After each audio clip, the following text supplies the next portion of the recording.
There we go. Now the mic's unmuted. Welcome into the National Championship Watch Party.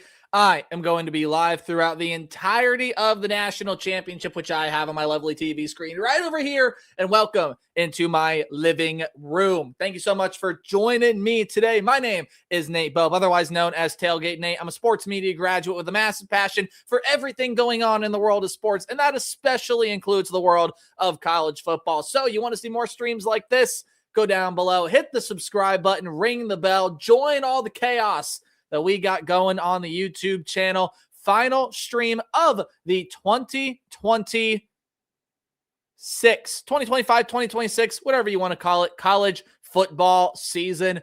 Oh boy, are we in for a treat today. Miami, Indiana. Let me fix my graphics 1 second, and then we're going to get going, and I'm going to tell you what I think, some final thoughts about this national championship game. Again, I got to fix the graphics right quick, so give me 1 second here.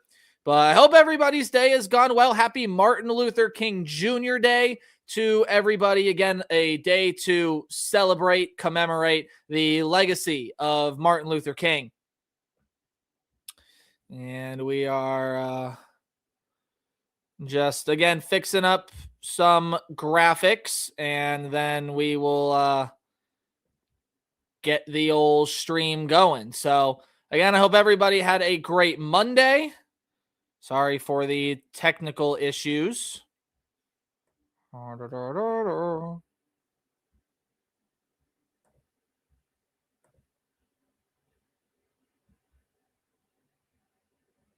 Okay, all right. Well, now, should be able to do one.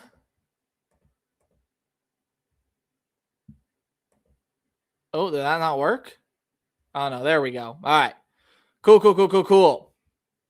If you noticed what changed, by the way, hit me up. Let me know. So thank you to everybody that is tuning in / going to tune in today. What up, Mark? Thanks, brother, for tuning in. We're going to give a live reaction to everything that goes on during the national championship game. And we're just going to be here to react to all of it for all of you fine people on the interwebs. So hope you all are excited. Hope you all can kick back, relax, watch a good football game here tonight. If you missed my preview of the national championship game, I mean, we still got well more than 20 minutes before kickoff. So I suggest you can come back to the stream, go watch my national championship prediction, and then come right back here. Okay. For those of you that already have done that, let's just, keep this thing rolling into the national championship game. I mean, this is going to be, I think, a fascinating football game. It's because I think both teams have a great line of scrimmage. It's because I think both teams have really good and experienced quarterbacks. I think both teams have some good playmaking ability. But the thing that is going to determine this game is if Indiana gets the momentum, and if they can steal this thing away, if Indiana grasp all this momentum, you're not getting it back. And I don't think Miami's going to win the game that way. They have to muck up the game. Penn State had enough to do it, and Ohio State had enough to do it. They just couldn't get over this Indiana hump. They could not defeat the Hoosiers. That's the job that Miami can do today. And at their best, they can win this game. I'll remind you of my prediction.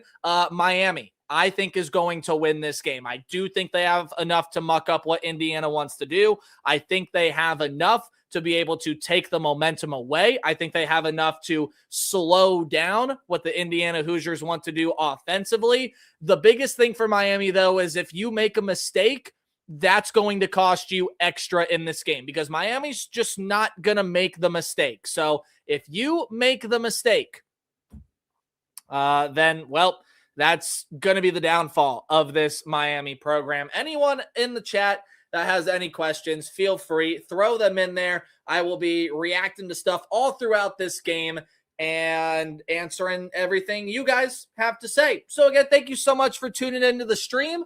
It's going to be a pretty chill stream. I'm just going to, sit and chat and talk and If I have to get up to do something or another, I will, of course, tell you guys. But yeah, buddy, I realize that I am in the minority. Okay. Me personally, I have had this hunch that I think Miami is going to win the game. And so far, all the College Game Day crew is agreeing with me. Dez has picked Miami. Coach Saban's picked Miami. You end up having Marcus Freeman pick Miami there as well. That might be an obligation on Marcus Freeman. Joke, by the way. Pat McAfee is picking now. I am actually going to find my remote first and unmute the TV here so I can hear what's going on. Oh, by the way, you might hear some play-by-play commentary going on from me. I do have a degree in sports media. It's literally right down there on my bookshelf. So I am licensed to do it. I know some people don't like it. If it's not your cup of tea, I get it. I understand. And no, it's not going to be intense play-by-play. I'll just me telling all of you fine people what has happened. And if I am ahead or behind of any of your streams, sync me up.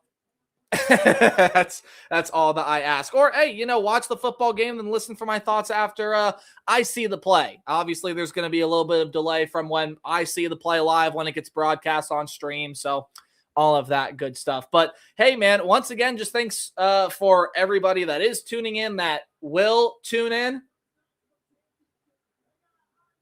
And of course, Pat McAfee, Indiana boy, Pat McAfee, of course, playing at Indianapolis. He went and picked the Hoosiers, and that is not surprising one bit. Obviously, no pick from Kirk. He's calling the game. Yep. Again, there you go. Pat just chose Indiana. Well, we still got about, I would say 20 minutes before kickoff. It's the national championship. They're going to delay all this stuff. But I wanted to jump in here, just, talk with all of you fine folks and all of you fine people on the interwebs. I'm going to go grab something to drink, and I will be right back.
And we're back. Drink of choice today, Body Armor. Not sponsored. Alkaline water. Got to get your electrolytes. I just made sure that my audio was working. Sorry if that doubled back. Now, Body Armor. Good stuff. Get your electrolytes. Stay hydrated. As usual, that is the Tailgate Nate PSA. Hydration is important. So is food. And also hashtag not sponsored. Chipotle. I tell you what, their buy one, get one entree, one of the best deals out there. Just one of the best deals. Period. All right, first look into the stadium of the national championship game. And might I say, man, I know this is Miami's home stadium. There is a lot of crimson and red and cream that are in this that's in this stadium. Now there's a lot of orange as well. You're going to see these colors blending in there. But man, the Indiana fans who have been saving up all this money to get out to when their team has a shot like this, they're showing out. Like nothing but respect for Hoosier Nation on the way that they've handled the entirety of this postseason run. The entirety of this postseason run. I mean, they have been spectacular. Spectacular. Again, if you see me looking off one way or another, my television is over here. So if I'm looking there, then duh, I'm watching the game. You know what? Let's do this actually. We're going to move the setup a little bit here. How's that? That a little bit better? I think that's going to be better. Look at that. I can just kick back, chillax, relax, and all cool.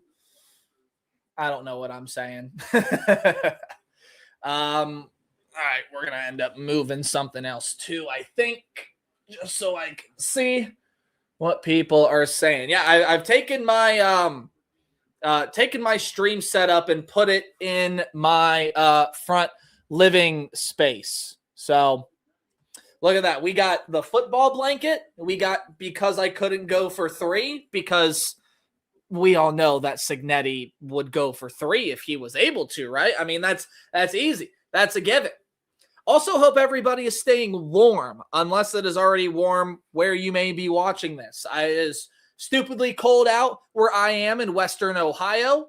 If you're in anywhere in the Midwest, I know all of this cold front stuff that's coming in is brutal. So take care of yourselves, stay warm, and cold means dry.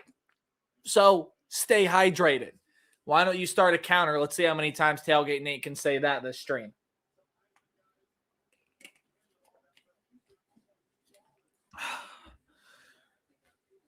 All right, let's break down this game a little bit more, shall we, before this thing actually starts. So, again, biggest things for both of these teams here is Indiana's just got to play their game. If Indiana plays their game, I think they're going to end up winning the game because their game is so much smoother. It's so much cleaner. It is much more mistake-free than anybody else that has played football, that's played college football this season. Same thing for, again, you can say that about a lot of teams, right? Ohio State, they made mistakes on the offensive line. It's what lost them their last 2 games. Texas Tech, Oregon, Alabama, Georgia, Ole Miss, like they all did not play mistake-free football in their losses, right? And even Miami hasn't this year. Carson Beck has had moments this season where he's thrown a couple of picks, lost against Louisville, lost against SMU. This is the best team that Miami will have played. Now, again, line currently, I'll actually pull that up on the graphics here. We'll get the odds for the people that care about stuff like that. For the rest of us, it's just a number that is interesting to look at, right? So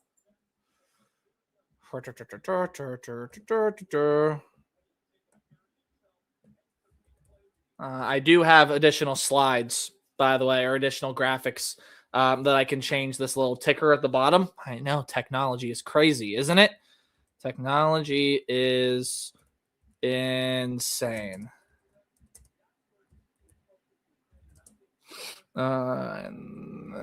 Okay, so since I actually recorded my video or went live, it really has not changed much. It has not changed. Indiana's still the 8.5-point favorite. Over and under is still 47.5. So again, because of my picks, sure, why not? I'll go ahead and tell you what I believe here. I think that line can be easily both. That line can easily be both, right? Indiana can win this game by double digits or more, or Miami can keep this one closer. Heck, Miami can win outright. I've picked Miami to win outright in this game. Over and under 47.5. We know that these are 2 defensive lines that love to control the pace. These are 2 defensive lines that can be very disruptive. And these are 2 quarterbacks that could have it in for them today. It could be a very, very long day if you are a quarterback in this game, depending on how much each defensive line is going to get pressure, depending on how good these defenses are going to be at limiting the pressure that gets back to their quarterback. But I think Miami's going to win the game outright, which obviously means that they cover the 8.5 point spread, and 47.5. I think I'm going to take the under. I think it could easily be the over here, but because I think these offenses are going to find ways to make some plays. But I'm thinking Miami's going to get this one 23-20.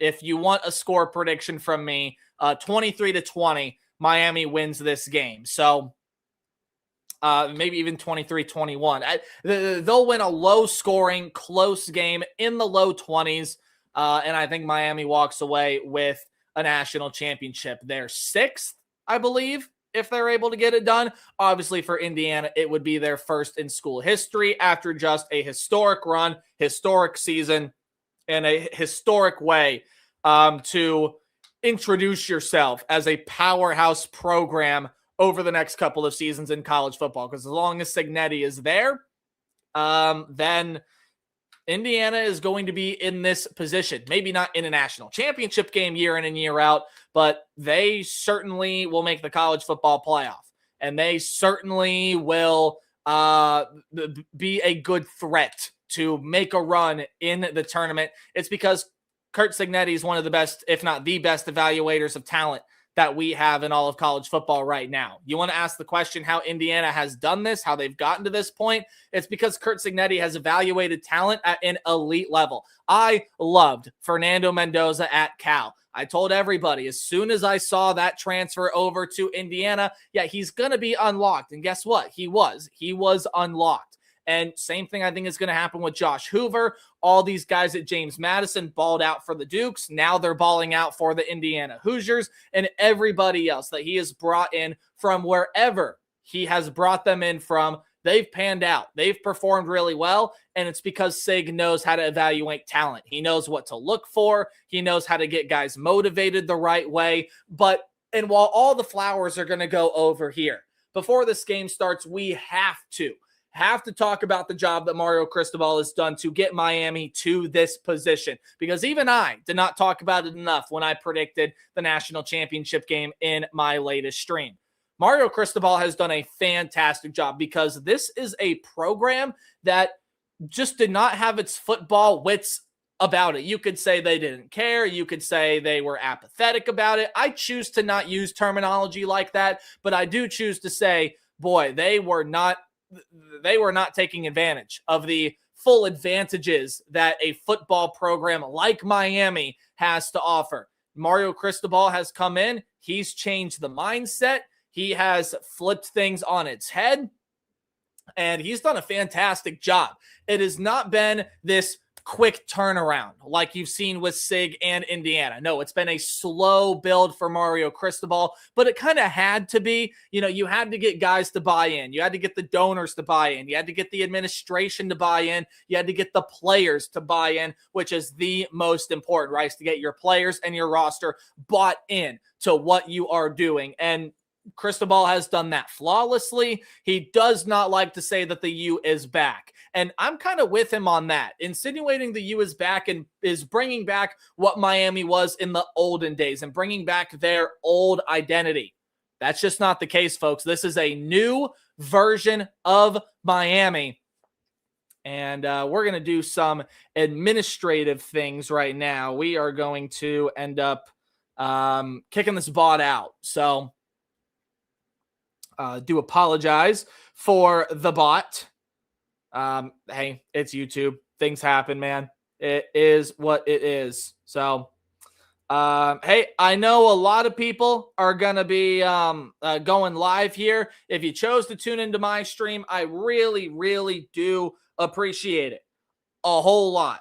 I'm very, very thankful that I, have built up this platform as much as I have. Again, over 3,000 subscribers. And even though the numbers have not been high on the live stream so far, I know that we can continue to build them and continue to grow them, as it's something that I've just jumped into. So once we set that standard, once we get people in here, preferably a regular schedule, if I can muster such a thing with how busy my life is, then, I know that people will tune in here. People have tuned in, and at very least, people can watch the clips that I will end up uploading on YouTube there as well. So again, just thank all of you so much for tuning in, making this thing really special. We're about ready for the national championship game. Any final questions, any final thoughts that we want to go ahead and get out of here?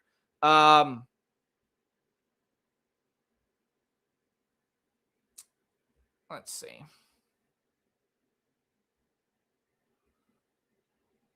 Oh, there we go. I can just do that. All right, cool. Bot is dead. Bot is dead. Very good. Very good. But yeah, I mean, if anybody's got any final questions, feel free, throw them in the chat. I'll be happy to answer them. And as, the national championship game goes along, throw in your questions, throw in your thoughts. We're here to react live to the national championship and watch everything with all of you fine people. So, hey, appreciate y'all tuning in. Ready for a good one. Stream on Shorts. Ooh, Shorts is an interesting thing. I'm trying to figure out how I want to do that sort of content, because I do think that Shorts are important. Short-term content is so valuable. I just have to figure out how I'm going to end up editing stuff like that together.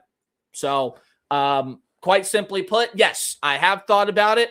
I'm just not sure how to go about it yet. But if anybody's got any tips, would love to hear them. Would love to hear them, because I do want to do YouTube Shorts content and short-term content. I just want to know that I want to go about it the right way. And I want to be able to go about it in a way that is still going to be fun for all of you to enjoy. My biggest thing is I want to put out a product that not only I'm proud of, but that all of you can sit there and enjoy. So, all right, teams are about to come out of the tunnel, do their walkouts. The lights are dim in Hard Rock Stadium. And, oh, by the way, Miami could become the first team to ever win a championship on their home turf in college football. The only other team to have done it, well, actually, there are a couple teams that have done it at the NFL level. Of course, the Tampa Bay Buccaneers come as a really good example of that when they had Tom Brady. So, and Mark, to reiterate the question there, streaming on Shorts, that's its own different thing. I will put out short-term content, though, eventually at some point next college football season, as I figure this thing out through the 8 long, painstaking months where we don't have college football. I will be figuring something out. So, Indiana is going to have the red crimson tops, white pants. Miami dressed in all white. Indiana, the crimson helmet. Miami has got the white helmet. A classic look, really. I love these Miami whites. They are so sharp. They are so good. They are so good. So good.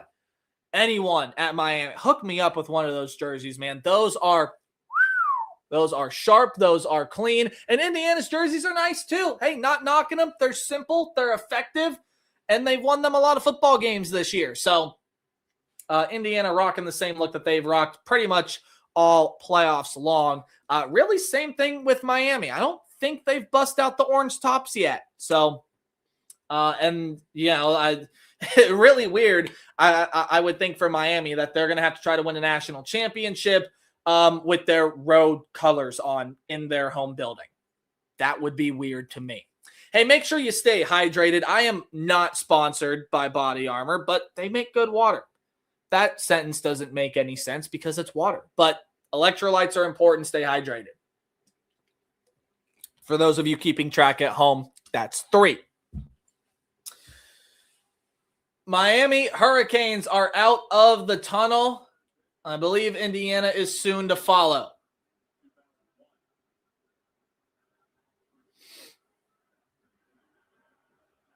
Yes, that is absolutely the case. That is true.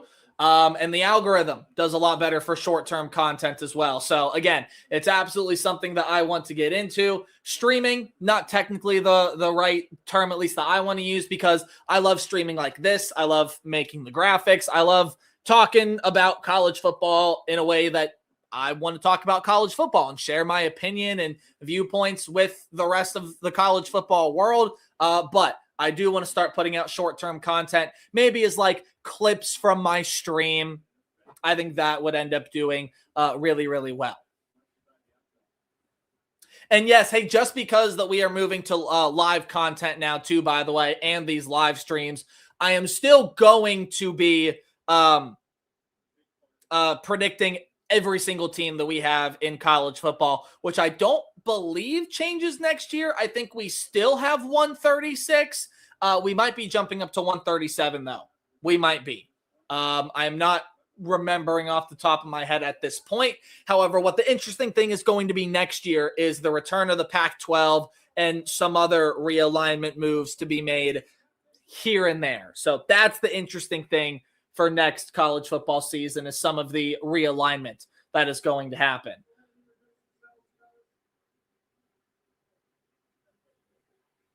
Well, the captains are on the field for these teams. We are about ready for the coin toss. You got the celebrities out there. Of course, Michael Irvin for Miami.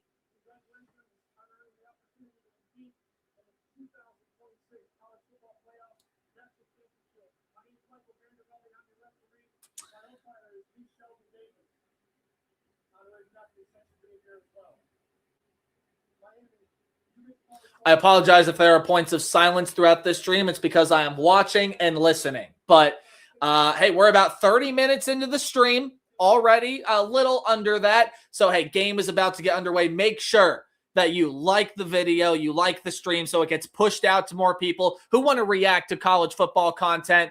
Hit the subscribe button if you want to see all future live streams coming up. We'll do coaching hires. We'll look at all the big moves in the transfer portal, and follow me on social media at Tailgate829, Twitter, Instagram, wherever else you peruse through the social medias, and see everything else that I get to do in the sports media realm. On top of stay up to date what goes on in college football. Folks, thank you so much for being here today, tuning in to the live stream with me, and I hope that you can stick around and you hear what I have to say during the national championship game. Sig and the Hoosiers versus Mario Cristobal and the U. One final time, my prediction, I think Miami wins the national championship game, but it's not time for predictions anymore. It's time to find out who's going to win the national championship game. Will it be the Canes walking away with their first title in a quarter century, or can Indiana complete the unthinkable in college football? Well, we're about to find out right now.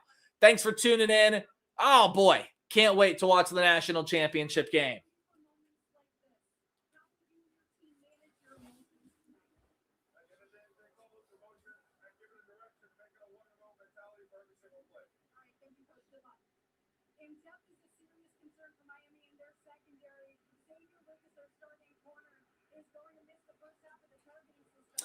Yeah, can we talk about that, by the way? Xavier Lucas missing the first stupidest rule in college football. That's something else we'll address in the winter, spring, and summer months, is how that needs changed badly. Badly. The targeting rule is absurd. It's horrible. All right, Miami's offense is on the field first. Indiana will send the football away. Two returners back deep for the Canes as the national championship from Hard Rock Stadium kicks off. Keelan Marion is their main guy that's going to be back there, so I just can't wait. Here we go. And Marion's got it. Marion's at the 20. He'll get to the 25 and he'll spin his way to the 28. So some solid position to start out the game for Miami. Here comes Carson Beck in the college football playoffs, 509 passing yards, 4 touchdowns, 1 pick, just near 70% completion percentage at 68%. He is a guy that if he plays mistake-free football today, he's got a great shot to help this Miami team go win its first national championship in a quarter century. And Carson Beck has been in situations like this before. He was on the Georgia roster when they won back-to-back national titles, and now we'll get a chance to do it as the starting quarterback. Fletcher is going to be in the backfield with him. It looks like pistol right out of the gate, and it is. 2 wide receivers, 1 on each side. Play clock is winding down, and it'll be a handoff to Mark Fletcher, who's going to get a nice run early, bouncing his way for 9.5. And that's going to be a big key for Miami today. They have got to be able to run the football. And nobody's been able to do that effectively against this Indiana team, at least on a consistent basis. So this is something that, big key. Great job early to get Mark Fletcher bounced into the outside. Lovely design play. Good blocking scheme to open it up, test the waters of this Indiana defense. Now it's shotgun into the left hip of Beck is Fletcher. 2 wide receivers to the top of your screen if you're watching. Beck will swing it out there. That is Malachi Toney, and nothing explosive, but does enough for that first down. Just a little swing pass, get him a touch, get him going. I like the first 2 play calls so far for Mario Cristobal and company. So already a first down for Miami. They're moving the football. They're out across the 40. Fletcher and Toney, they've gotten the first 2 touches today. They are the impact players on the broadcast, and they're the impact players for me offensively. They've got to be sharp. It's another run to Fletcher to the right side, and this time he's cut down. D'Angelo Pons comes up from his cornerback spot to make the tackle.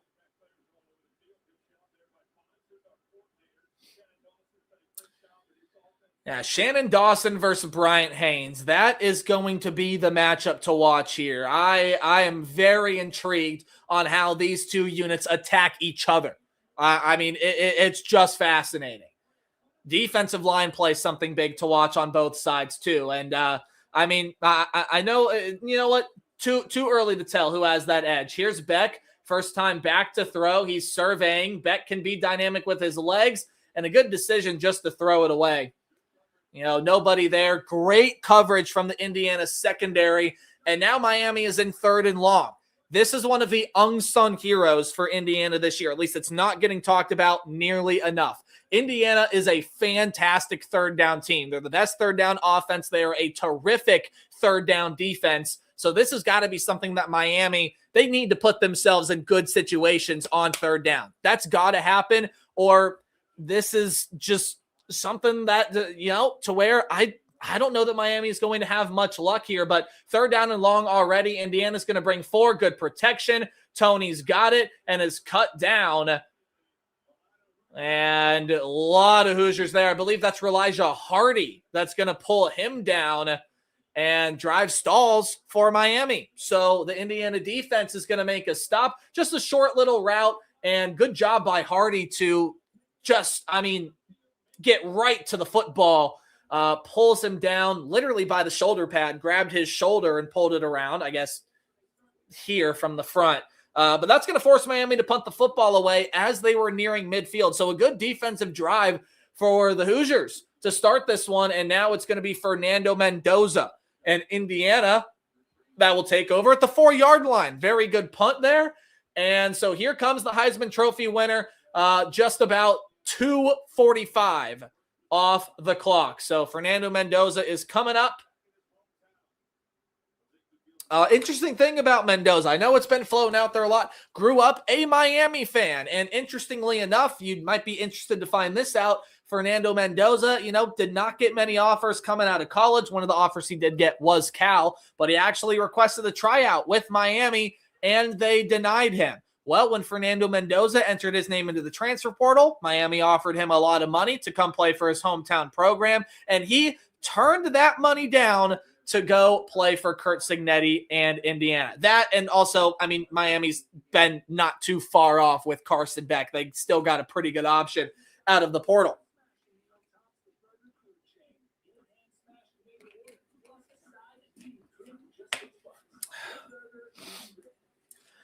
Some drive already stalled for Miami. By the way, if there's anything you want me to throw up on this little ticker that comes up down here, let me know. I can throw it up there. Any fun factoids, any stats, let me know. I'm flexible. I'll throw up whatever you guys want to see. But, Miami had a couple of good first plays. The run to Mark Fletcher, the swing pass to Malachi Toney. Thought it was, again, not a bad sequence of play calls by any means. But, Miami's going to have to open the thing up eventually, try to get some shots downfield. And Mark Fletcher's got to be able to rip off a big run or two today. It was already nice to see him get that first carry for 9 yards. Only other carry he had there ended up being for, I believe, 2. So 2 carries, 11 yards. He keeps up that pace. Miami, I think, can set themselves up pretty well. Thank you to those of you tuning into the stream. This is a live reaction to the national championship game. Yes, we are live from my apartment. From my living space. Look, man, got the football blanket right here. I mean, I don't know what else you can ask for. Yes. Okay. Yes. The flag behind me does show for who I root for. So does the t-shirt, but hey, we're a college football fan first, right, baby? We love college football. We want to watch as much college football as possible and nerd out about it. That's exactly what this channel has been here for the past 5. Well, are we going on 6 years now? Oh boy, May's going to be 6 years, guys. That is really weird. That is really weird. Alrighty, we are back. So here comes Fernando Mendoza. College football playoffs so far have been amazing for the Heisman Trophy winner. He's been playing better football in the playoffs since he won the Heisman Trophy. Guys, he's got 8 touchdowns, 5 incompletions throughout the 2 other playoff games that he has played. That is really impressive. Holy. And, again, I said it. Fernando Mendoza in Indiana built up a lot of momentum. They go down. Look, they got to take the ball 95 yards, man. They score on this drive. You know exactly where the momentum is going to be, and that's a very dangerous thing. Fakes the handoff. They'll swing it out. Omar Cooper slips a tackle, gave him the little okey doke, and an early first down for Indiana. Oh, man, what a job to handoff. Looked a little bit shaky as Mendoza pulled it a little awkwardly, but able to swing it out to Omar Cooper. Just makes a man miss an open space, and you've got to tackle in the open field if you are the Miami Hurricanes. You cannot allow stuff like that to happen. First down and 10 for Indiana at the 15. It's going to be a handoff here. Roman Hemby running to the right side. And nice job to drag him down by Thomas coming up and making the stop. Here's another good, the coaching battles in this game are ridiculous. I already talked about Shannon Dawson for Miami side. Now Corey Heatherman against Mike Shanahan. What a fantastic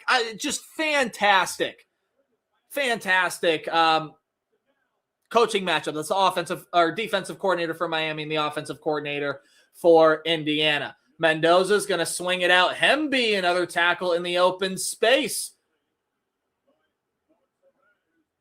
And that's Mohamed Toure. He's bounced around a lot throughout his collegiate career. Has found a nice home here in Miami and has been a big staple for him in the linebacker position. Nice job from him. Just, you can figure out where the football is going to go. And as soon as that ball got swung out to Hemby, bam, he attacked it. So this is the big thing for Miami now. 3rd down and long for Indiana.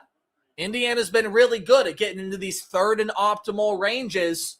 They completed, though, at 58%. So pressure on Mendoza rolling out, and he's got to get rid of it. So after the first down play, a great stand from this Hurricane defense, putting the pressure already onto this Indiana offense, and that's exactly what you have got to do. You cannot let this Indiana team get in rhythm because that's where they are most dangerous. I mean, just blew through the block of Roman Hemby.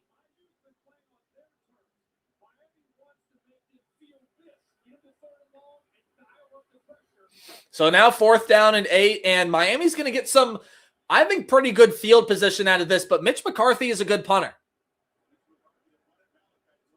It's a low line drive punt. Malachi Toney fields it at the 32, is making a cut up field, and it'll be dragged down at the 42. So a nice 10-yard gain for Toney. However, it could be less. We got a flag on the play.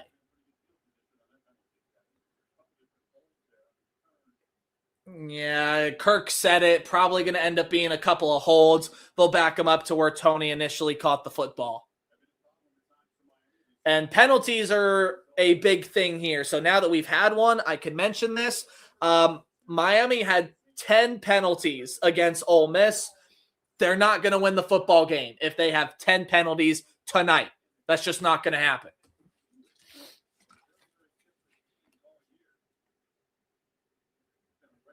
So we'll see it here. Yep, that's pretty obvious. So, couple of drives in. What are our early thoughts in the national championship game? Tell me what you guys think out there.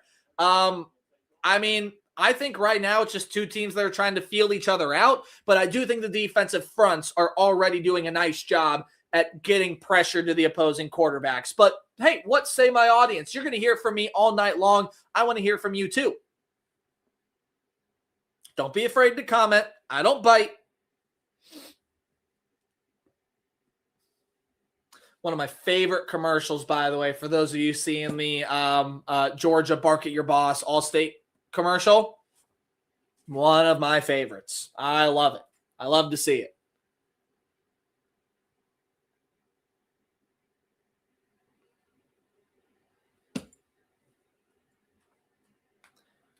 Zero to zero so far. Each team has had a drive.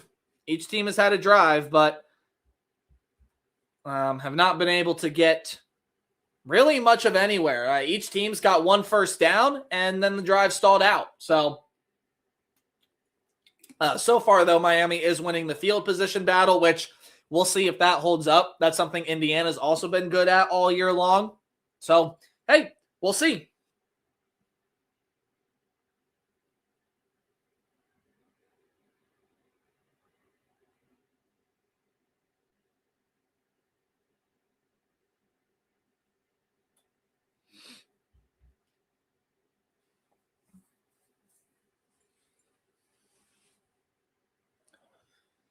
Ugh.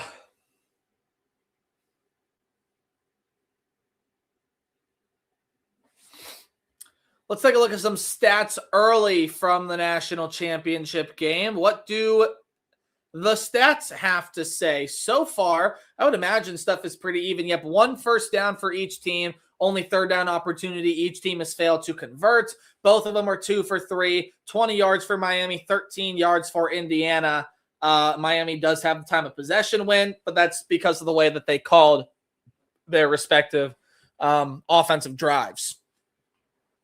That's why Miami's got the time of possession battle. That might need to be another thing that they've got to control.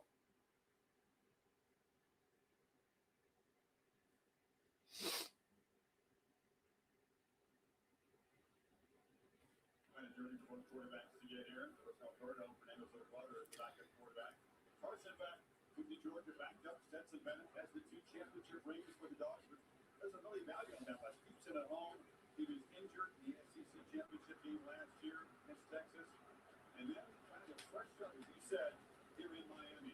Paid him a bunch of money. He couldn't even play football for the first 4 or 5 months of this year after the elbow surgery. They had to believe he could get his arm back. Yes.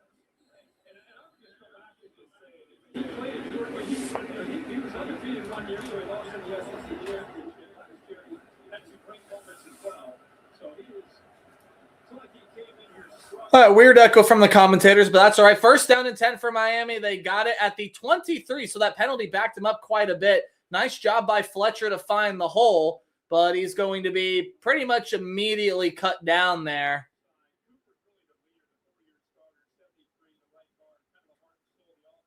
So it'll be second down and I presume about 7 for Miami. Just a run to the right. Oh, 6. Okay. So gave him an extra yard than what I thought he got. Right side of the offensive line is going to be the strength of Miami today, and you've seen that already. In fact, both these teams have run a lot of things to the right-hand side. Little spin around handoff, Fletcher, brick walled. Fights for a yard, but stonewalled by the Miami front and by the Indiana front, excuse me, 3rd down and 5.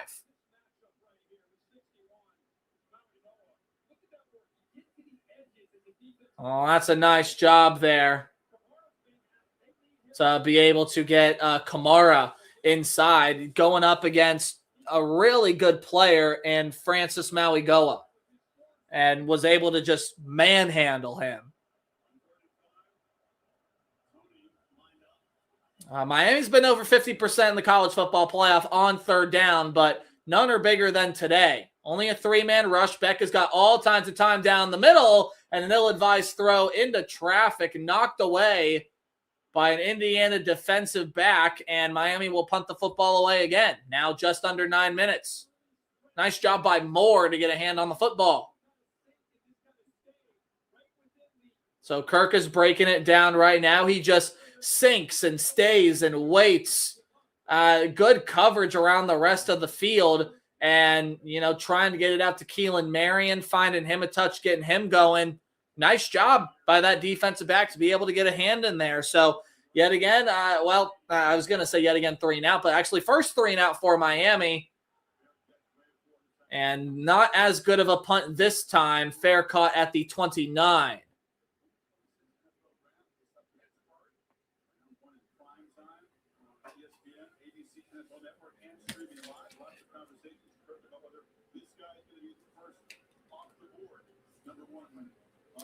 So no commercial, thank God. We're going to jump right back into the football. Fernando Mendoza can become in a very, very short list here, as you see on screen, players that have won a national title, the Heisman, and gone on to be the number 1 overall pick. It's not a lot, man. Recently, you're looking at Jameis Winston, who wasn't drafted until after he won the national title. Joe Burrow, Cam Newton. Fernando Mendoza can do that. Won the Heisman's, got a chance to win a national title, and given the current situation with Dante Moore coming back, he's probably going to be the number 1 pick to Las Vegas. Mendoza's got time rolling out. There's a hold that I think should be called. Flips it down the field. There is going to be a hold called. He tried to get it to Charlie Becker, and it was broken up.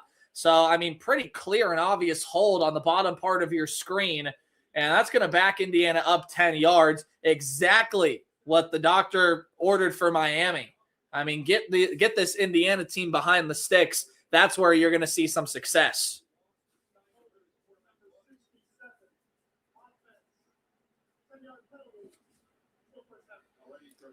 Didn't really have a choice. Kind of had to hold him up. Yeah, again, you're attacking one of the weaker links to that offensive line there in Benson. And, just going up against a dude, of which Miami's got many on that defensive front. And that was Ruben Bain. Apologies. So now 1st and 20. Mendoza's going to throw it over the middle, and it's caught. Cooper breaks another tackle and roams for a 1st down and then some. So that's 2 broken tackles for Omar Cooper, and Indiana moves the sticks on 1st and 20. Already a big momentum-gaining play. That's huge. Cooper, it's not a fancy route. It's just a little deep drag route over the middle, a slant even. And, yet again, you see Miami fail to make a tackle in open space. That's going to kill them. You can't do that.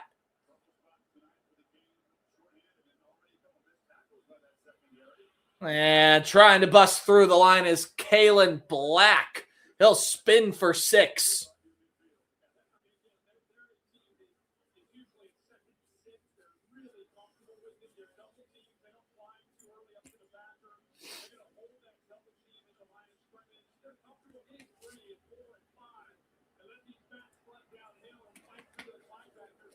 So 2nd down and 4 right near midfield. Neither team has crossed the midline today, and we're going to have a flag for a false start.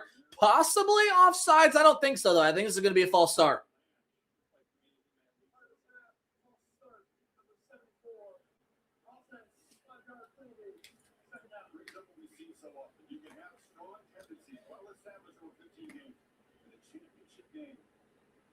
Yeah, just a little movement by the Miami defensive lineman, and it was enough to get the offensive lineman to jump. I mean, it literally was just picking up, slightly leaning forward, and that was enough to get the offensive lineman out of rhythm. So Miami now, I mean, you erase that play from Black where he spun for some extra yardage. Mendoza swings it out. First catch for Elijah Surratt. Stiff arms his way. He'll be close. Well, the line judge might give him the spot.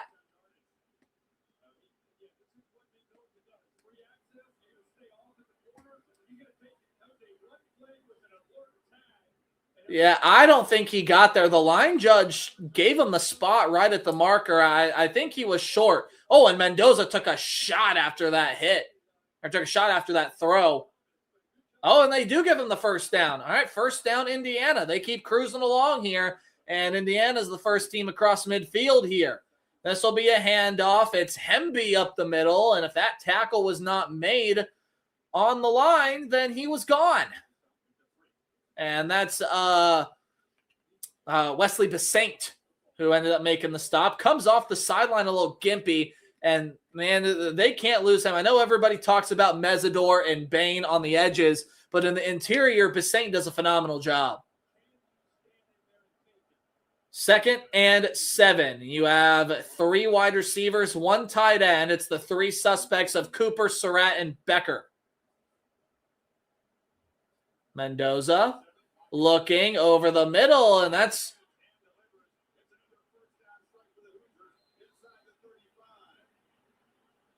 got it inside the 35. Nice completion.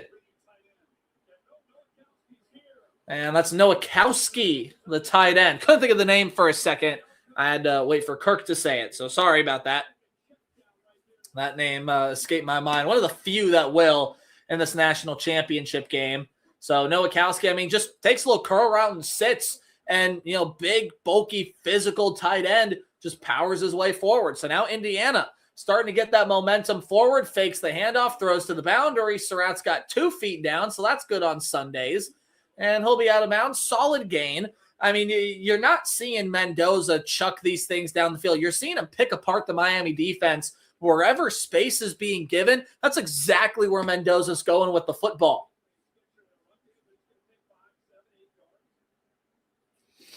Elijah Surratt has got the reflective cleats on today. I like it. So now an empty set for Mendoza. He's got pressure backside, and it forces a throw in the dirt. And that was Mo Toure that got there, and Mendoza's going to hold his abdomen because Mo Toure came off the edge unblocked and had free reign to get a hit on the quarterback. And that's exactly what this defensive front of Miami can bring. And it's what they've got to bring this season. Toure, one of their best tacklers, gets home on a free rush and forces the incompletion. Although Mendoza, you're not going to take him out of this game. 30th, 3rd down in the run game for Indiana. Powers its way for a first down. Kalen Black.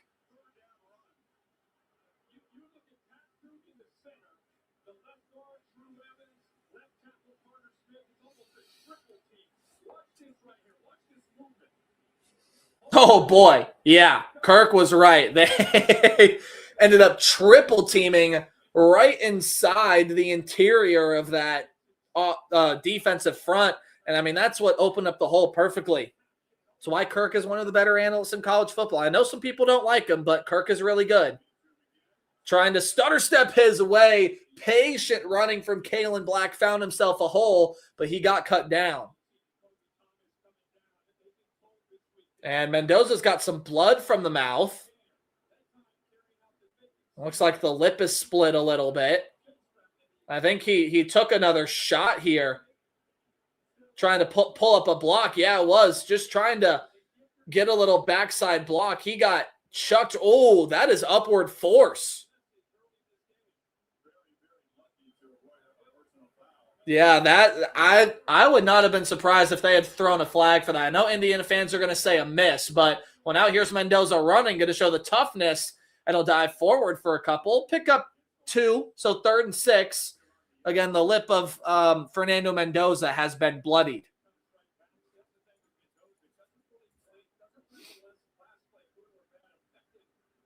But I mean, last play, not the one that they just ran,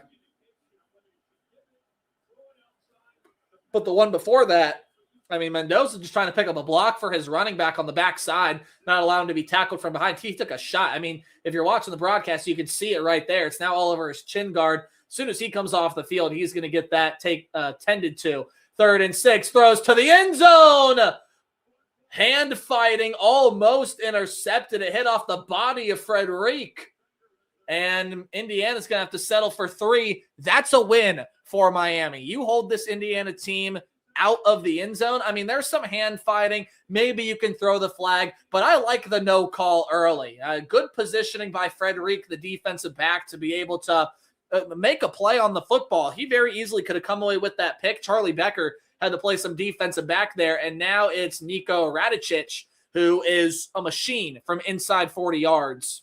And so I would bet you he ends up nailing this. And made it close, but he did sneak it through. So Indiana is on the board first in the national championship game. A 30-some yard field goal from Nico Radicic ends up getting them on the board.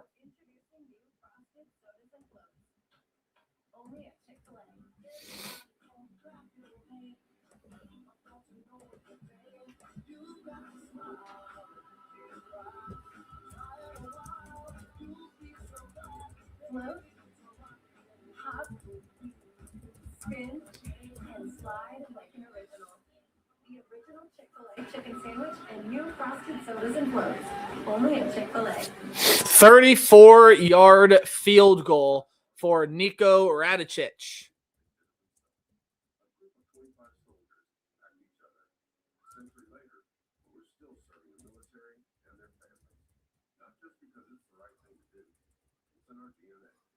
Those values our founders share: honor, service, loyalty, integrity.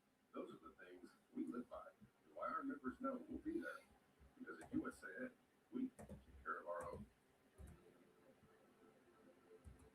You told her when she grew up, she could be anything. There you go. We'll end up putting the last score on the board there, I think, is what we will end up doing. So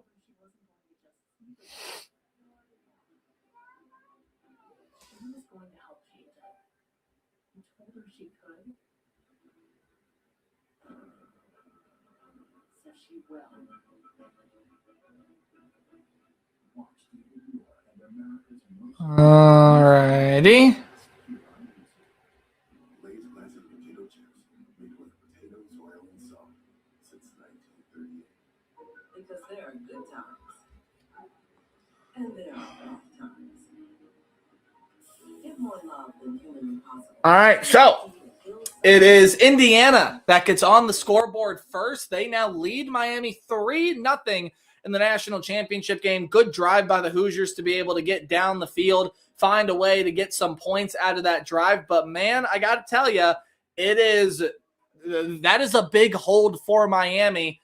They have got to be able to take some of that momentum back, though, right? Like they've got to be able to swing the pendulum here. If Miami can drive down the field and get 6, even if they don't get 6, just getting points here on this drive, I think is going to be huge for this Hurricane team, as Indiana has got the early momentum right now. Again, you're going to end up seeing the play here on broadcast where Mendoza takes the shot. I mean, look, hindsight is 2020. I know what people are going to say. That is upward force with the crown of the helmet. It puts blood on the lip of Fernando Mendoza. I'm sure Curt Cignetti, yep, you're seeing it on broadcast right now, was not happy about it. I don't blame him. I fully believe a flag should have been thrown there. as now the quarterback has got to worry about, look, it's his lip. It's not his arm or his leg. Keelan Marion going to run another kickoff back and gets nailed, and we'll end up getting to the 26-yard line. Little hand fighting going on in the pile.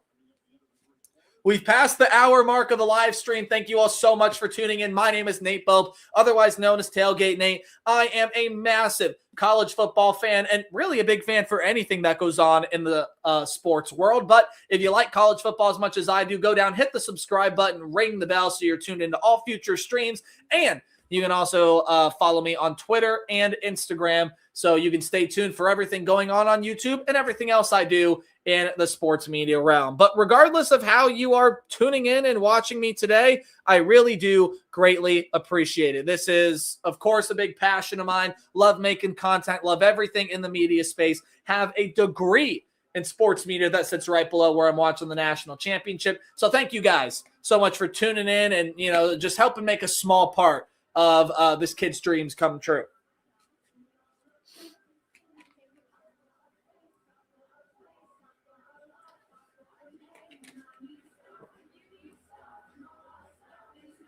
Now, you guys would not be offended if I got hungry, would you? I'm going to try not to eat, but just in case, that might come about.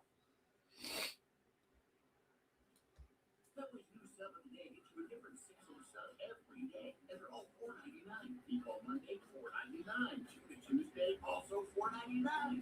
Sweet teriyaki rinse, $4.99. Turkey Thursday. Find your new favorite Subway today at Subway.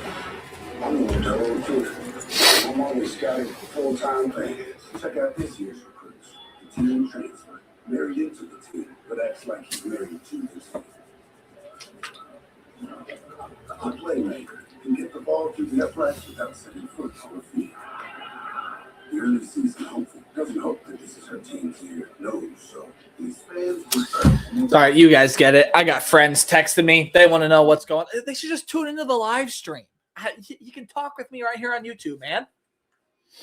It's the beauty of the technological world. Hashtag not sponsored.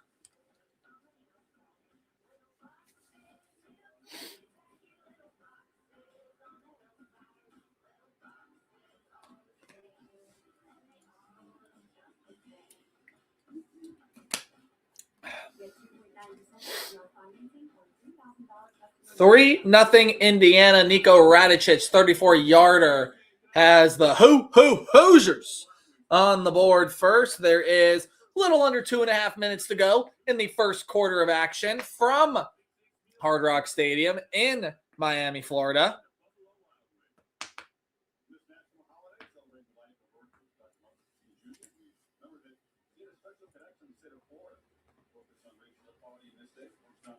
I have a dream speech various times here in Miami. Civil Rights Act of 1964.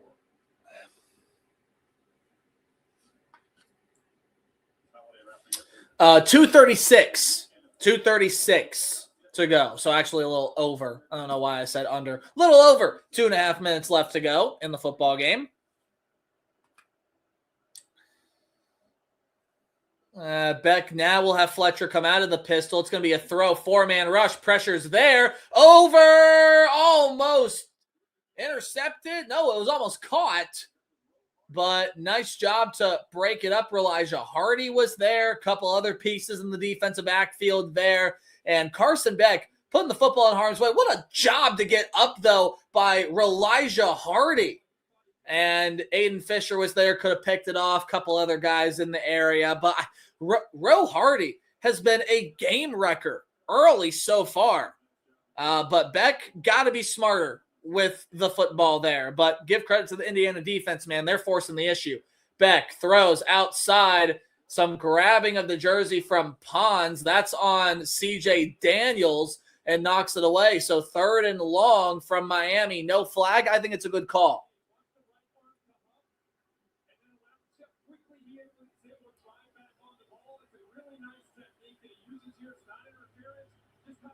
Yeah, not interference. I like it. I like it a lot. CJ Daniels just could not overcome that technique. That was awesome. That was awesome. So now Beck's going to be forced to throw the football here on 3rd and long. And, I mean, man, tell you what, you've got to convert here. Pressure comes. Beck steps up. He'll be thrown down. That's Aiden Fisher. And now you see the problem for this Miami team. Momentum is in favor of the Hoosiers right now. And unless this Miami defense can come up with a big stop, they're going to be in a world of trouble. But they ended up bringing pressure. Some guys backed out of it, but it was enough initially to be able to affect the pass protection from Carson Beck. Really nice scheme from this Indiana defense. And they're going to force Miami to their second straight 3-and-out. They come after the punt. And it's not a very good punt. Oh, it does take a Miami bounce, though. And it'll stop at the 27. So considering where he got the football off to, not a bad punt. Got about a minute and a half to go here in the first quarter of the national championship.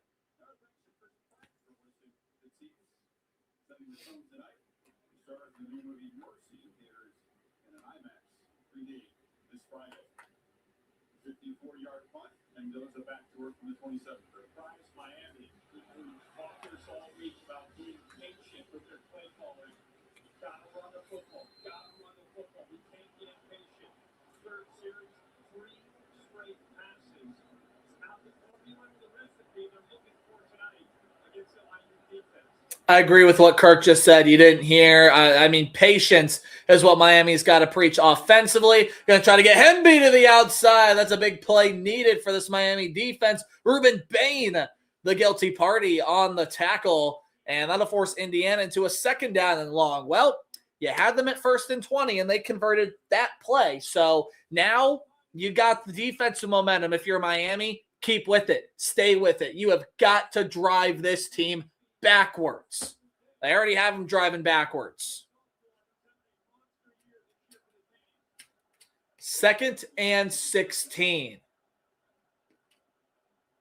Mendoza hands the ball off, and Hemby will be slaughtered down again. That's Ahmad Moten in the middle of the defensive front that'll get a tackle.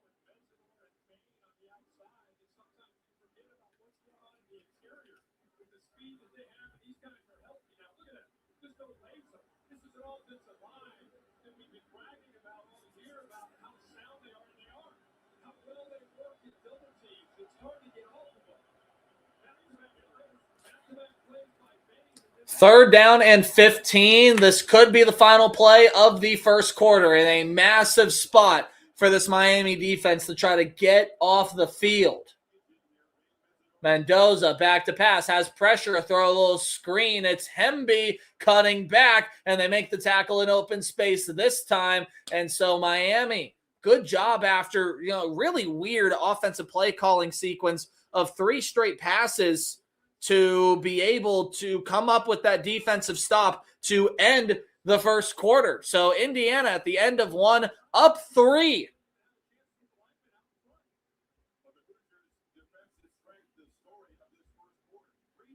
Well, Hoosiers defense is the story so far, forcing Miami into not a lot of things that they like.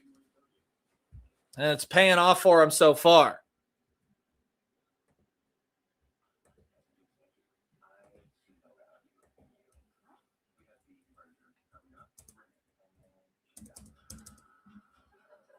I know that's a little bit better. People can tell what quarter we're in now. Might be a tad bit helpful. Just a tad bit.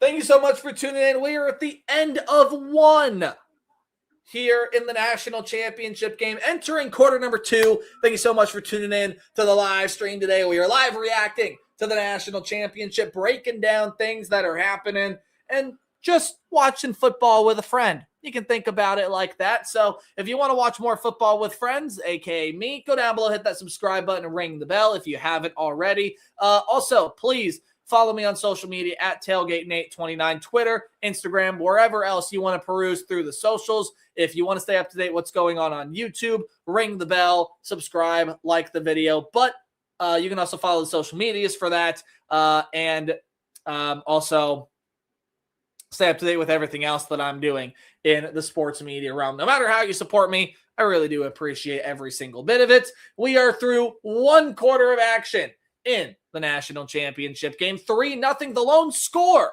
The one that's right down here, the latest score, Niko Radicic, 34-yard field goal.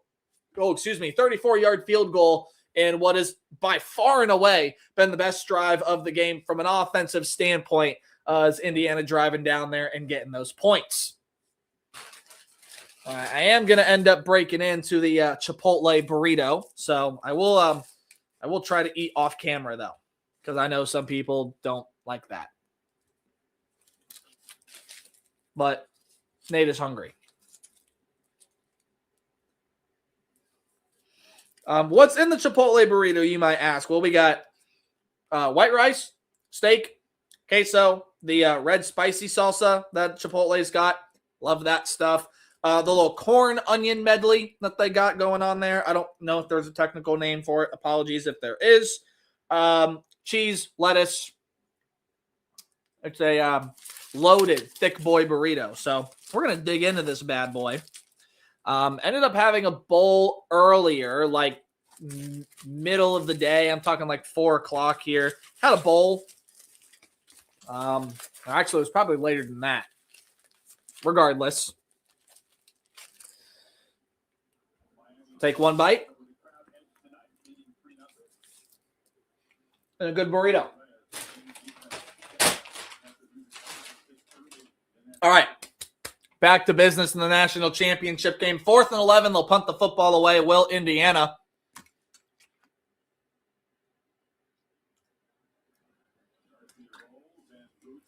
And McCarthy, nice punt here. It'll be returnable, though, for Tony. He slips down. Oh, no, did he stay up?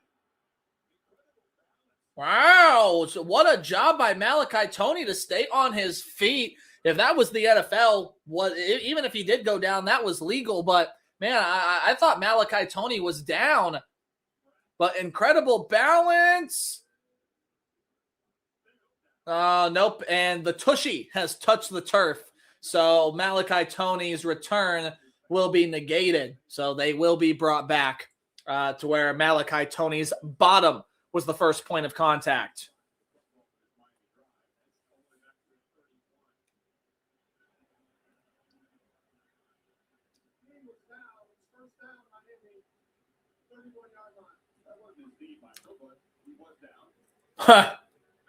Ref said knee. Nope, it was the rear.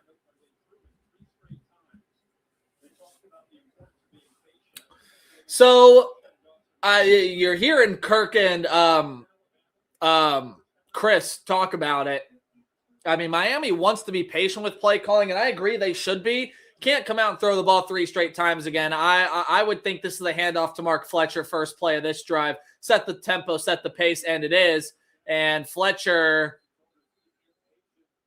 can't do much.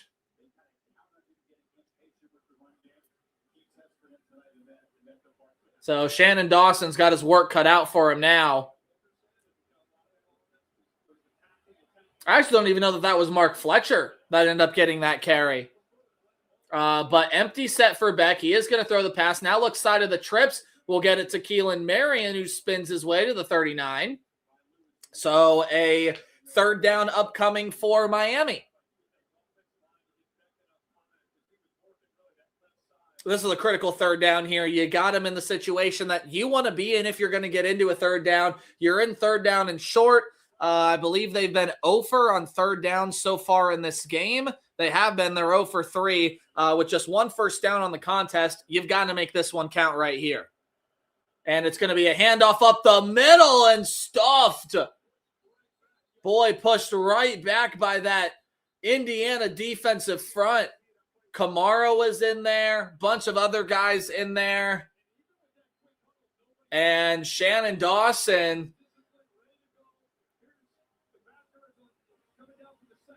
Boy, I mean, you had the linebackers collapsing. You had Kamara start on the outside, slice in towards the middle.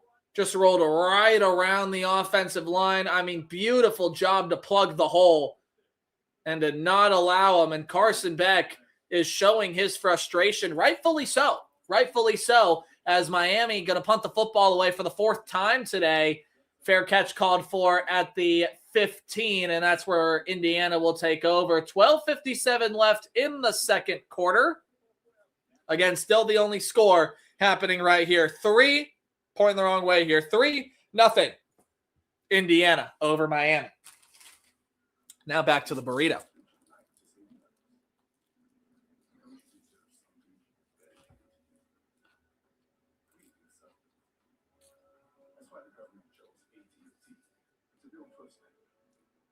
Hey, they were doing a buy one, get one. I had to get my Chipotle. Can't blame me. Just 19 yards of total offense for the Canes so far, by the way. And now you're starting to see Indiana, while they're not controlling the game as much as some people may have thought they were going to entering today, I mean, they still have the momentum here. They still have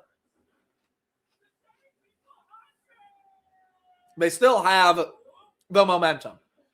But Miami's doing enough to muck up the football game, right? Like, even when Indiana was leading against Ohio State for as long as they were, Miami was doing enough to muck up the game. Or I should say Ohio State was doing enough to muck up the game, make Indiana uncomfortable, make the play here or there that's going to set Indiana off rhythm. Miami's been doing that from a defensive standpoint, but, man, they've got to find a way to get this offense rolling. Again, running the football is going to be tough, but you've got to stick with it. They elected not to go, by the way, with Mark Fletcher on that drive. They instead went with Shamar Brown. Just 2 carries for a yard for him there. So, I mean, not much going. Beck is only 3 of 7. I don't think he's been as smart with the football as he could be here in this game. But I do give some credit to what Miami is doing from a defensive standpoint, right? I mean, they're plugging the run so far, just 2.5 yards per carry for this Indiana team. Tackling in open space, though, is the biggest thing for Miami so far, and it's a reason why Indiana went down to score on the one drive. Well, that and Fernando Mendoza is playing some good ball right now, distributing it out to a bunch of different really good weapons that he's got to play with on the outside. One guy that doesn't have a catch, though, is Charlie Becker. So watch for that, because Charlie Becker is – or has been Mr. Clutch, made the big catch in the Big Ten championship game, made some big-time catches against Alabama and Oregon, especially early. Charlie Becker is a diamond in the rough and one of the not-so-experienced players on this team, and a team that's filled with 5-6-year guys. But this Miami defense has been hitting hard. They have been sending a message, and they got to continue that. But you need this offense to wake up. It has to.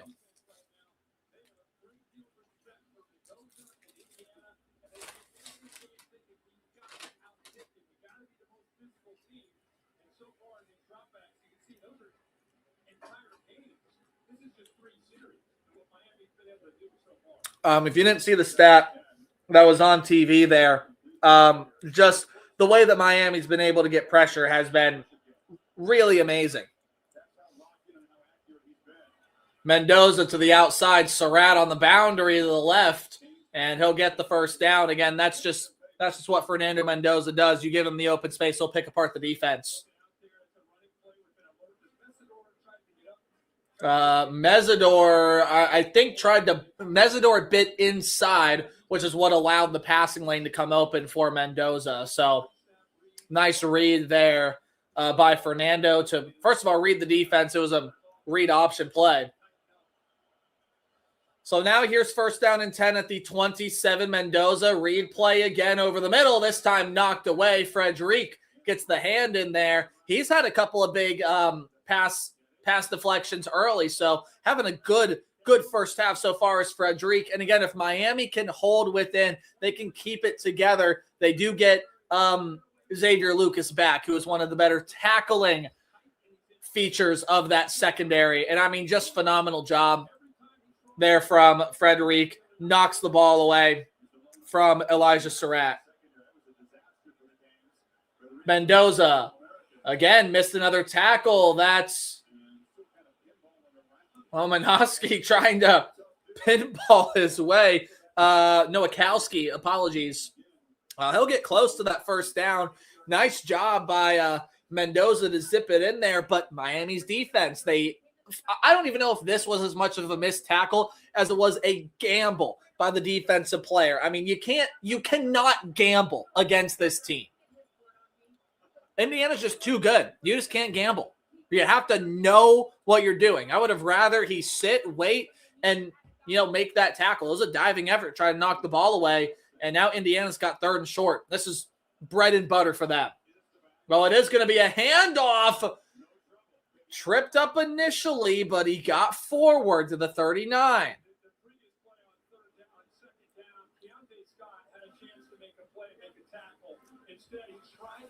Yeah, the Kirk just said the name of the player, too. It was Keontae Scott, which surprises me. Well, not really, because Keontae is an aggressive corner. He's an aggressive player. And haven't really called his name much today. He has not been a very big factor other than the fact that Indiana's just not throwing to him. So I guess you could say that does make him a factor in his own right. Going to be a handoff, cut down.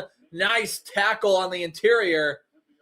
Again, that's Saint Hemby off the left side and gets taken down after a gain of 2.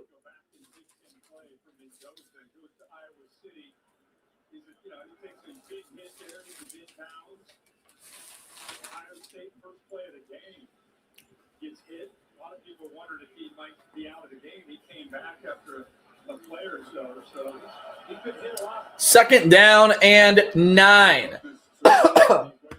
Excuse me. They're going to hand this one off again in the interior. Yet again, slows him up, but Hemby chugs away. Indiana coaches are looking down, not on 3rd down. They're going to have to convert. They're going to go fast here.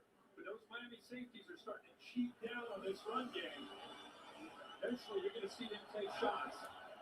Mendoza throws over the middle, to the boundary, and you're going to get a flag on Frederic. A little too handsy for Frederic this time. The official pulls the flag out. Mario not yelling at the refs. He's yelling at his guys. And, yep, way too handsy there on that. Does not let Surratt make a play on the football. That is a good call.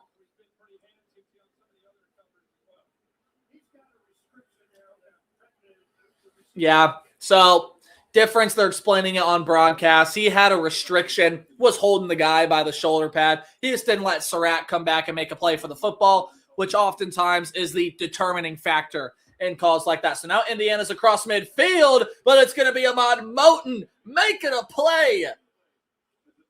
Nice job from Ahmad Moten to shoot the gap there, get the running back down.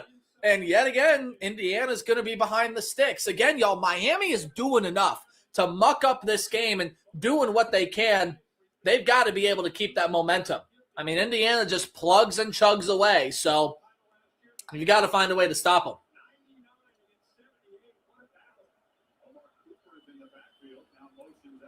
Omar Cooper in the backfield, motions out. It's going to be a handoff on 2nd and long, and Hemby, well, doesn't get anything, maybe a yard.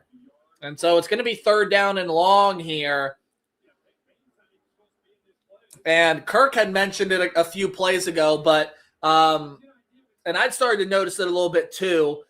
Him saying it just sort of validated it. The safeties are starting to cheat up here on this run game. So, I mean, that gives Mendoza a perfect opportunity to take a shot over the top. They haven't run anything for it yet, but watch out for it because Miami is respecting this run game. Their safeties are cheating up for it. They won't here because this is an obvious passing situation.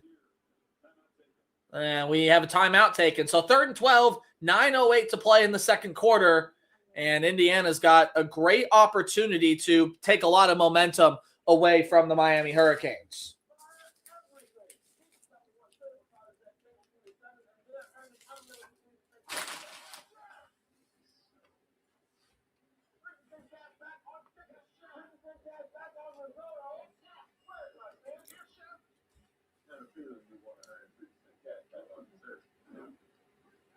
What's in your mind?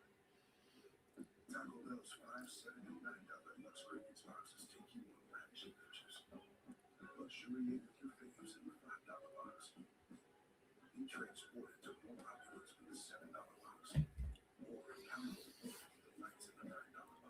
Only score so far still, y'all. Niko Radicic, 34-yard field goal. Been a defensive battle so far. I kind of figured it would be with the way that these defensive lines have been controlling games. I mean, again, it does not inherently surprise me that, they are controlling things as they are, talking about not even these defensive fronts. I mean, Miami's defensive front's doing a nice job. They're shutting down this run game. They're going to try to make Fernando Mendoza win this thing, but Fernando Mendoza's been plugging away. You give him some open space, he'll find the receiver that's in it. That's what Fernando Mendoza does, man. And when you start to see him take some shots downfield, if Miami's safeties continue to cheat up, Mendoza does a very good job at putting the football on the right shoulder. I'm not talking about the literal right shoulder. I'm just talking about the correct shoulder. If he's supposed to throw it backside, he will. If he's supposed to throw it over their near shoulder, he will. I mean, it's so much fun to watch.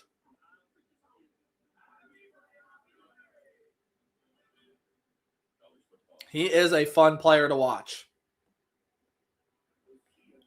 His high school, by the way, in Miami, ended up putting up a banner for him.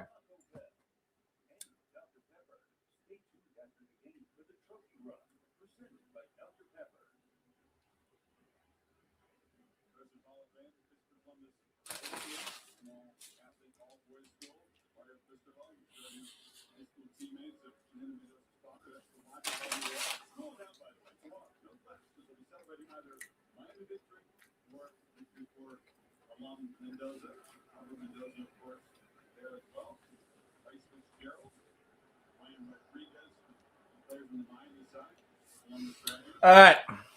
Get some more water. I'm going to need more water, y'all. That's all right. More water's not a bad thing. More water's not a bad thing. Got to stay hydrated. Got to stay hydrated. 3rd and 13 at the Miami 48-yard line. Mendoza does get a jump. No flag that I've seen. Oh, there is one, and he overshoots Omar Cooper, but he had a free play, so might as well take a shot. It was Ruben Bain that jumped off sides on the left side of the defensive line, and now Miami is going to get a 3rd and 9.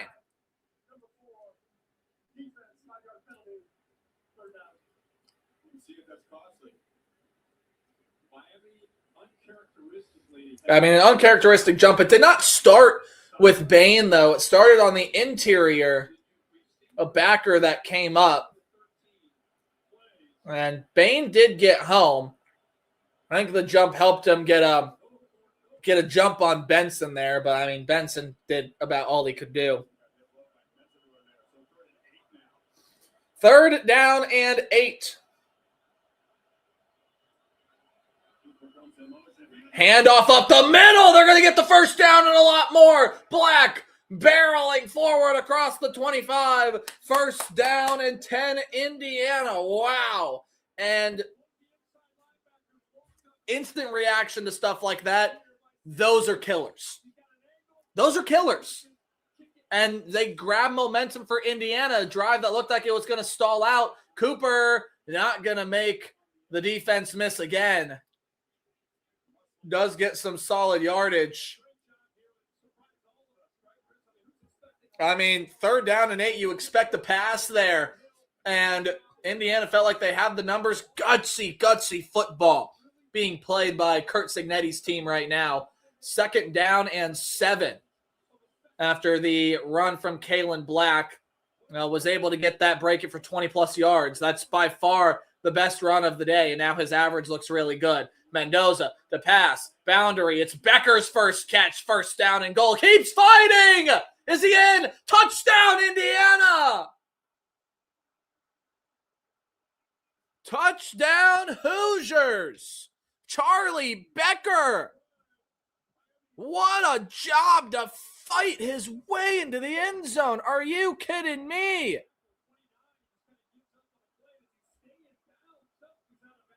Okay, I was about to change things. He did step out of bounds.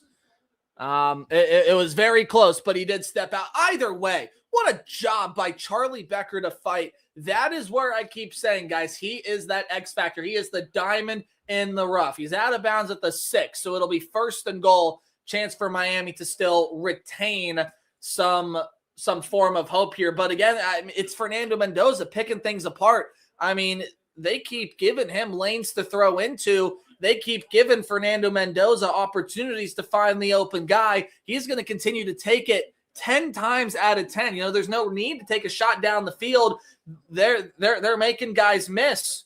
And a little tension in the Miami huddle now. But again, all in good competition, trying to fire up your teammates. Ruling on the field is a touchdown from Becker. It's going to be overturned. He stepped out at the 6, where it will be first and goal for Indiana as they try to stretch this thing to a 2-possession lead. Now, mind you, Miami was down against Ole Miss, but you're talking about a different beast here. I mean, Indiana getting up double figures here is going to feel huge. It's going to feel massive. Again, right there, Becker is going to step out at the 6. And I mean, you had 1, 2, 3, 4 Miami players come up there and try to take him down, and they couldn't.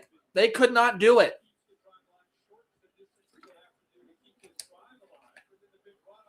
So obviously the call was overturned. No surprise there.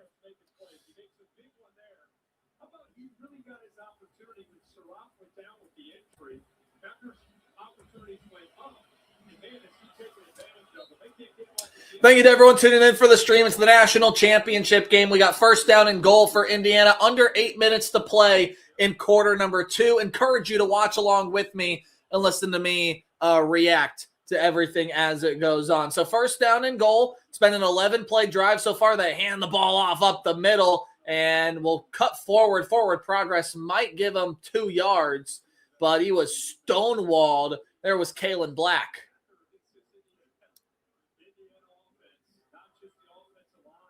So it'll be second down and goal, and this is, again, I mean, just a huge series for Miami here. This would be a massive goal line stand.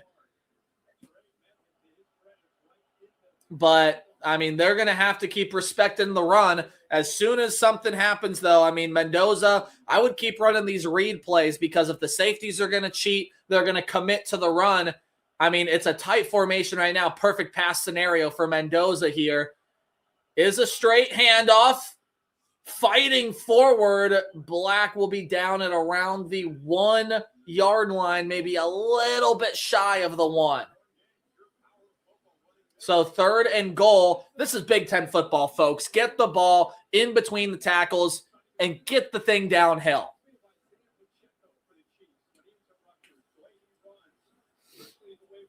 So third and goal. Tight on the interior. Corey Heatherman calling the signs.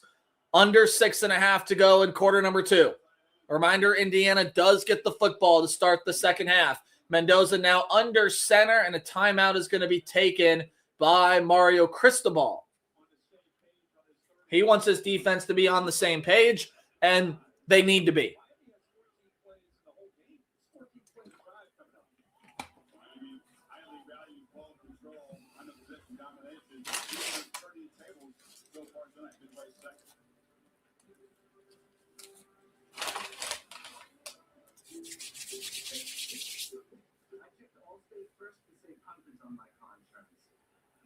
I didn't check if I unlatched Milo's video while taking a selfie.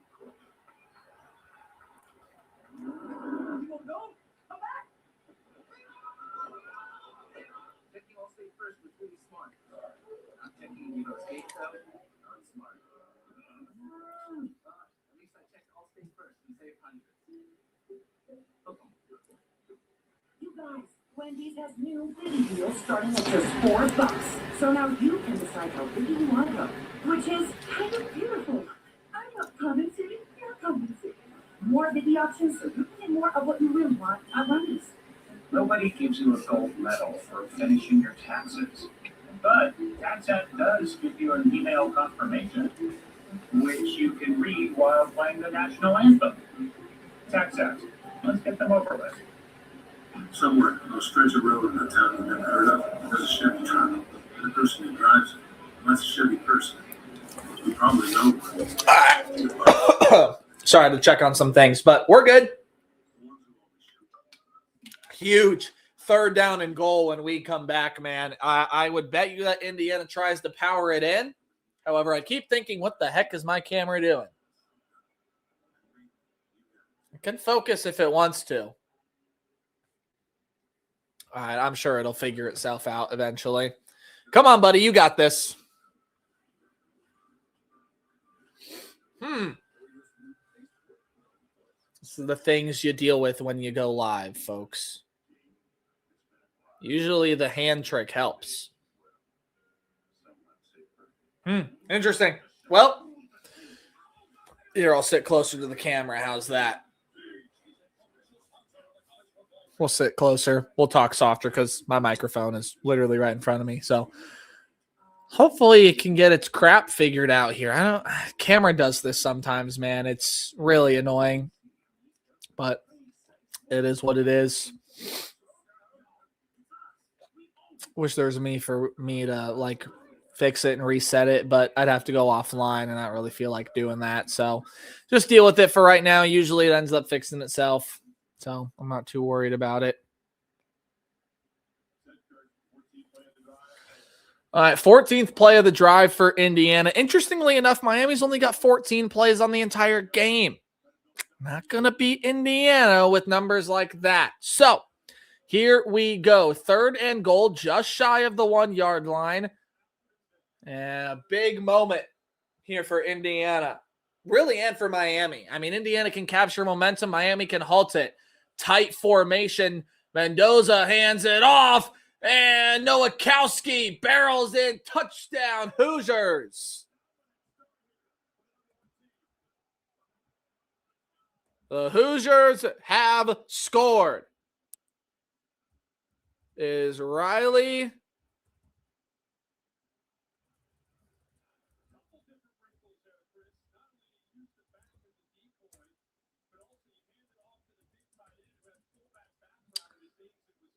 Yeah, 1 yard touchdown run from Riley Nowakowski. Spelled that right? I spelled that right? Hey, and the camera's fixed too. I did spell that right. And we now get ready for the extra point is up and good. So Indiana has got the 10-0 advantage. Riley Nowakowski, the tight end, playing fullback here. He's got fullback in his days. But this was the Nowakowski drive, man, muscling his way forward on a really big-time play. You have the 3rd and 8 run from Kalen Black, Charlie Becker fighting his way to the goal line, and then it's Nowakowski again finishing it off in the end zone. Miami's got to answer now, because if they don't answer, I'm afraid this thing is going to be really, really tough. Really tough. It's still doable for this Miami team, but they don't answer now, it's tough. It's tough.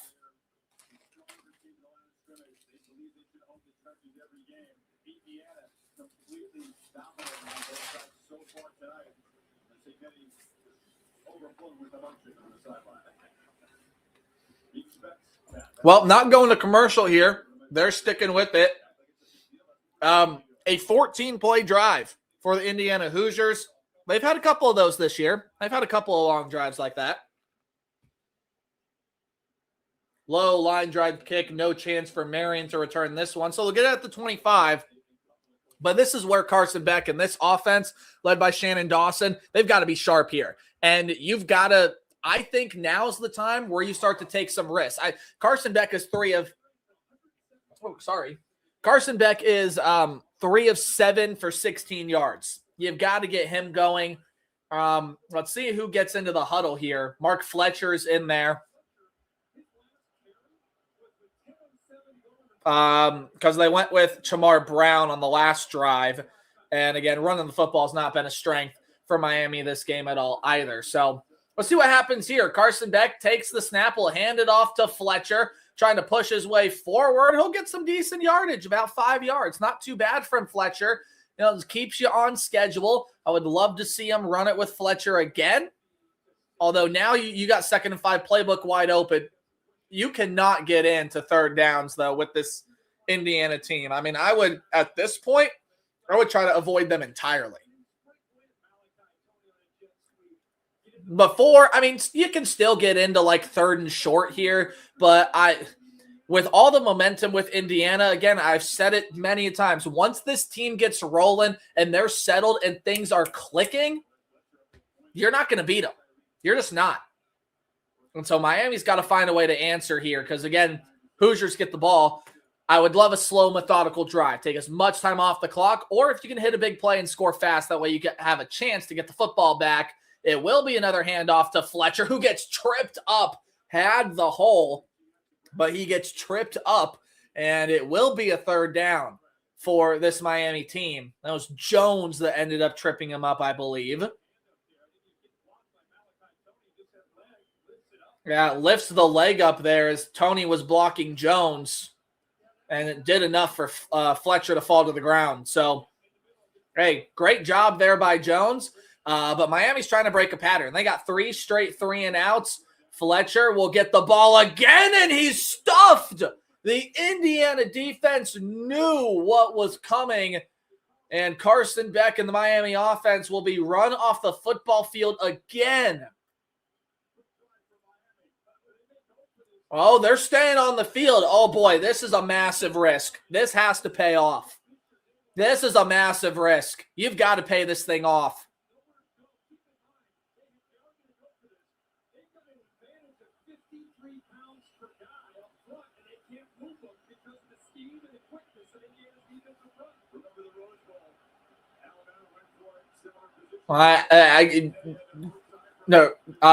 Chris just said it. Remember the Rose Bowl. Fletcher! Second effort. Does he get there? I don't know. Oh, they're running in near the marker. I don't know if he got there. Indiana's thinking they got the stop. And they do give him the first down. Wow. I'm sure Curt Cignetti wants a measurement on that. He's got the gaze going right now. And let's take a look here. Fletcher fighting. Oh, that football's probably across the line. I agree with that call. That's a first down. That's a great eye as Curt Cignetti gives the camera the gaze. The old meme gaze. Like it, Curt. All right, Beck going to take a shot, and he's got an open man. C.J. Daniels down the field across the 50 for the first time. Are the Hurricanes in this ball game, and now they're starting to roll offensively. Man, the fourth down risk paid off barely. And if they can get in the end zone here, that's you got to look back at that play as one of the calls of the game. Just found the soft spot in the zone, right around 4 guys there. Nice job by Carson Beck. By far his best throw of the day, dropping a dime into C.J. Daniels, and now the offense has got some rhythm. They can go to work.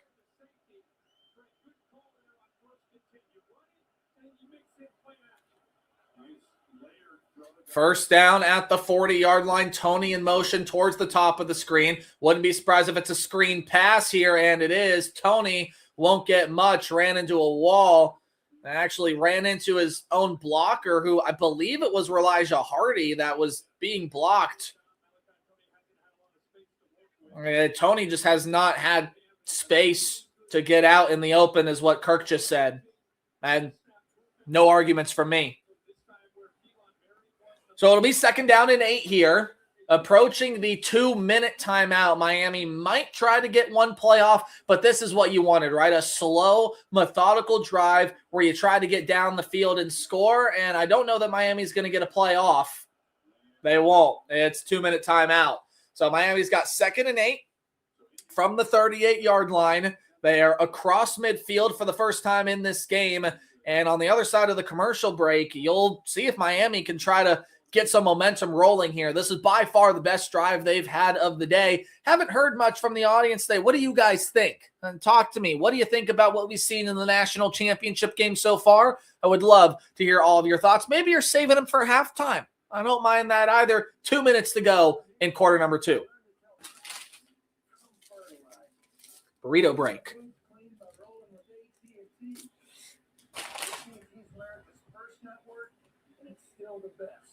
That's not me talking. That's the scoreboard. Just the fastest, most reliable network. Ain't that right, Graham? When you compare, there's no comparison. Plain talk, strong signal, nothing better.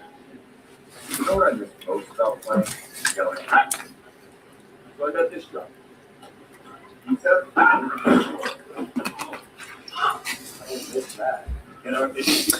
So as I've been saying, I mean, this is by far Miami's best drive of the game. Again, they had run 14 plays all up through this drive, and they're already almost half of that now. They're at 6 plays, been a 35-yard drive. Again, that fourth down call, guys, huge.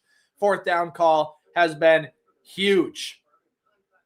Horsey McHorseface. Hello, Stefan.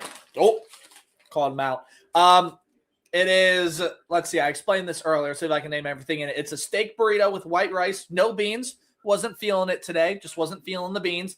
It's got queso, it's got the red spicy salsa, the corn onion medley, what they got. I think that's pretty good. Lettuce, cheese, wrap it up, give it to me in a nice big, goodly wrapped ball of joy.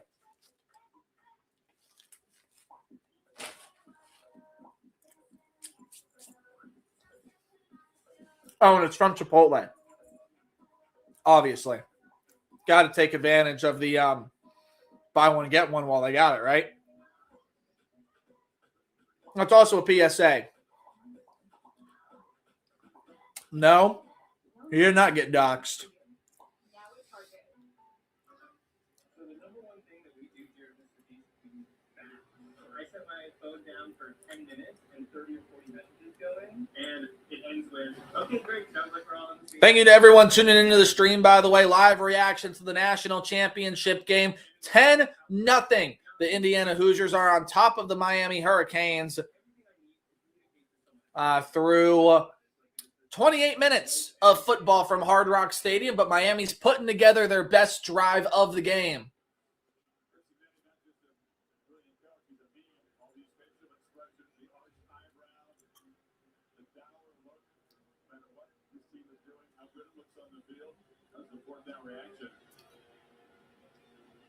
Miami had to do that just to keep this drive alive. Now they've moved the ball inside. So they're inside the 40-yard line. I picked Miami. I'm not rooting for anyone, though. I'm hoping for a good game. It's Mark Fletcher that gets cut down. So 3rd and long here for Miami. And I'd say they're still just on the outside of field goal range. So picking up, at the very least, yardage here on this 3rd down is huge. But I think you need to go big. You need to go for the conversion here.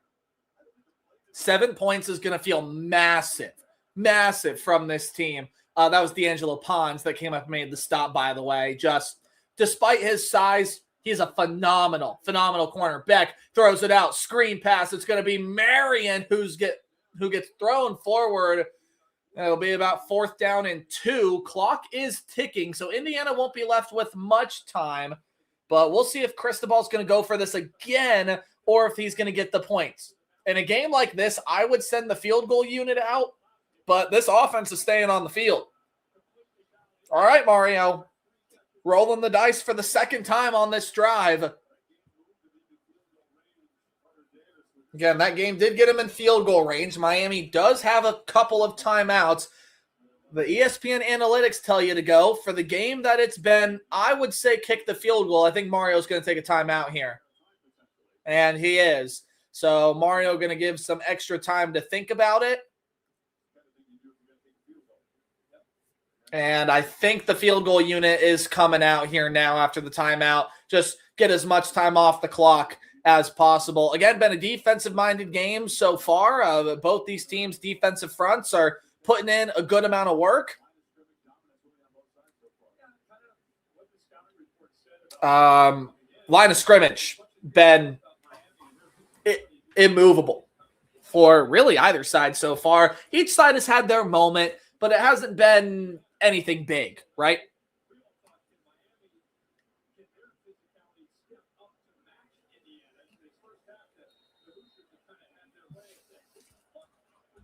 All right, here we go. You got Carter Davis on the field. 7 of 12 from 40. Did miss a 53-yarder against Ole Miss. A 50-yarder is up and it dings the post. Doinked off the post Miami will be scoreless into the half, and Indiana gets the football to start halftime. Oh, boy.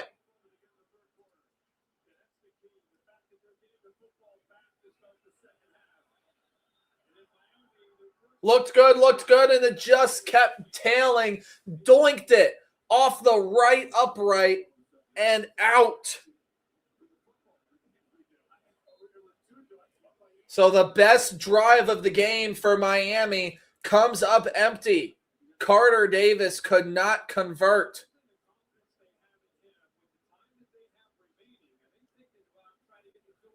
Well, Indiana's got some time here, but they do give a handoff up the middle to Hemby.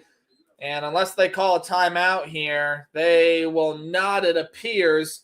And so we're going to get into halftime.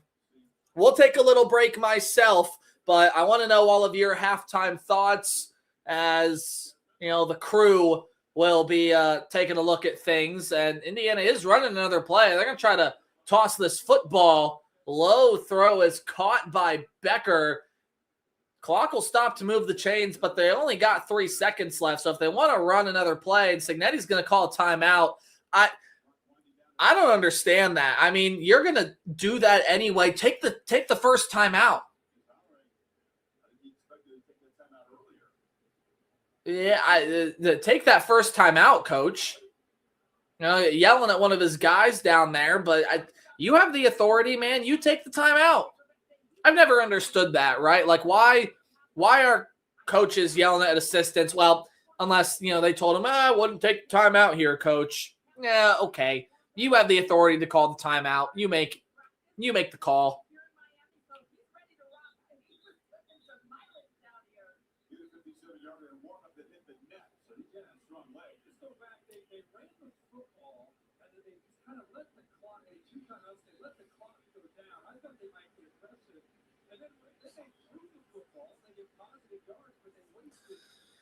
So because of all the wasted time, Indiana has now got to shoot for the end zone.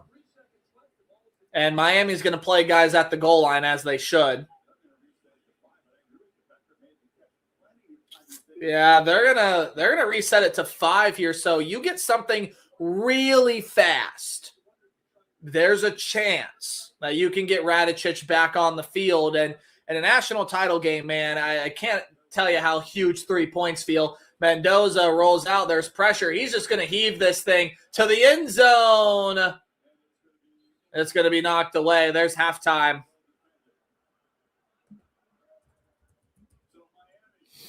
All right, there is halftime from the national championship game. It is Indiana 10, Miami nothing. We will be right back. We'll take a pause. You'll still see me on camera, but just know I'm working. We'll take a pause and be right back with a little halftime report of my own.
All right, welcome back into Tailgate Nate Live. We're live reaction to the national championship game from Hard Rock Stadium at the half. It is Indiana 10, Miami nothing. Let's get into the Tailgate Nate halftime report. What do I have to say about what I've seen so far throughout this contest? Well, I'll tell you one thing, and I mean, let's recap the scoring as it appears down here. So Nico Radicic, a 34-yard field goal on the, I believe, second drive of the game for the Indiana offense. I should really have had this pulled up.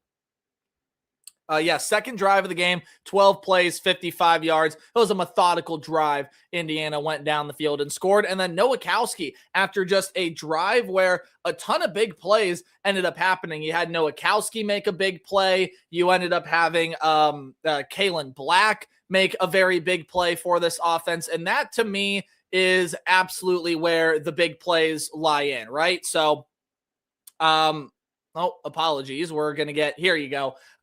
So Kalen Black and Nowakowski, both on that 14-yard drive, or 14-play drive, 85-yard drive.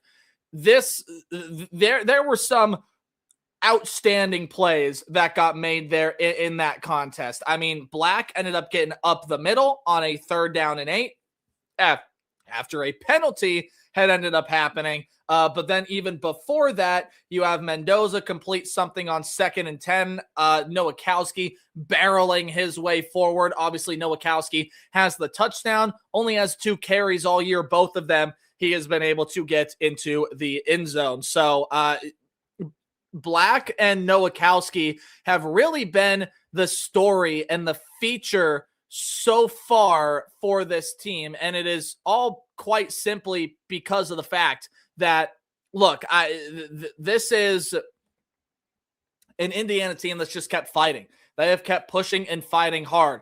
Kalen Black has been the story of the offense for me, for Indiana so far. While his stats will not appear on screen, I'll read them out to you now. 7 carries for 43 yards and a long of 20 yards. Of course, that 20-yard carry on 3rd down and 8. Massive offsides on, I believe it was Ruben Bain that ended up jumping offsides. That allowed Kalen Black and Indiana's playbook to be wide open. Kalen Black ran that thing forward for 8 yards. On 3rd down and 8, ran it for 20 yards.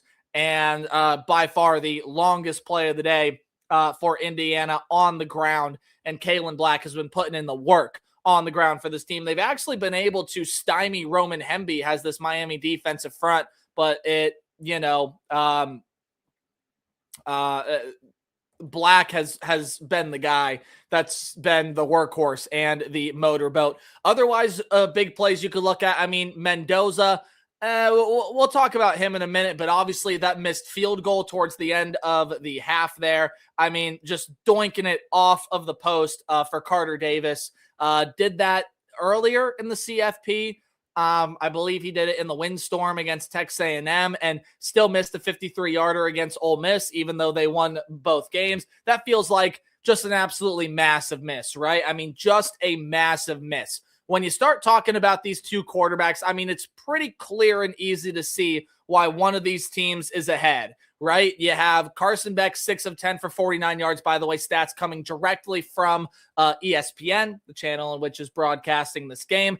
Carson Beck, 6 of 10 for 49 yards. He's got to, I think, make some better throws and decisions with the football. The best pass of the day for Carson Beck, by a wide margin, was that one where he dropped it into the soft spot of the zone to find CJ Daniels. Other than that, I mean, he's hit Malachi Toney on a couple of swing passes. Keelan Marion only has 1 catch. They got to find a way to get him going. Otherwise, I mean, it's been those 3 guys. You're not involving any sort of trickery or really just anything new and different and exciting.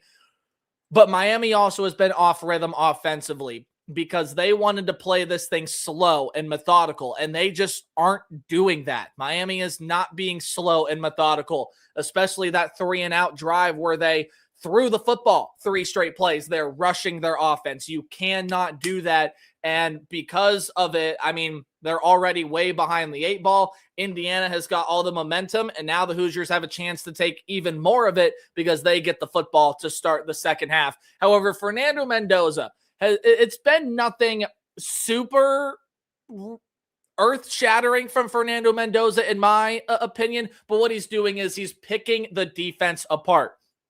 2 longest passes have been to Omar Cooper and Charlie Becker. Nice way to get himself involved. If he could have just stayed in bounds, probably would have been able to find his way into the end zone. And then again, we're not even talking about this goal-to-go situation in which, again, Indiana just played old school Big Ten football, powered their way into the end zone. But this is by far and away an Indiana team that's got the momentum. And Fernando Mendoza is playing better. He's got skill position players around him that are playing better. Carson Beck has got to start to find some rhythm. And Mark Fletcher has been fine. I would like to see him get going a whole lot more too. In fact, this is a Miami team that's only got 1.7 yards per carry. Yes, factoring the sack yardage into that as well when Carson Beck was driven backwards on the lone sack of this game for the Indiana Hoosiers. So, yeah, sure. You have to factor that into account. Absolutely. But Carson Beck, I just think, has got to play better. Carson Beck has got to find his rhythm.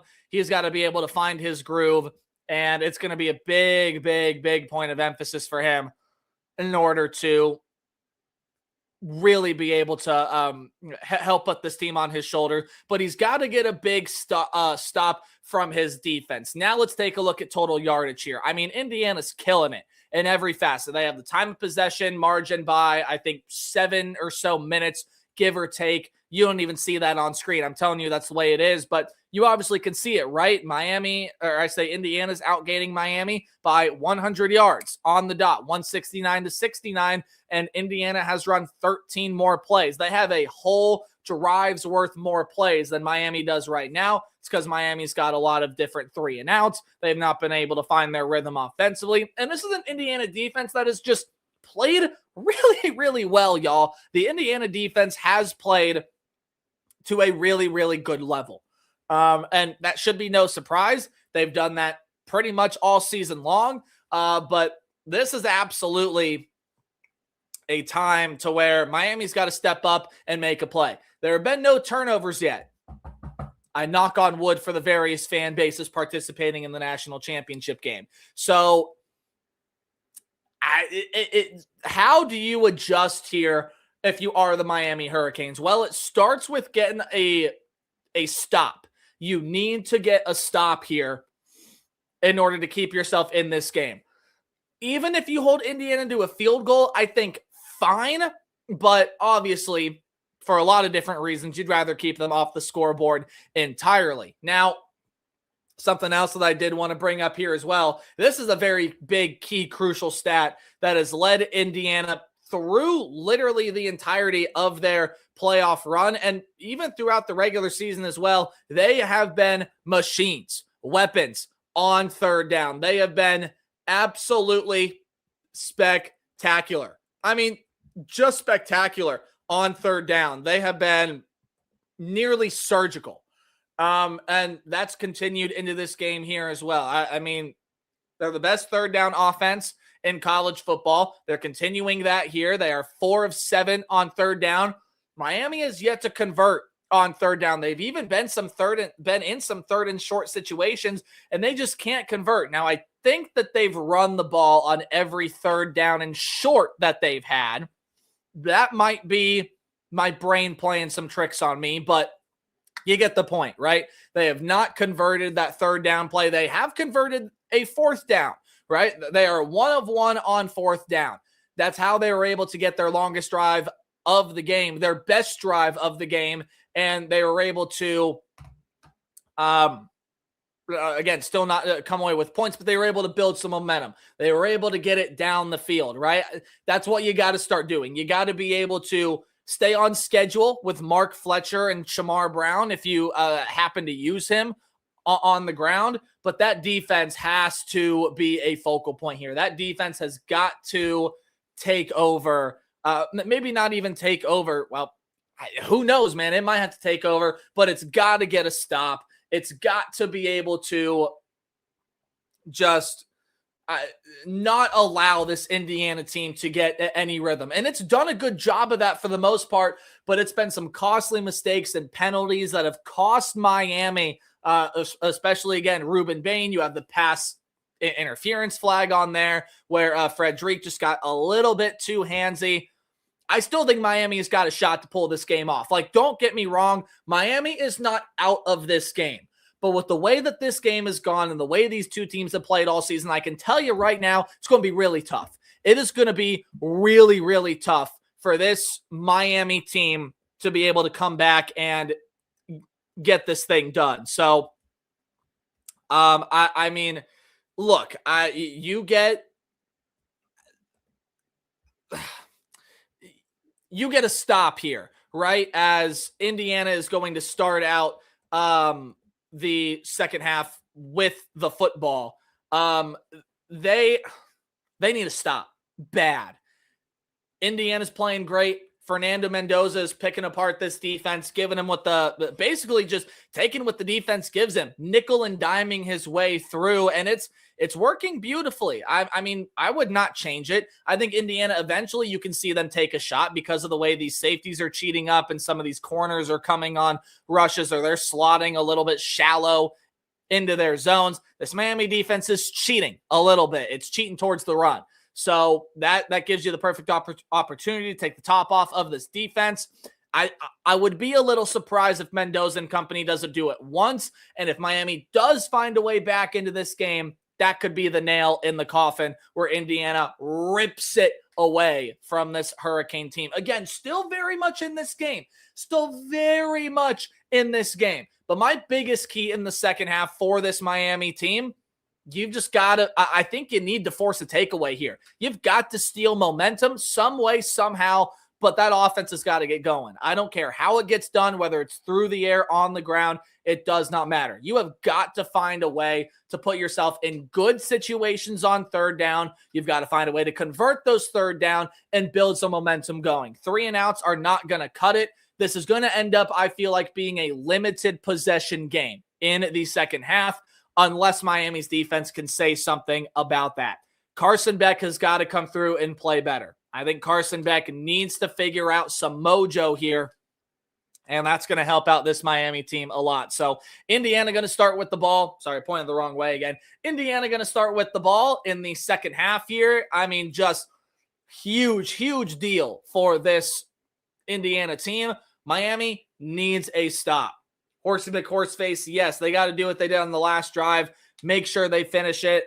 I think they even got to do a little bit more than that. I mean, they cannot rely on gambling on fourth down here. They've got to find a way to convert these third downs. Carson Beck has got to figure out this coverage better. He's got to start seeing the field better. Quite simply. I mean, period. Carson Beck and this offense have got to find their rhythm. Otherwise, Miami's not going to win the game. I'll tell you that outright. Miami's not going to win the game.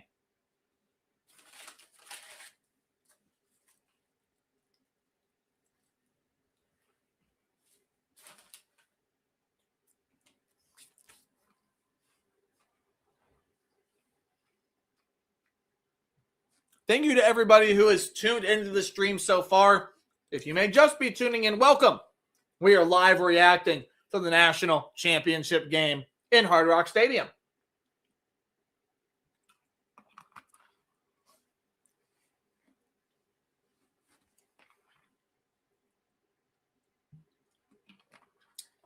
All right, we're going to start having a drive chart down here. So I'm going to keep this up for the current moment, time being.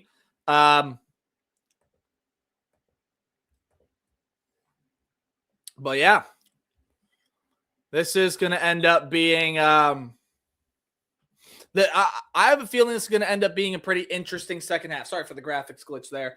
I have a feeling this is going to end up being a pretty interesting second half because I don't think Miami's just going to lay down and die. I think they're going to find something to be able to resurrect themselves here because they have to. And I just don't think Mario Cristobal is going to let this team sit there and take it. Now, if Indiana comes out, puts together an immaculate first drive as kickoff is just about underway here, all I do on that sideline is tip your cap. Going to be really frustrating, but up to that defense to try to get some pressure, try to get home.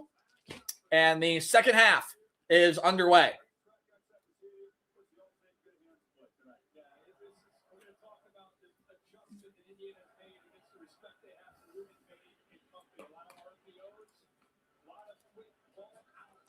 That's another thing, too. Indiana, this is a big part on Fernando Mendoza, taking what the defense gives him, running a lot of RPOs, man, running a ton of RPOs. And you have to against this defensive front. So 1st and 10 at the 25, Mendoza out there, and handoff stonewalled. They're going to end up getting back to the line with Kalen Black, but, I mean, still, good job by Miami defense, making a statement early on that drive, no gain. If Indiana gets a touchdown here, it's going to take the run game option from Miami. I would agree with you, Phillip.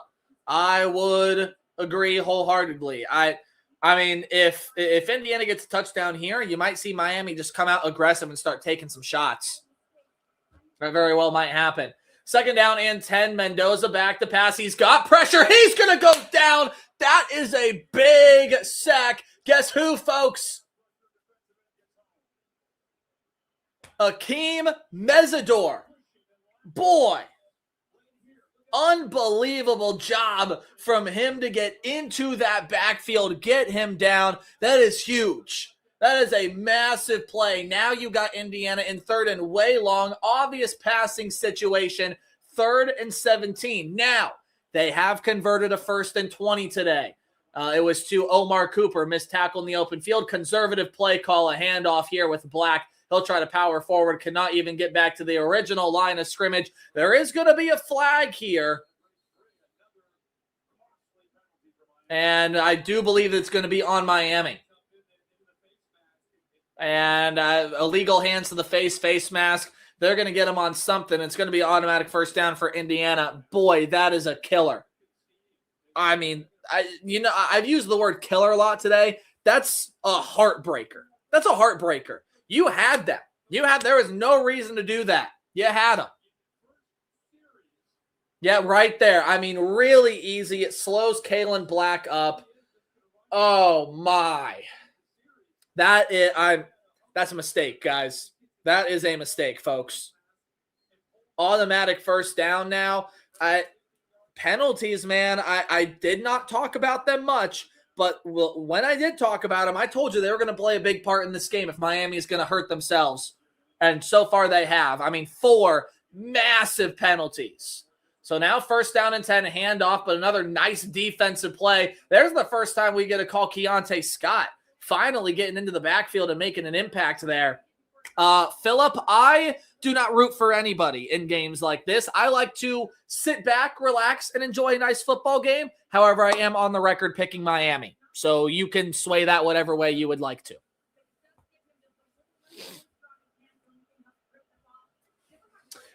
Mendoza's got chalk on his hand, so interesting thing to watch there. 2nd down and 9. Mendoza going to roll out. Doesn't like what he sees. Take a shot downfield into coverage. No flag. It was Elijah Surratt. He ended up tripping, and ball was thrown towards his feet. No play on the football.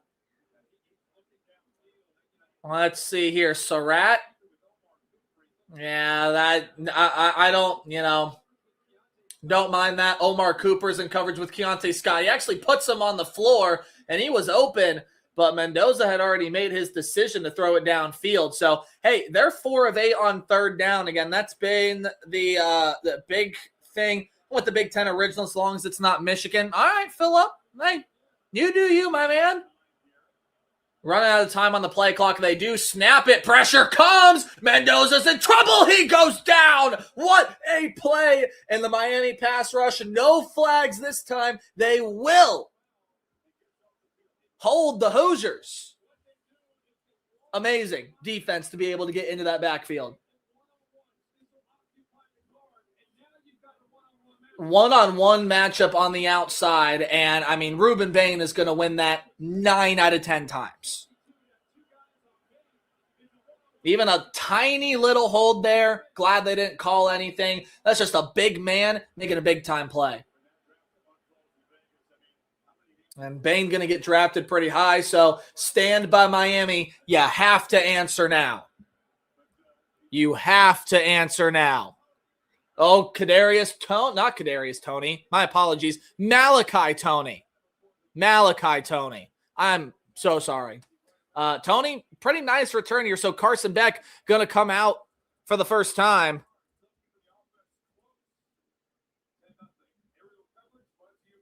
Sorry, I got to update my little drive chart here.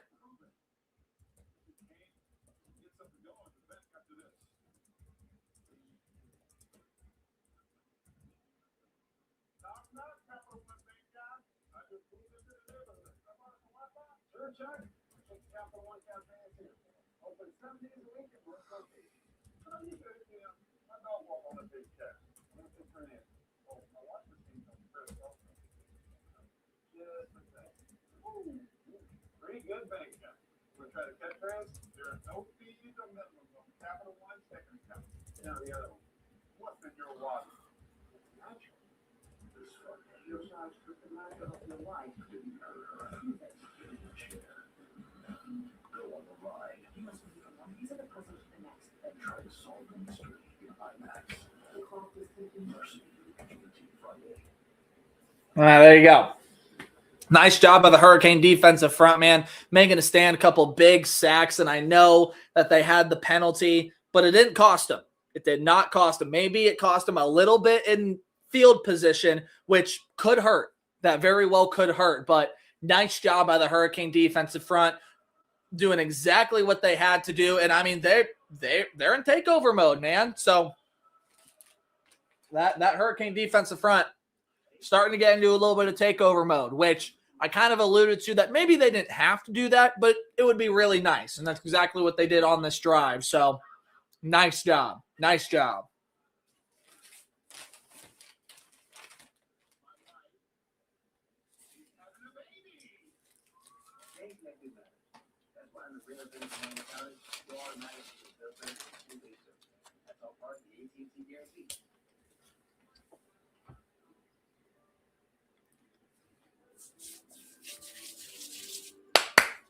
All right. Ooh, where did my drink go? Oh, there it is. Hey, make sure to stay hydrated out there. This is my second one of the day. You're probably still on your first. Stay hydrated out there, folks. Water's important.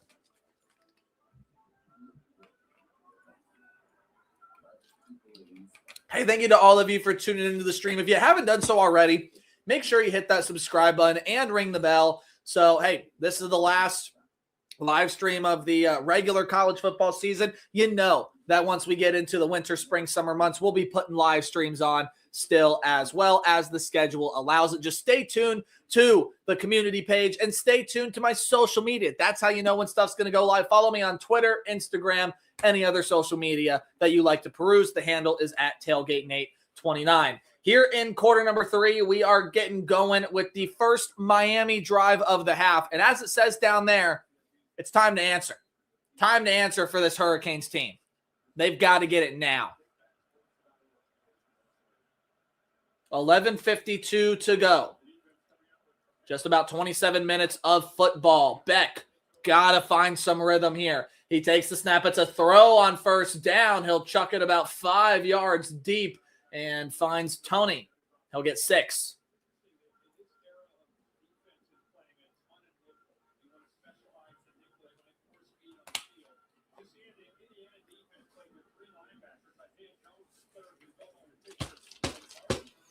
Oh, they only give him 5, so it's second down and 5.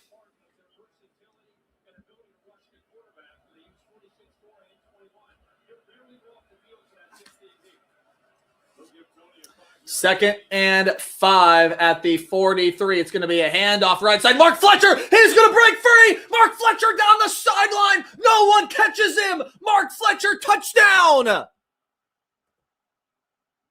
Touchdown, Mark Fletcher, and the Canes have some life in the national title. 57 yards. Wow.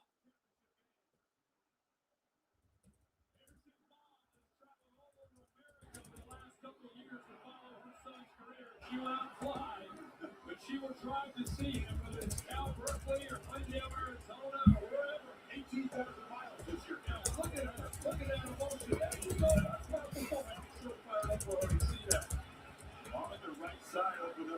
I'll do last score again. It just makes it easy.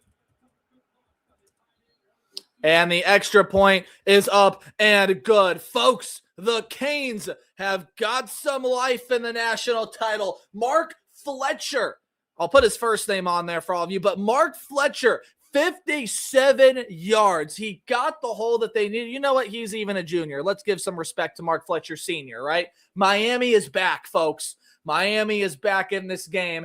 And what a block by CJ Daniels on the outside, helping to seal that edge. Everybody did their job, and the big play for Miami comes through. Woo, baby. We got a game now, folks. Miami is back. They are live. Wow. 3-point game now. Mark Fletcher. Unbelievable.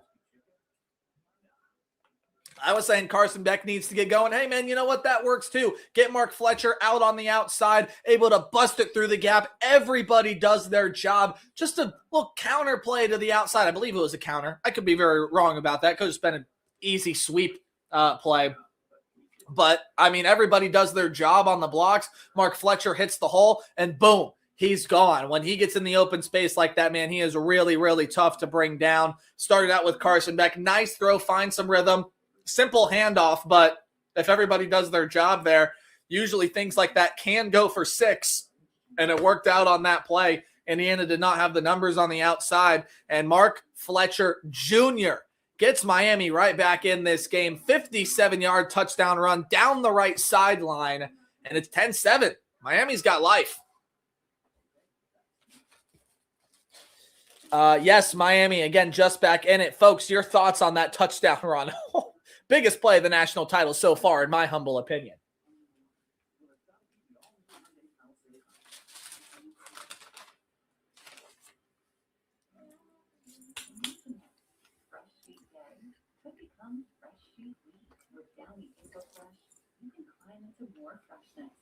Night after night for up to 7 days. Downy breathes life into your laundry.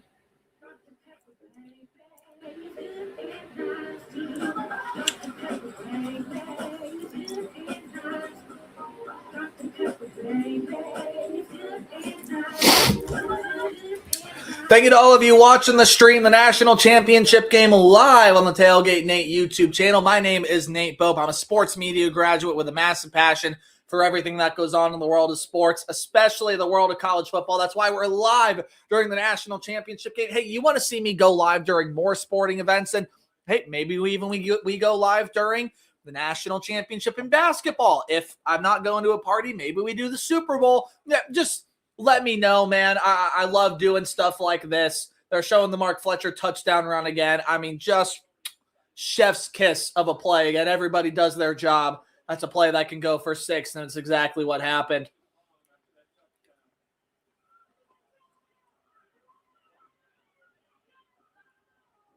All right, Mark Fletcher's mom in the crowd, pumped up. And Miami right back in it.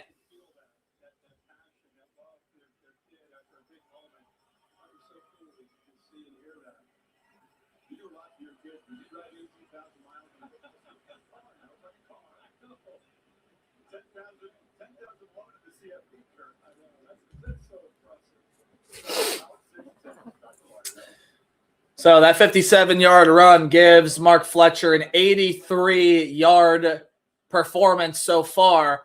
And Miami kicking this thing off, man. That defense can make another stand. This thing is about to get interesting. Very interesting.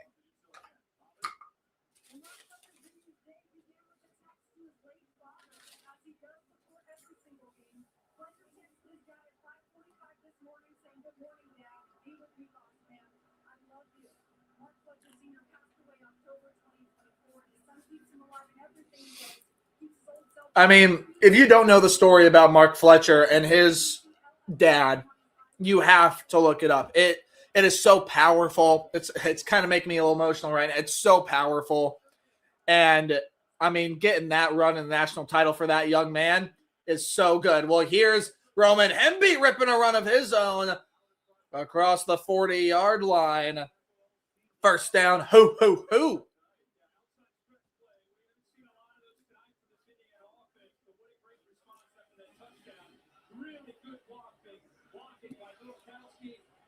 So Miami's going to win the rushing category, but it's because of that 57-yard run from Fletcher. I think Indiana's been the better run team so far. Again, one play happened to go against the Hoosiers. It's going to be another run play here for Hemby. They were able to slow him down pretty nicely in that first half.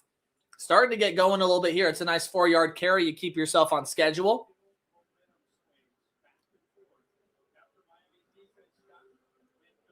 So 10-7. Again, in favor of Indiana. Miami got the last touchdown right down here. Mark Fletcher, 57-yard touchdown run. We should. I'll fix something here in a minute. It's going to be 2nd down and 5 near the 45. It's a long 5 yards. Hemby again going to bring up 3rd down and short. I know people are going to know that this is Miami, but just because it's my standard. There you go.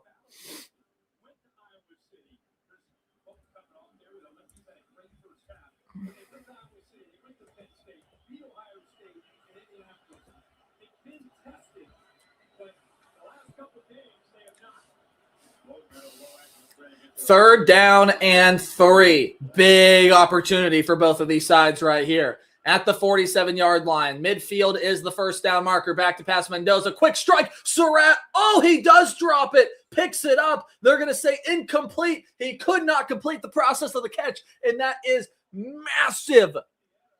Massive for this Miami defense. Boy, did Surratt miss an opportunity. And this is something that you just don't see Indiana do. You do not see them make mistakes like this.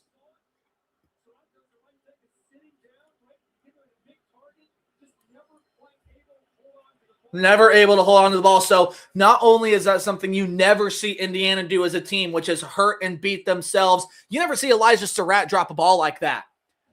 Oh boy, folks, momentum has shifted over to this side of the screen. And fair catch called for by Tony at the 11-yard line. Time for Carson Beck and company to answer. Because if you answer here again, you really put the pressure on the right-hand side of my screen. And that...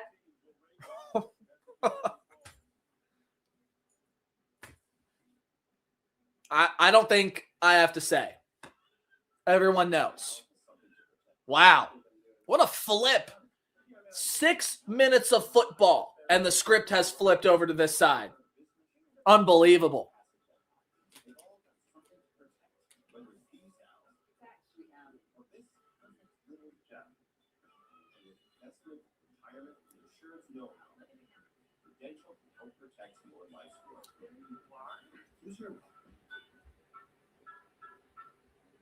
Now, when you get a Jimmy John's sandwich, you can have any bag of chips and a drink for only $1.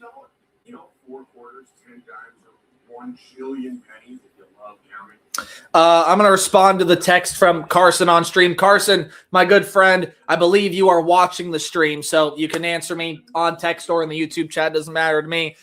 He said, crazy to think Fletcher went over an hour of real time between carries at one point. I believe it was more like, it might have been over an hour. You might be right about that, Carson. I'm thinking it's more like half an hour, 45 minutes. It might have been an hour. It's because Indiana was sustaining these drives, and, you know, Miami wanted to give Shamar Brown a look, but you can't do that now, not after that run that's listed below. You can't do that.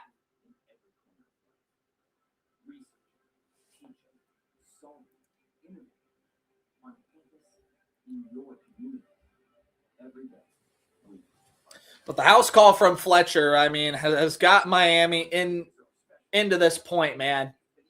Wow.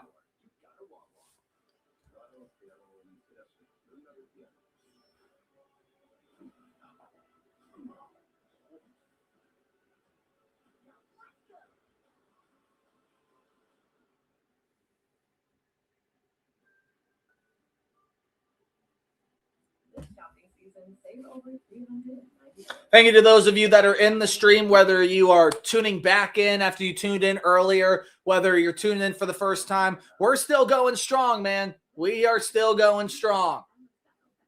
Again, live for the entirety of the national championship. It's been fairly good so far. The stream has been. I'm really excited to do this live stuff for you guys. I think it's going to lead to so many bigger things for me and this channel and for content opportunities for you guys, and something I'd always wanted to do. The reason I'd been going live, and I've explained this before, I wanted to start interacting with all of you a lot more, and I feel like me going live does that. So thank you for those of you that are interacting with me right now simply just by watching the stream, watching along with me, showing your support for the channel. It does mean the world to me. So thank you. Thank you much. Miami, first down and 10.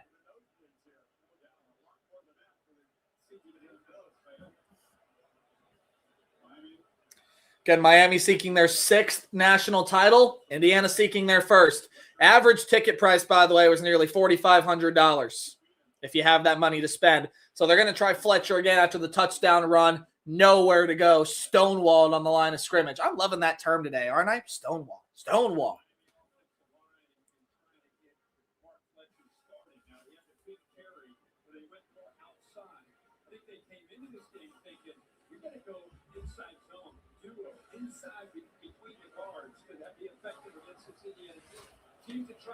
Second down and 9, so Fletcher did, in fact, end up getting a yard. 8:30 to go in quarter number 3. 10-7 Indiana, national title in Hard Rock Stadium. Beck back to pass outside and way too low for Tony. It's what I'm talking about with Carson Beck. You've got to find a way to get him on this rhythm. Now you're off schedule. Now you got third down and long. Just as your defense was stealing all this momentum back for you. And again, Indiana's going to benefit off of your mistakes. So you have to here. Surratt dropping that football cannot be just this thing that happened. You have to turn it against this team. So third down and 9, 0 of 6 on third down so far. First third down of the second half for Miami. After the first drive went only 2 plays. Beck, back to pass, going to take a shot over, incomplete. No flags are going to come out. Tried to find CJ Daniels, and the Indiana secondary's been nails all night. It's been fantastic. They did get a matchup that they like. Kirk just said it maybe a little early to the ball. Maybe a little early to the ball from Sharp, but I like it. I don't mind it. I like it.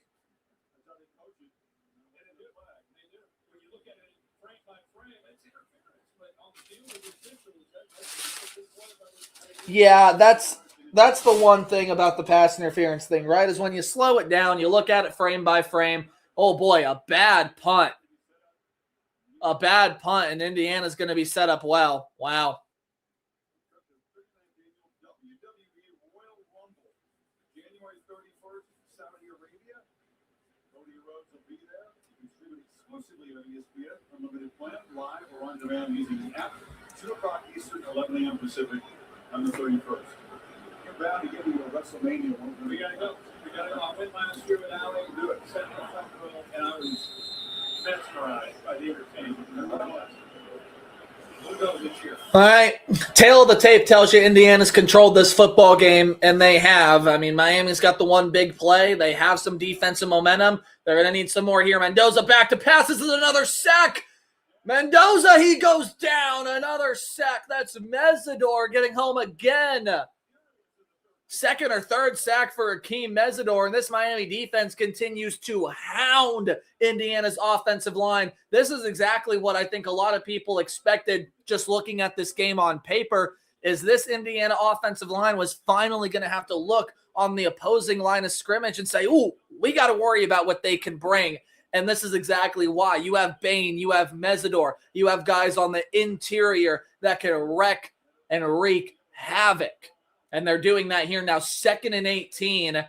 Again, Indiana's done well to put themselves in good position here. Another conservative call. Black going to go with the run, bouncing off tacklers. He'll fight his way for extra yards. He'll get, I think, just shy of the original line of scrimmage. If not, he's a couple yards back. This D-line is so fun to watch, Carson. People forgot how good this defensive line was because of their losses to Louisville and SMU. It has shined in the college football playoff. Shined.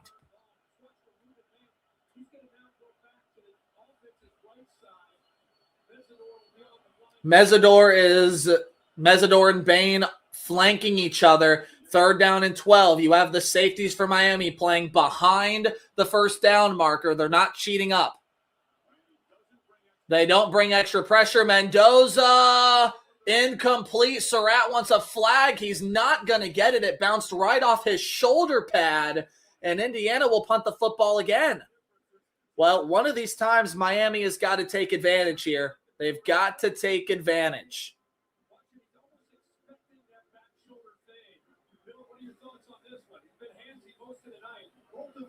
Both of them are grabbing on each other. And because his head is turned to the quarterback, I feel like you guys should allow that a little bit more, right? They're letting them play on pass situations. I got no problem with that. The rules analysts, commentators, they're all talking, saying, yep, I mean, they're letting them play out there. And Frederic has been handsy all night, but it's really served him well. Tony is backpedaling. No fair catch call. Has to make a couple cuts, and it'll be downed inside the 10. So Miami has got a long way to go if they want to try to put some pressure on this Hoosier team.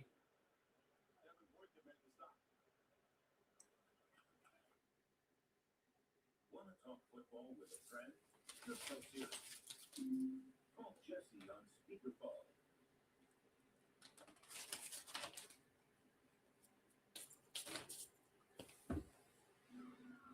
When you dedicate your life to saving others. Oh, did you see the ordinance, by the way? They showed a clip of what I assume to be near downtown Miami or just outside the stadium. But did you see the thing where the college football playoff was going to try to tame the music? Why? Why are you trying to tame the music? That doesn't make any sense. This is Miami. Good luck. Have fun. Not going to tame the music volume in Miami. Just not going to happen. I can't believe that took me this long to bring that up. I've been thinking about it pretty much ever since I saw it. I was like, how the hell are you going to find a way to do that? I don't know if they did. They probably didn't. But they were trying to limit like parties and extracurriculars. They wanted everyone to go to the college football playoff fest or whatever. I don't know.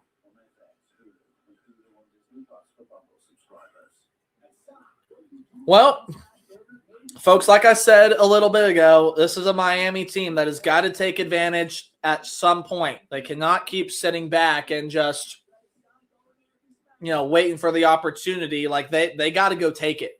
They've got to go take this opportunity. And I think when they take that opportunity, this is going to be a really interesting game because then you put the pressure on Indiana, and they've had pressure put on them twice this season. Penn State, Ohio State. You put the pressure on them.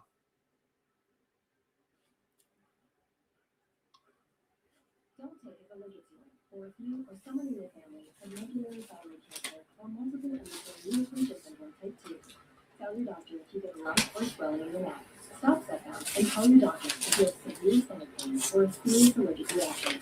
Severe side effects may include inflamed pancreas or gallbladder problems. Tell your doctor if you experience vision changes, depression, or suicidal thoughts. I'm going to go get some water, folks. I will be right back. Taking Zepbound with sulfonylurea or insulin may cause low blood sugar. Side effects include nausea, diarrhea, and vomiting, which can cause inflammation and worsen sugar levels. If this is clicking for you, ask your healthcare provider about once weekly Zepbound and check your coverage today at Zepbound.com. Hoosiers kick the first corner field goal, then built the lead. Kowski, a wrinkle here, the tight end, fled it into the fullback. And then in the third quarter, Mark Fletcher, career low 57-yard race. Miami's defense has stepped up after halftime. Indiana thinks the Canes defense is 7 for this possession. Midway third quarter. Alrighty. We refilled the container. Brita filter saves your life. Hey, stay hydrated out there, folks. Here we go. 6:24 left in the third. Miami with the ball on the 7. They're going to give the ball to Fletcher, who will just get his way over the 10-yard line, and it'll be second down.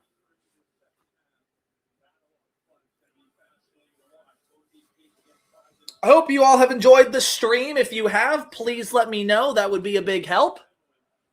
And like subscribe, comment, do whatever you got to do. Beck, back to pass, incomplete off an Indiana defender. Aiden Fisher. And Jones, Isaiah Jones, that is, right there as well. I mean, just trying to force that thing into a window. It's a little bit behind the receiver, a little behind actually way behind the receiver, and it's low. Not a good throw from Carson Beck. Has not been a good day for the Miami quarterback. 0 of 7 on third down. Still have not converted one yet. And they bring pressure. Beck in the middle, gets it to Tony, tried to fight his way forward, and he'll be held short. S'mores Pop-Tart while watching the stream. All right, my man. All right. I like it. Well, nice job there by Fisher again.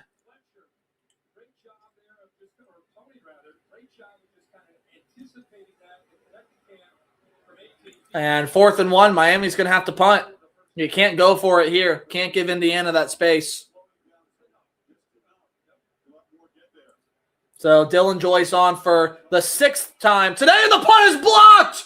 Indiana recovers in the end zone. Touchdown.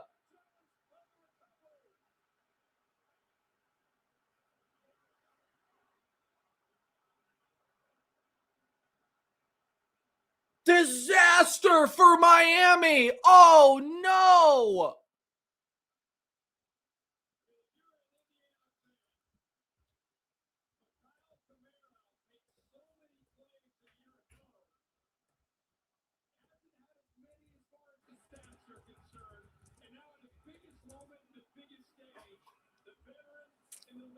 Unreal.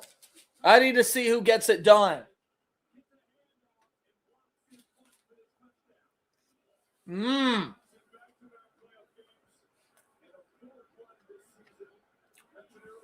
Kamara got the hand on it. Oh, and the extra point. Oh, it goes through, though. The extra point doinks it through. Mikhail Kamara got the block. And it was Isaiah Jones that got it in the end zone.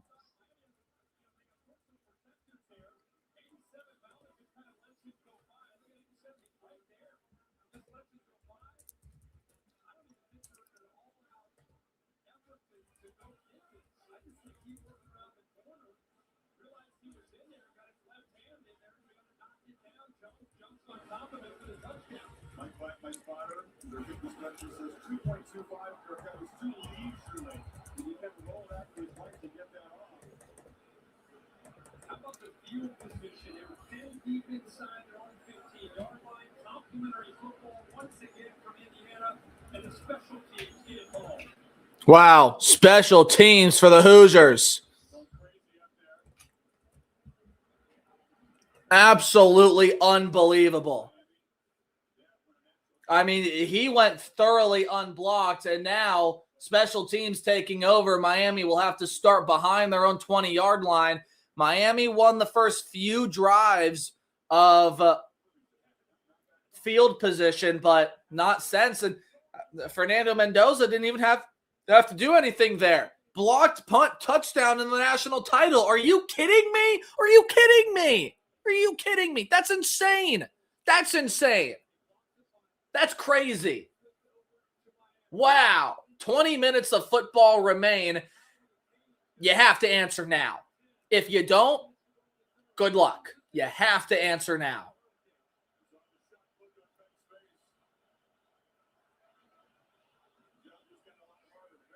Beck throws over the middle. It's caught. Fletcher bouncing off a tackler.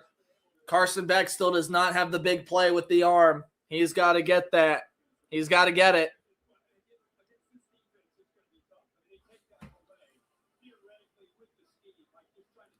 Oh, boy. The phone is blowing up now. And Fletcher's going to get it again in some space across the 35, out to the 37.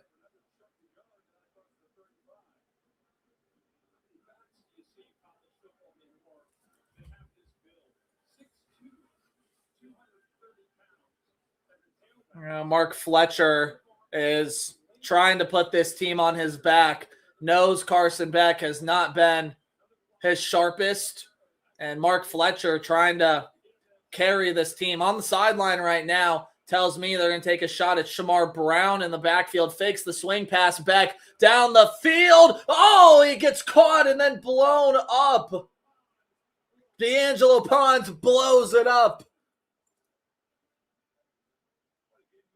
Unbelievable.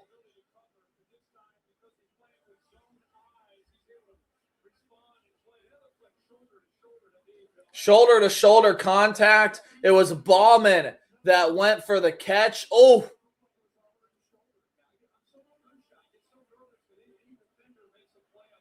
And Bonds hit him high, but he did hit him in the shoulder.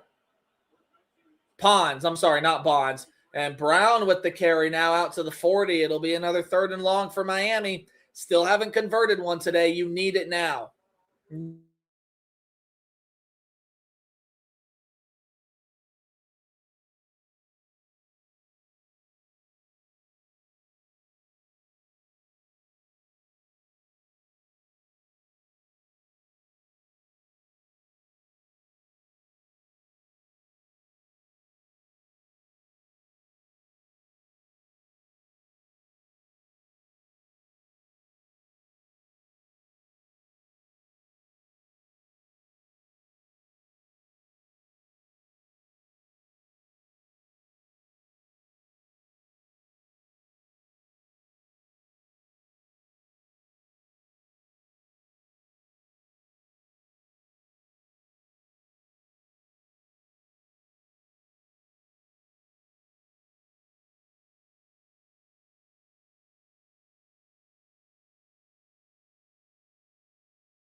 Sorry about that, guys. This is what happens when you're live sometimes. But we're back. We're back live. All right. Missed a big play from Carson Beck. Finally got something going down the field. Now throws a screen pass out and going to be down behind. Put a knee down on the turf. But Carson Beck, let's go back a couple of plays. Again, apologies. Something ended up happening with signal or whatever. It's fine. Hey, we were bound to have a hiccup at some point. But, I mean, what a throw by Carson Beck down the field. I believe it was C.J. Daniels and Beck. I mean, wanted more out of that last pass. So now it's 2nd down and 9, but they're finally able to convert on 3rd down, and they get a big play.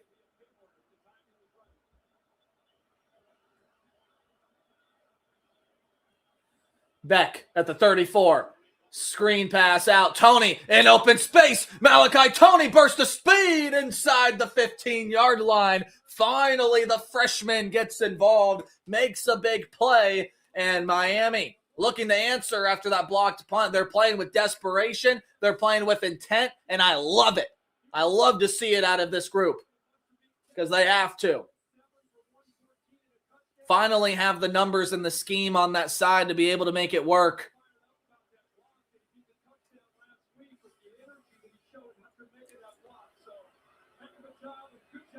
Now Tony on the sideline for this play. That tells me it's a handoff to Fletcher. I would be shocked if it's anything else. Fletcher, handoff, trying to find some space, finds a little crease, and will get 4.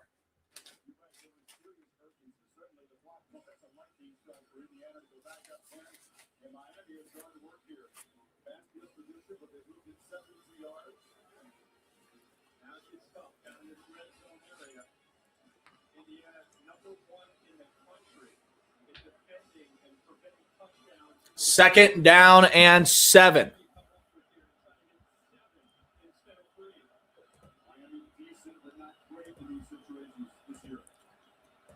Miami gives it off. Fletcher bullying his way and is close to a 1st down. Short of the marker. That'll take us to the end of the quarter. We now go to quarter number 4.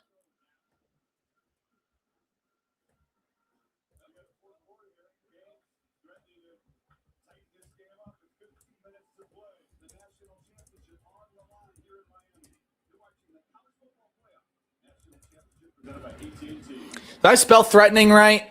That how you spell threatening?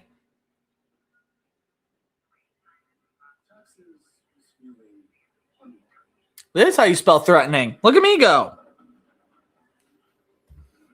That does not look like that it's spelled right, but I'm gonna trust my English grammar skills and say that that is correct. So look, man, IU block punt touchdown. That was massive. That was huge. Could come down to be the biggest play and the difference in this game. But the Canes are threatening a response. They're threatening to come back, man. Holy crap. Buckle up. Because I got a feeling this is going to end up being quite the finish to the national championship game, especially Miami gets on the scoreboard again here.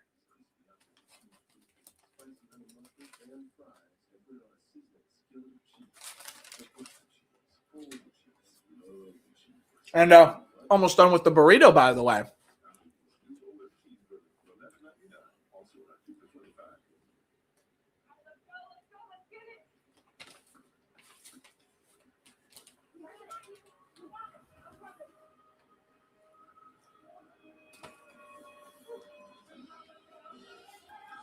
Okay. Burrito done. I'll be right back. I'm going to go toss this in the garbage so it just doesn't sit on my little table. I got it over here. Ugh. There's a harbor freight store in the neighborhood. And the thing about neighborhoods, they're not made of places. They're made of people. Okay. Oh, boy. This game fun or what? I'm having a blast. If you're having a blast, make sure that you subscribe to the channel. Make sure that you like the stream. Make sure that you go back and like all the clips that I upload from previous streams. And make sure you subscribe. You want to know when I stream more. You want to be part of the fun. You know you do. Hit the subscribe button, ring the bell so you're notified about all future streams. Also, follow me on social media to get even further notice when I go live at Tailgate Nate 29, Twitter, Instagram, wherever else you like to peruse through the socials. Thank you so much for all of your support. It's been a fun national championship game. We have 1 quarter of ball left to determine a national champ.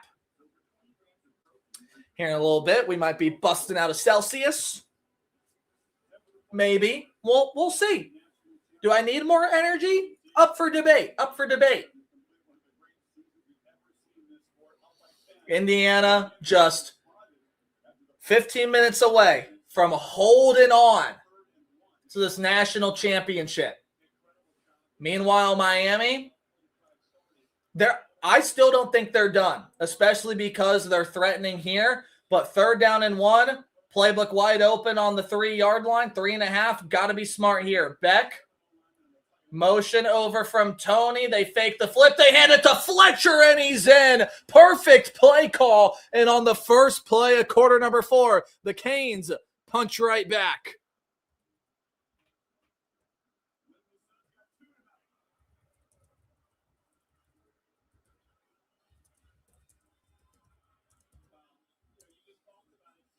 They're going to give him 3 yards or 4 yards on that.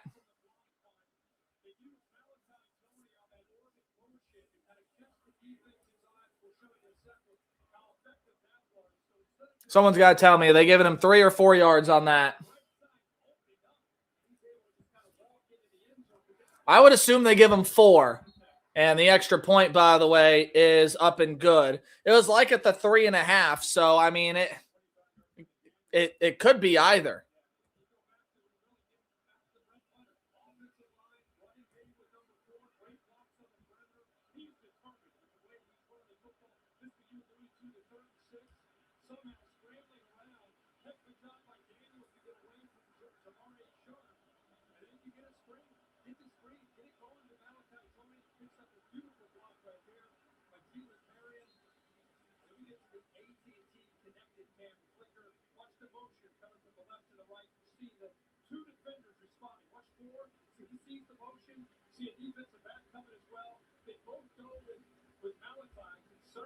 Let's see.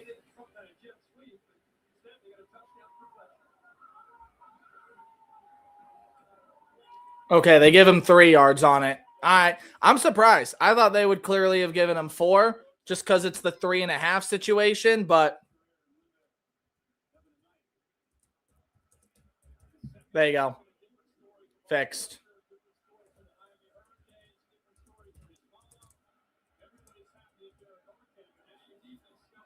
Yep. All right. Defense got to take a stand now.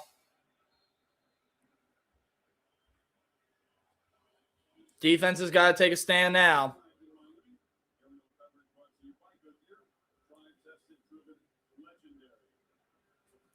It's the most important thing.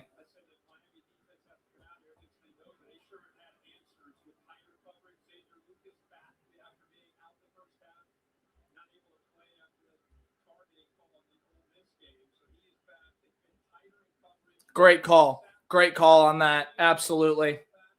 Fantastic call. All right, y'all. I'm trying to watch my connection here. We're having a little bit of troubles, but so far so good. Not going to mess with anything. So, first down and 10. Time for Fernando Mendoza and this IU team to respond. Handoff up the middle. After a couple yards, he'll be brought down. That was Kalen Black. He's been the better running back of the two so far.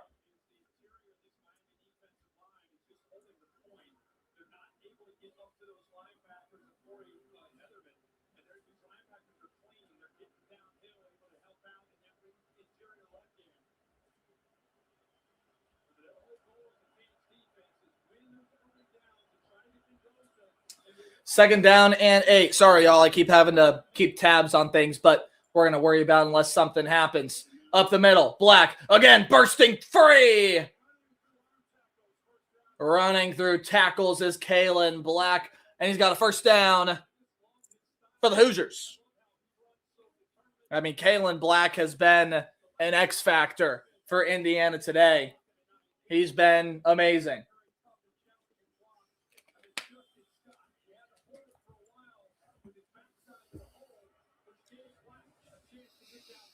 Again, this is where Indiana can shine.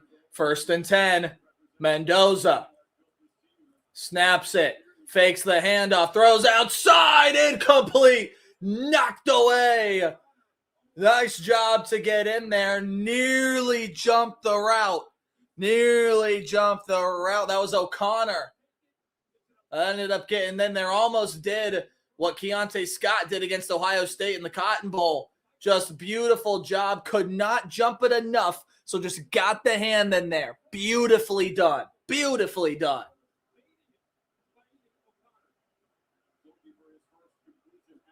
Mendoza has not completed a pass in the second half. This Miami defense been a big reason why. There's his first completion. It's Cooper on the outside. Got some space across midfield. He has the first down, and it'll be thrown out of bounds by Basaint. Keontae Scott comes over to finish the job, and Indiana building the momentum offensively.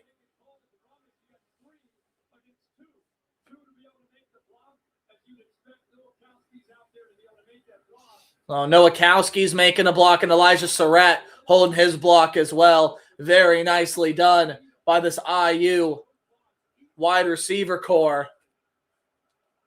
And that's the first completion of the half for Fernando Mendoza, believe it or not. Mendoza, back to pass. Pressure. Can he escape it? Mendoza trying to use his legs. He will dive forward for a yard. So good improvisation by Mendoza to make something out of nothing, but ultimately it is just a gain of a yard. Does avoid the sack, though. That's smart from the Heisman Trophy winner. As Ruben Bain was barreling down on him.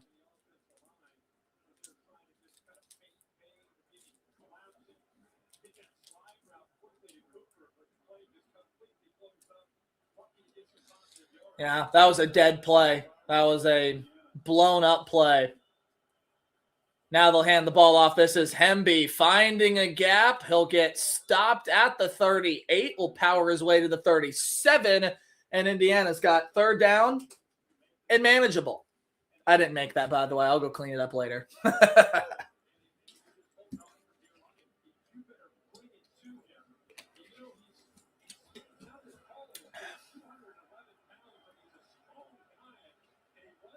Again, 3rd down and 5. Indiana has not converted a 3rd down this second half. It shows you the job the Miami defense has done. Only reason Indiana's ahead because of that blocked punt recovered in the end zone. Miami has controlled this second half, but it's up to Mendoza and the number 1 team in the country. Going long, taking a shot. It's Cooper, and he lost the ball. Hoosier fans wanted a flag.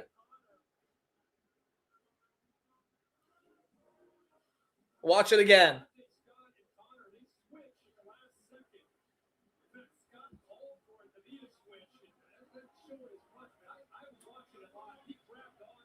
Yeah, O'Connor was grabbing onto the shoulder pad of Cooper. That should have been a flag thrown. And now it's Curt Cignetti rolling the dice. Okay. 4th down, here we go. And Cignetti, his troops not organized. So, look, I've said this a couple times throughout the stream, but we have to bring it up in this instance. This is just uncharacteristic of Indiana. They are beating themselves here, okay? They are not crisp. They are not clean right now. This Miami defense is doing what they should be doing, right? They are mucking up this game. They are making it messy. They are making it really, really hard for this Indiana team to operate. And it is proving and paying its dividends. What does Curt Cignetti do? Put it in the comments. Do you go for this? Do you try? I think you're too far to kick that field goal. You know, in my opinion, this is one of those instances where I think you're a little too close to punt, but a little too far to try that field goal. And I think you got to trust your defense. It's proven to do well most of the time here. Although with the late momentum, again, I would not be opposed to Indiana this is tough. I think analytically you got to go for this. But we'll see what Sig comes out of the huddle with. This is going to be fascinating. Be right back. I'm going to go clean up my mess.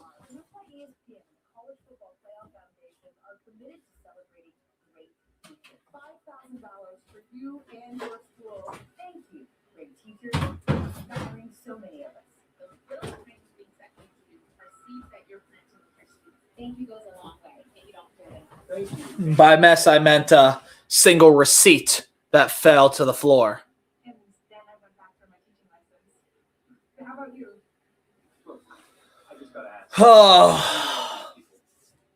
Fairland Financial Plan. Who thrives and helps me plan my finances.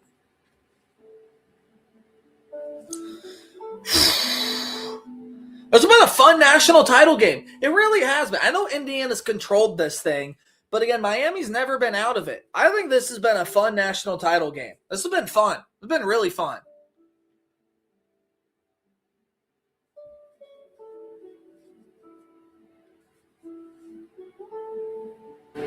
Thank you to all of you that have tuned into the stream. Starting to get a little bit rocky at the end with some signal connection and stuff, but hey, we are powering through, man. We are powering through. Over 3 hours we've been talking about the national championship, watching some football together. You liked hanging out with me? You want to hang out with me again? Well, go ahead and hit that subscribe button down there and ring the bell. Also follow me on social media at Tailgate829, Twitter, Instagram, wherever else you peruse through the socials. Hey, participate in these streams, right? Interact with me. I'll interact with you. We'll have some good fun.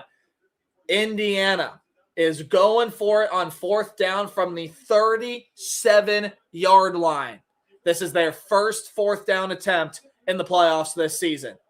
All right, Sig, let's see what you got here. Mendoza. Back to pass. He's going to take a shot. Becker comes back and makes an enormous catch. Oh, wow, Charlie Becker. Oh, my goodness, what an adjustment.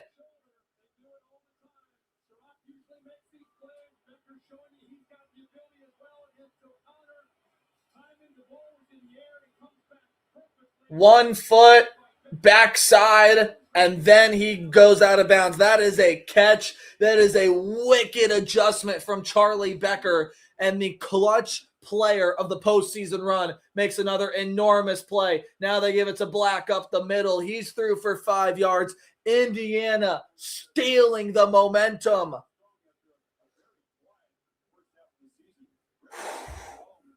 Wow, what a catch, Charlie Becker. He just continues to make plays. And again, he is probably the least experienced part of this offense. And he's been making plays like this all postseason. Absolutely unreal. Becker's been fantastic. Has this biggest catch for either side today. Black, middle. It'll be another third down for Indiana. This one's big too, because you want to come away with a touchdown here. You start to really step on the neck of the Ibis, Sebastian, if you can get a touchdown here. Start to make it really hard. Not that it's already. It's always really hard to win a national title. Corey Heatherman going to call the signals, 3rd down and 5. Ooh, boy. Miami still not converted a 3rd down this half.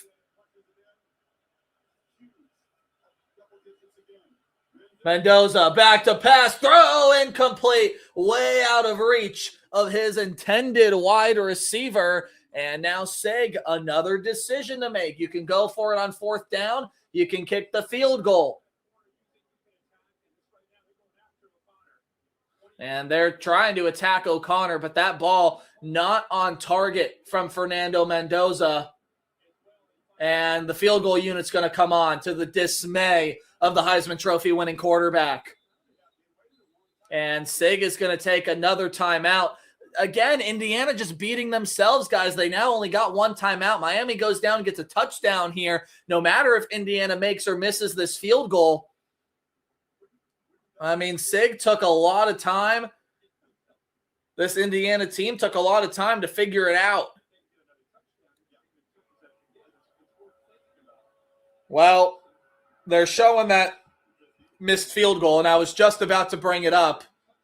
That missed field goal looms large, doesn't it? That missed field goal is huge.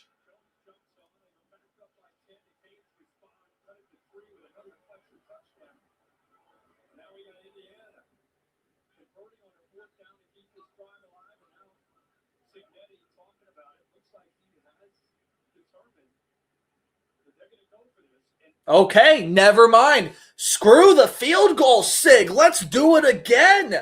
Wow. Gutsy. Hey, this wins you national championships right here. Stuff like this, especially if they can convert. And when you've been as solid as you have all season, I do not blame him for going for this. Even if you fail, even if you don't get it into the end zone, you can still get the 1st down. And if you don't get the 1st down, you pin Miami deep. Love it. Not as deep as you would like, but you got a ton of space to pick up 5 yards and get a 1st down. You don't have to go for the end zone here. Watch Charlie Becker. Mendoza going to take off. He gets there. He stays on his feet. It's a touchdown.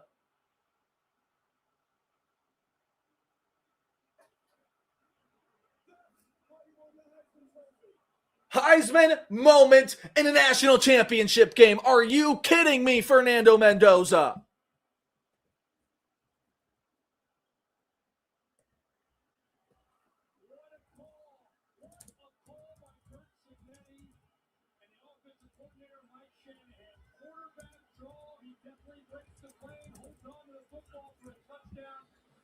That's unbelievable.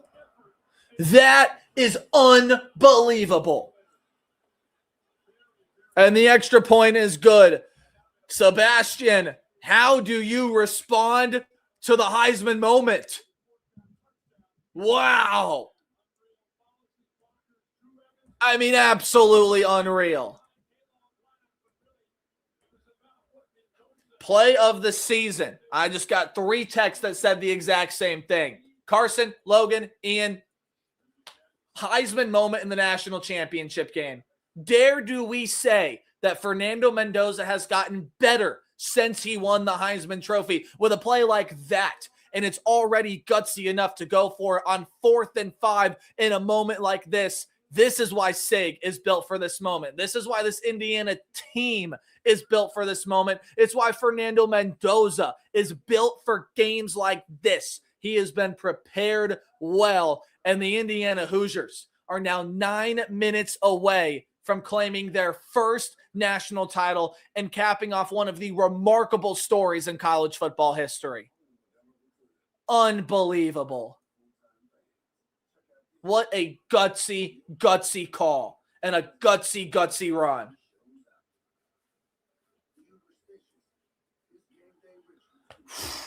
I'll be right back, folks. Holy.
Out. There's good blocks. Look at this safety right here coming down. Look how this safety is late. That's Jacoby Thomas. If Jacoby Thomas pulls down the way Poyser is. So they're showing the replay on ESPN of the Mendoza touchdown, and Kirk is talking about how the safeties came up for help. The one on the right side was late. I think it was Thomas. I mean, just needing to drop down there, but that drive alone, some gutsy calls. That's stuff that wins you a national title. And now Marion going to try to take a return back, barely gets to the 20-yard line. Indiana's been great on special teams, and there's going to be a flag thrown. Multiple flags on the field. One came in late. Looks like another penalty on Miami, which, man. Also, need a vote. We are going to be breaking out of Celsius. And I got Blue Raz Lemonade, and I have this one. It's an Arctic one. It's sparkling frozen berry. What do we go with here? What do we go with, folks?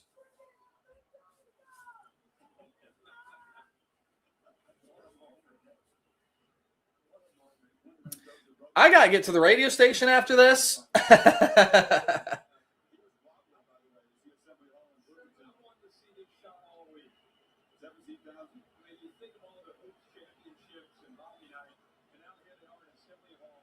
All right, I hear the second one is better, so that's what we're gonna do.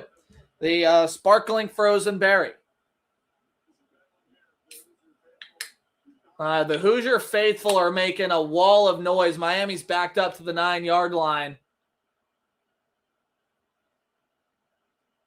Fakes the handoff. Beck, good protection. No one open. Will dump it down to Tony. Makes a man miss. Can't get out of a tackle. Will dive forward, though. Will be about a yard short. Ooh, that is good. Ooh. Like that. All right, Carson Beck, second down. What have you got? Handoff Mark Fletcher, expected play call. Barrels forward for the first down.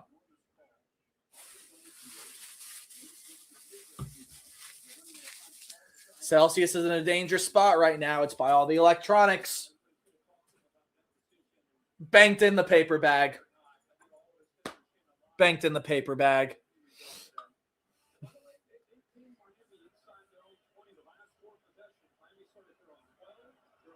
All right, now Miami's in some business here. 1st and 10, they're at the 20. Celsius Coke tastes like cherry. Okay, all right. Celsius cherry tastes like Coke. I don't know why I mixed that up. Beck looking. Protection's been good all day long. Beck going to take a little bit of a shot and overshoots Keelan Marion. Yeah, Marion has just not been that impactful. Boy, this is good.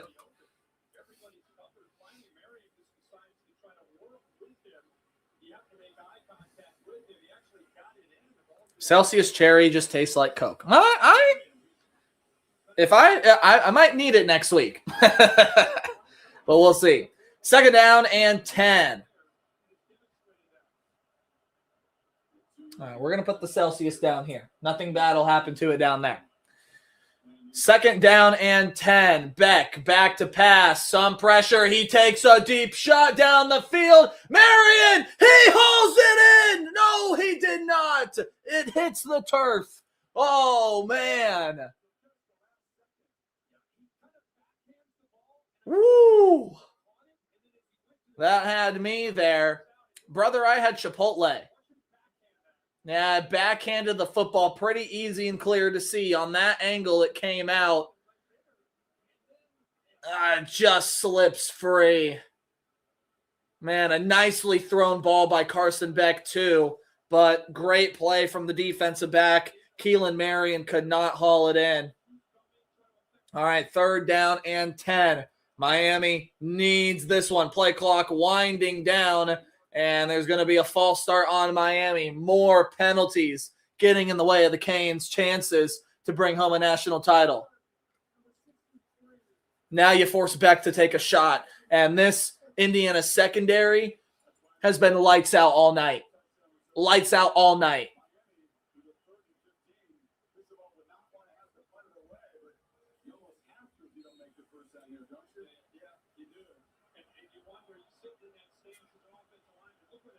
Again, 6 penalties for 55 yards. Folks, it's one of the stories.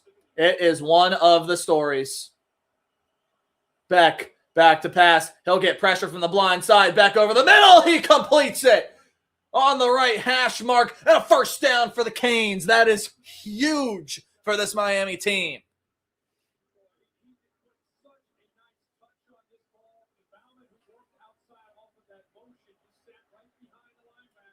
Beck going fast now. 2 receivers to each side. He'll take another shot, and that's Tony over the middle, running in open space. Malachi Tony inside the 25, and Miami answering in business. Miami's still in this thing, guys. It's really tough, but they're still here. It just seems like every time Carson Beck gets one of these throws to connect, that's when he starts to get firing.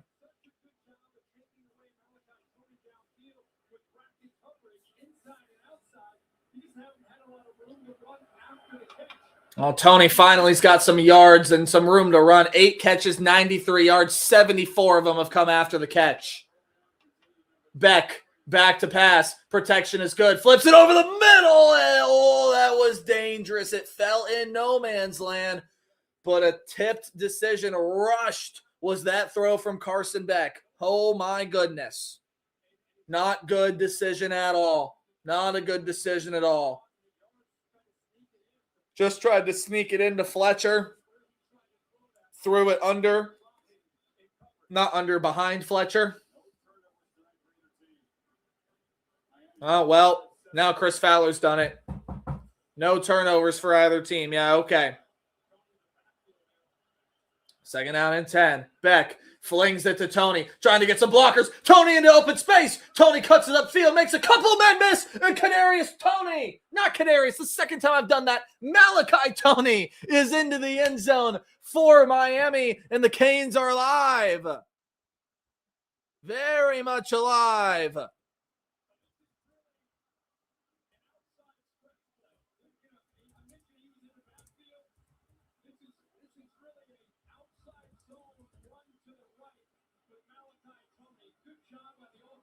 There's a nice little pitch play forward. I actually wonder if they're gonna give him the pass.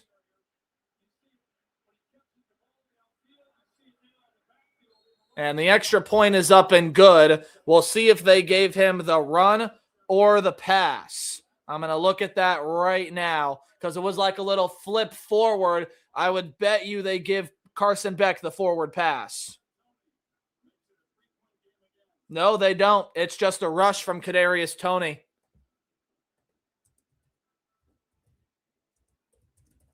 So all 3 touchdowns have come on the ground. All 3 touchdowns have come on the ground for Miami after they give that one a rushing touchdown.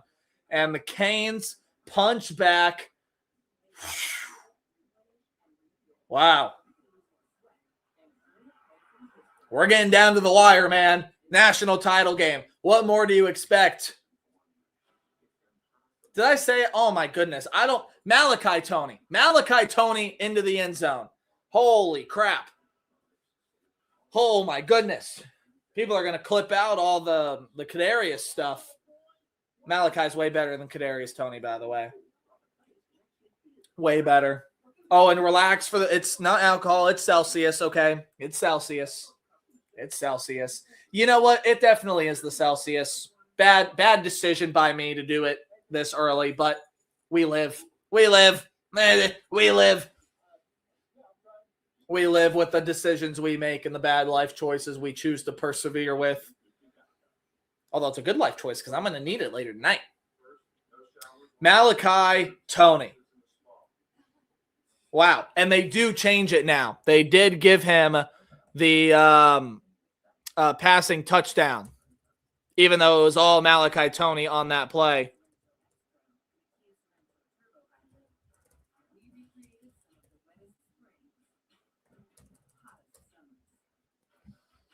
All right, folks.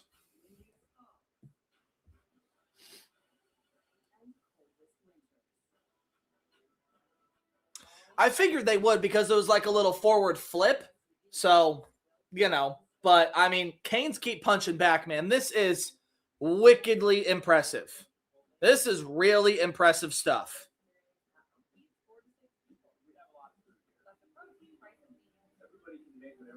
This is very impressive stuff from Miami. I mean, they keep it alive, man. And again, you can't help but think back to that missed field goal, that blocked punt. Special teams. Don't say they don't matter, ladies and gentlemen, because it's what's winning Indiana this football game right now. It's what's winning Indiana this football game. Brother, because they had a buy one, get one free deal, so I buy one entree, I get the second one for free. That's simple math to me. That means I go buy Chipotle. Plus, it expired today, so kind of had to. Yeah. And I don't mind Chipotle. Like, I know some people don't like Chipotle. I don't mind Chipotle. I don't mind it. I think it's good. Then go buy Chipotle, man. Subway, yes. Subway gets also too much hate. Man, how about some of the effort plays made by these teams today? Just unbelievable.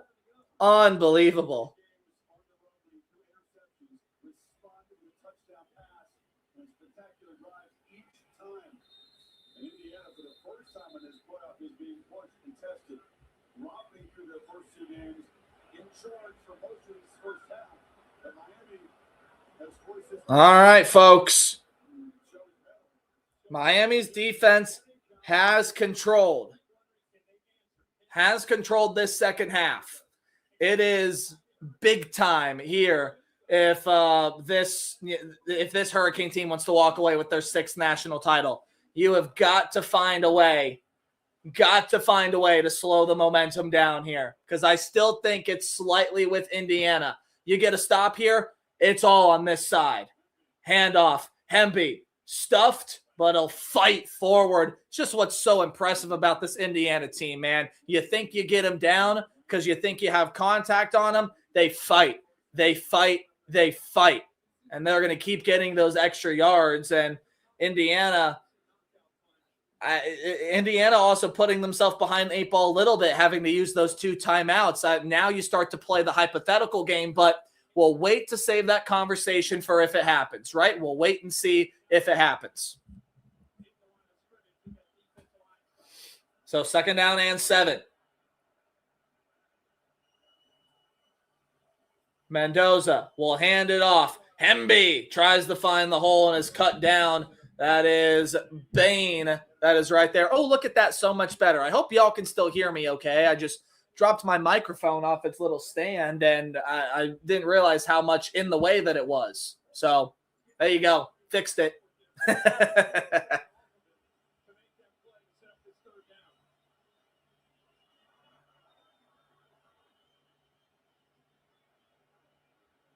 All righty. 3rd down and 4.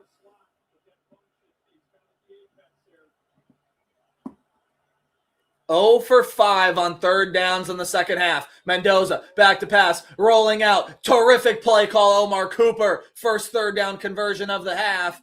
And Keontae Scott, it looked like the umpire was going to throw a flag. He did not. Clock stops because he moves out of bounds momentarily.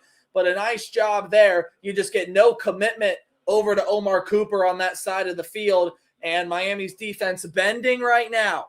Haven't broken yet. Just no response to Omar Cooper at all. No response whatsoever. And so terrific play call, terrific design. You have to run that play if you have the personnel advantage, and that's exactly what Indiana had, and that's what they did. So here's Black trying to find a crease. Finds a little one. Gets forward for 5. Stays on schedule. Indiana offense keeps moving.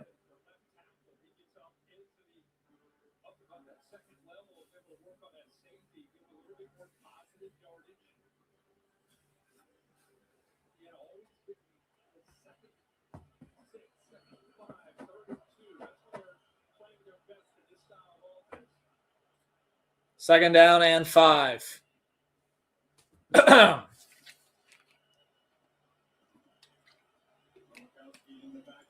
Now under 4 minutes to go. Mendoza, handoff, met in the backfield. Wesley Besaint, cleaned up by Ruben Bain. 3rd and 7 now. Ooh, baby. How can you not be romantic about football? Shout out Horsey McHorseface.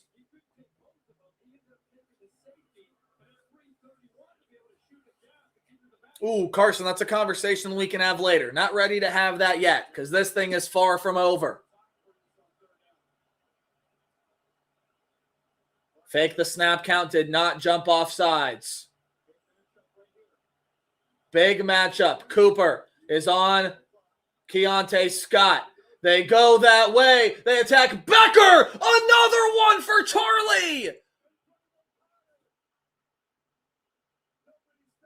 They attacked O'Connor again, and it works out for Charlie Becker. That kid is unreal. Unbelievable. Mr. Clutch for the Hoosiers.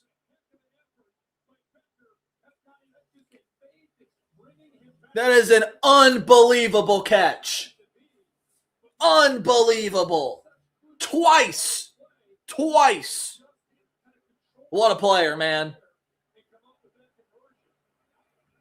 Just inside field goal range, I'd say maybe a little bit outside of it. Approaching the 2-minute warning, and it's a crease to the outside, and that is Hemby close to the first down. I think they should give it to him. I think he got there.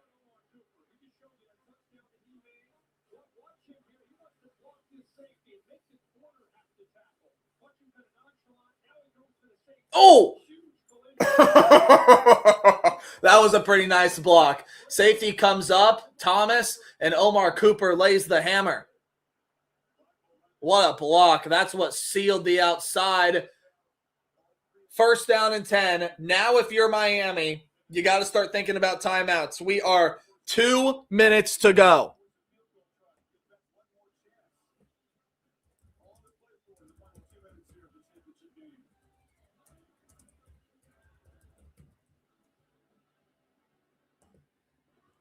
Where is...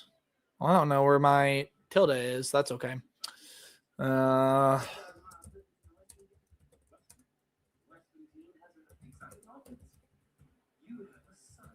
See, let's see if I can spell it right again. Nah, there it is. Spelled it right again. Wow. Wow.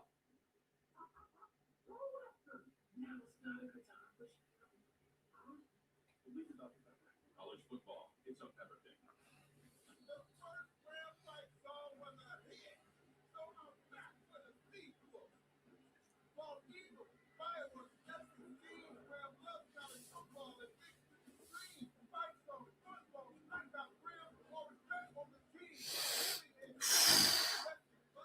Indiana 24, Miami 21. 2 minutes to go. Indiana threatening in Miami territory, and a touchdown puts this thing away. A touchdown puts this thing away for the Hoosiers. Now, if you are Miami, you have all 3 timeouts. Mario Cristobal has got to use them here. The defense has to come up with stops. And you wonder the game plan from Curt Cignetti here. You can be aggressive, which I don't see Cignetti being passive here. I think he's going to be aggressive, but I think he's going to be aggressive with his run schemes. He's going to take – he might end up being more conservative than I think he's going to be, honestly. Now that I'm rehashing it, you probably lean the conservative route, try to run the ball. I mean, look at what happened on the very last play. Caught a seam, caught some good blocks. And, I mean, 1 first down, if not a touchdown, ends this thing. I know Miami's got all 3 timeouts, but they have to burn them now. They have to burn them now. And, I mean, Indiana, you get a field goal here. Still makes it hard because Miami needs a touchdown. But the way the Hurricane offense has been rolling lately,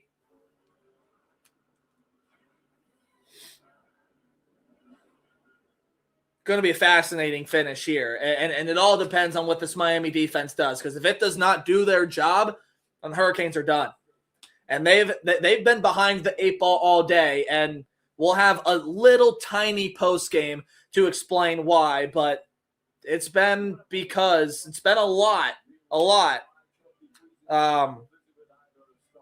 because of special teams. You had the missed field goal at the end, towards the end of the first half. You had the blocked punt that Indiana ended up recovering in the end zone. Even if that blocked punt still happens, folks, look at the scoreboard if the field goal's made. Don't have to tell you special teams and penalties were the difference here, among other things that were the difference if Indiana holds on, but still not over yet. 23-yard line, 1st and 10. You'll get full play-by-play now. Indiana, handoff. Hemby, up the middle. Close to a first down. I think he'll be just short. And timeout called by Miami. There's an injured Hurricane on the field. 2nd down and 1. I mean, look, man, you get a first down here, this thing is over.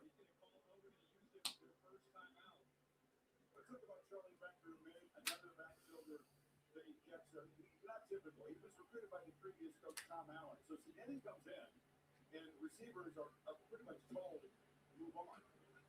This is the one guy, although Becker was in the oil curve, he said, no, stay and win. But he had to buy his time. Mostly his special teamer, including the first half of this season. Man, Charlie Becker, how can you not be romantic about football? How can you not love this Indiana story? It is unbelievable what Sig has done with this program. It's unbelievable the talent that they've brought in here. It's unbelievable how everything has fit together. Every single button has been pushed in the correct order. And you don't see that a lot, if anywhere. This is special, man. This is really special. And all they need is 1 more yard, and I think they've sealed the program's first national championship.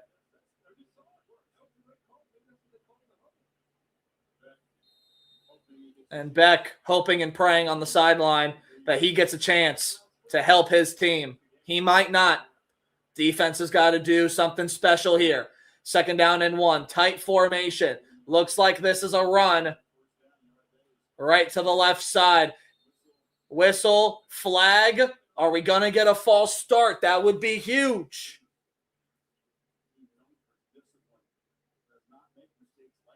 Oh, boy.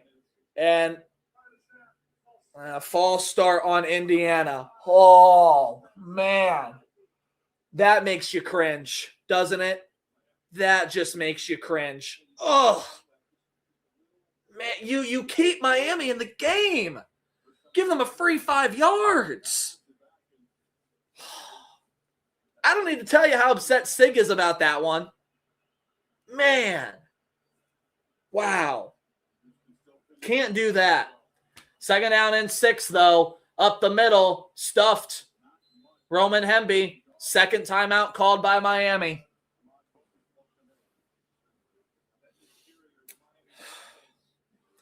What do you do on 3rd down now? We got enough people in here. What's the play call, chat? What are we running with? I'll tell you my thoughts here in a second. What's the play call? You run it again, be conservative, you go aggressive, which I think is exactly Horsey McHorseface. I think you're going to nail it here. I would look for a pass, and I don't think any option is a bad one. I'm inclined to think that they're going to attack Charlie Becker. I'm inclined to think that that's going to be the way that they go again. Now, again, they throw it to Surratt. They throw it to Cooper. Okay. Also in this scenario, if you're close to the goal line, I don't think you take a shot. I love Horsey McHorseface. There you go. See, this is why this is exactly why, right? So I've seen multiple different things, right? I think RPO, triple option threat is the way to go here. You can either run the football, you can pass the football, or Mendoza can scramble out. Carson, I think you had that as an RPO. I love the triple option threat out of a run-pass option right now. Here we go. It's going to be a straight handoff to Black. No RPO. They go conservative, and they get stopped. Miami calls their last timeout, and it's 4th down and 5. Nothing. Penalties have killed Miami all day. It's about to kill Indiana here. And a nice job by Bissaint, just literally coming out of nowhere. I mean, to Black, I believe. Yeah, to Black. It looks like the edge is sealed. And then all of a sudden, whoop, Wesley Bissaint comes out of nowhere, shuts down the edge, and stops Kalen Black right in his tracks. So now the field goal team is coming on. And, oh, man. Absolutely right, Horsey McHorseface. 147 is a lot of time. And with the way that this Miami offense has gotten better and better and better as they continue. 35-yard field goal attempt. It's basically straight on. I would be stunned if Radicic misses this, and it's straight true. Indiana took a lot of time off the clock, but there is enough left.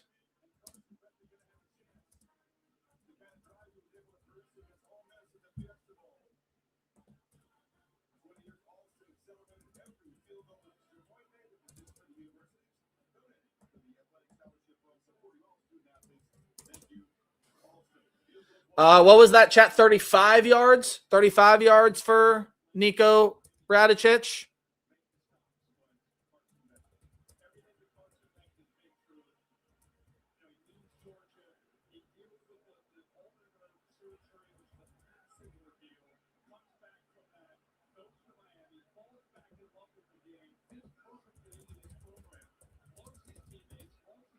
All right, apologies if the camera's going to shake, but I'm going to try to update this ticker down here as much as possible during the final drive because, well, obvious reasons, right?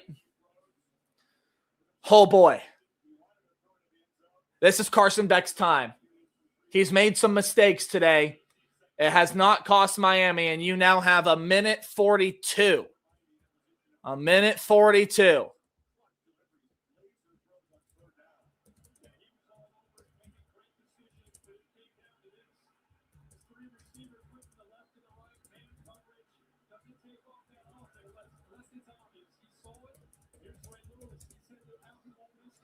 All right. 1st and 10 at the Miami 25. Here we go. Time for Carson Beck to make a legacy, or time for Indiana to finish the script and finish the story. Have they done enough? We'll find out.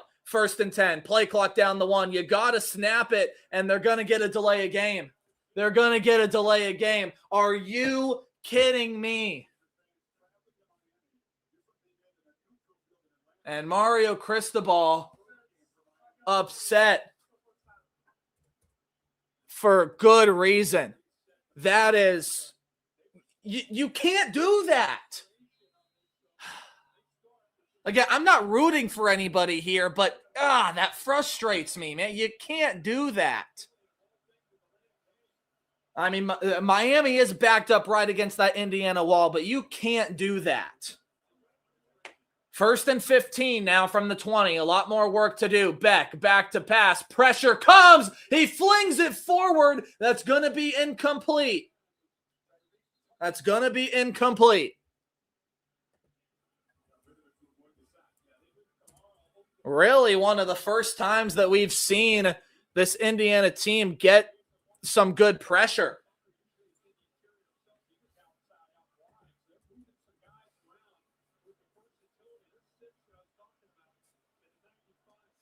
Man, 2nd and 15 at the 20. Off the false start and an incomplete flip pass from Carson Beck. 2nd and 15. Minute 36 for a national title. Beck, back to pass. There's some good pressure. Throws off target and not on the same page as his receiver, Marion. And now Beck is on the turf. And there's a flag. Oh my goodness. They get roughing the passer. Holy.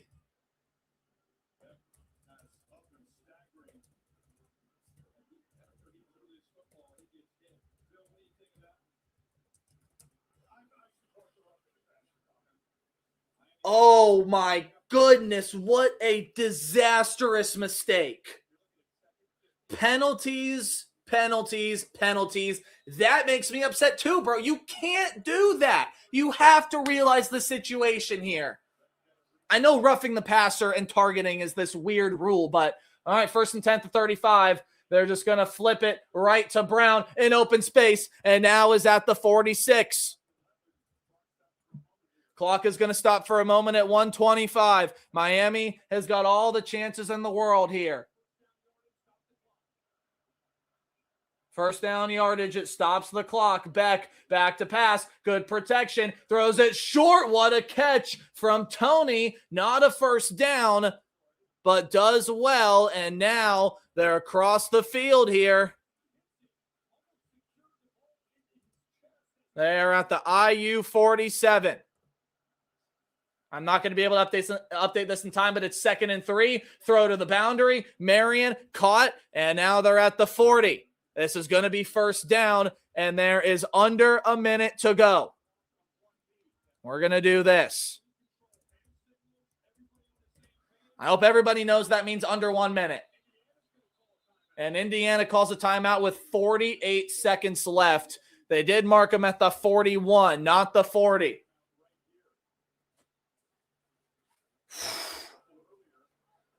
I don't care who you're a fan of. If this does not make you take your hat off and put hands on head, I don't know what will.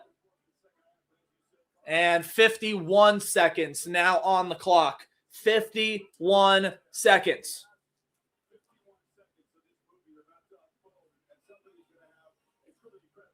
By the way, nobody's got any timeouts. Nobody has any timeouts. None at all. Oh my goodness.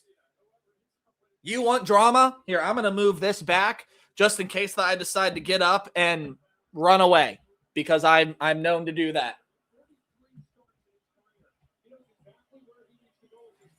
All right. Uh-oh, what fell? I actively don't know what fell. Oh, the remote. I don't care. Okay. Holy crap. 51 seconds. First and 10 at the IU 41. They need 6 points. They need 6 points. Beck, back to pass. Pressure. Kamara. Beck takes a shot. It's intercepted. Indiana is going to win the national championship. Intercepted by Sharp. That's it.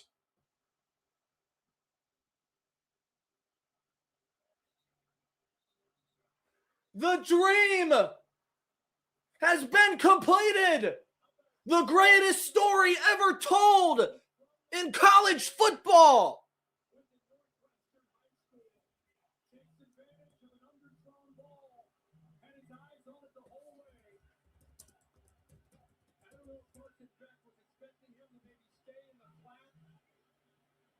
After the interception, unsportsmanlike conduct, number 22, defense.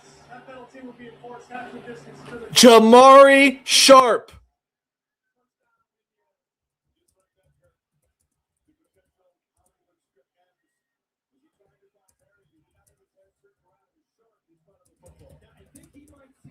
There it is.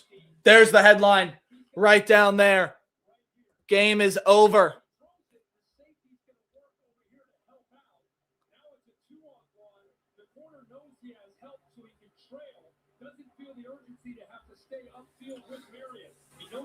Keelan Marion had a beat on him, but Sharp played that football perfectly. Perfectly.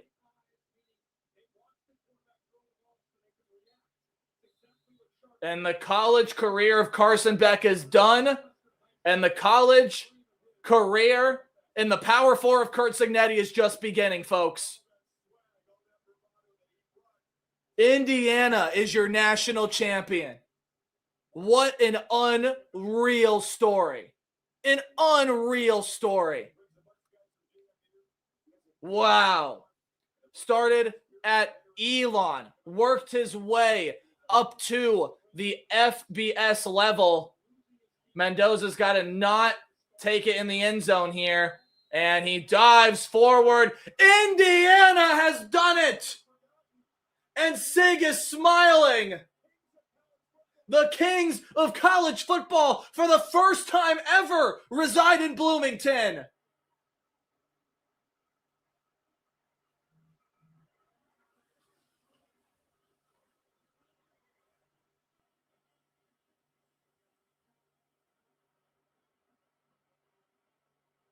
What a finish. What a game. One of the best national championships in recent memory. Indiana did just enough. And special teams were the difference. Sorry.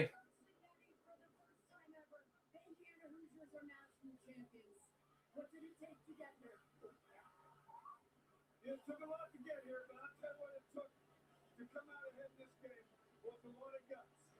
I give Miami a lot of credit. I'm listening to Sig, sorry. We couldn't get anything done on offense, protect the quarterback at all. Made a few plays. And Sig is criticizing the team like Sig would. Wow. And Miami was in this game up until the very end. They had enough to muck up this game, y'all. They had enough to do it. But special teams were the difference maker here. That's my big storyline. That is my takeaway.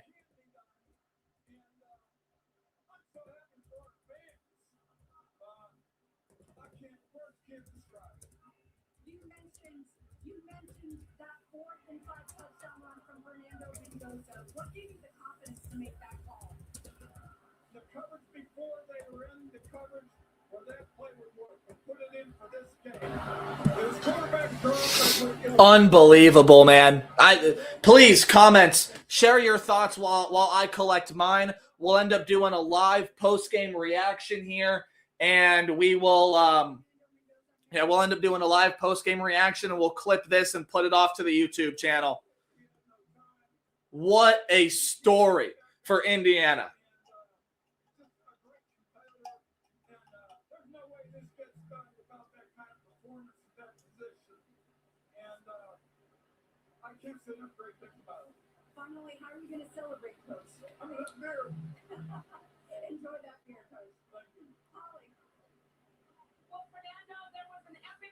I'm going to listen for a moment, so I apologize if I go silent.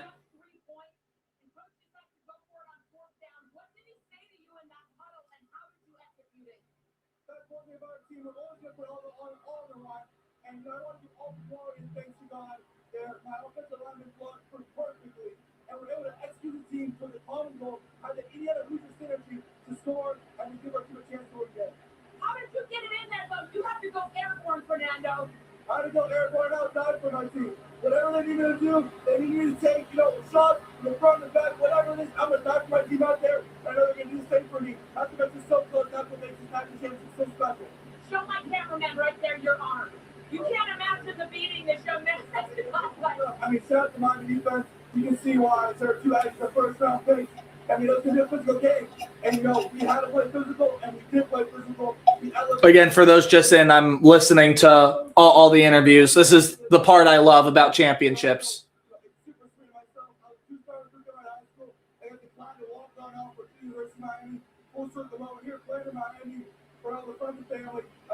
Fernando said it, full circle moment for him.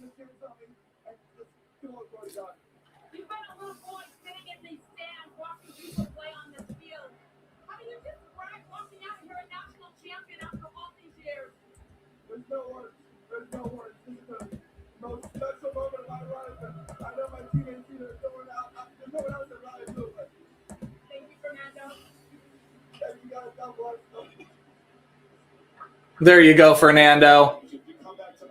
Started to get emotional, and those emotions are well-deserved, young man. An unbelievable run and an unbelievable season. Well, before we get into the clip, I will say I'm man enough to say I was wrong. Okay, Indiana did win the national title. All the Hoosier fans can now throw shade. I will take it. I had the gut reaction that Miami would win it. And, man, they were in it to the very end. But, I'm never disappointed when a pick doesn't hit because it just means that college football did its job, man. College football did its job tonight. College footballed tonight. How about a punt? How about a deflected punt, blocked punt, I should say, a blocked punt that gets recovered into the end zone that ends up being the difference on this scoreboard? That's incredible. And what this Indiana team did, we're going to break it all down here again. We're going to clip this part out of the live stream. Incredible. Unbelievable. What a fantastic game.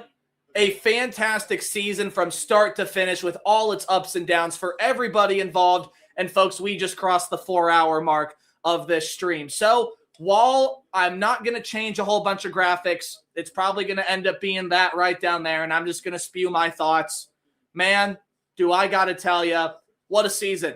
Even though the team on this flag did not walk away with it, I can't be upset about this game.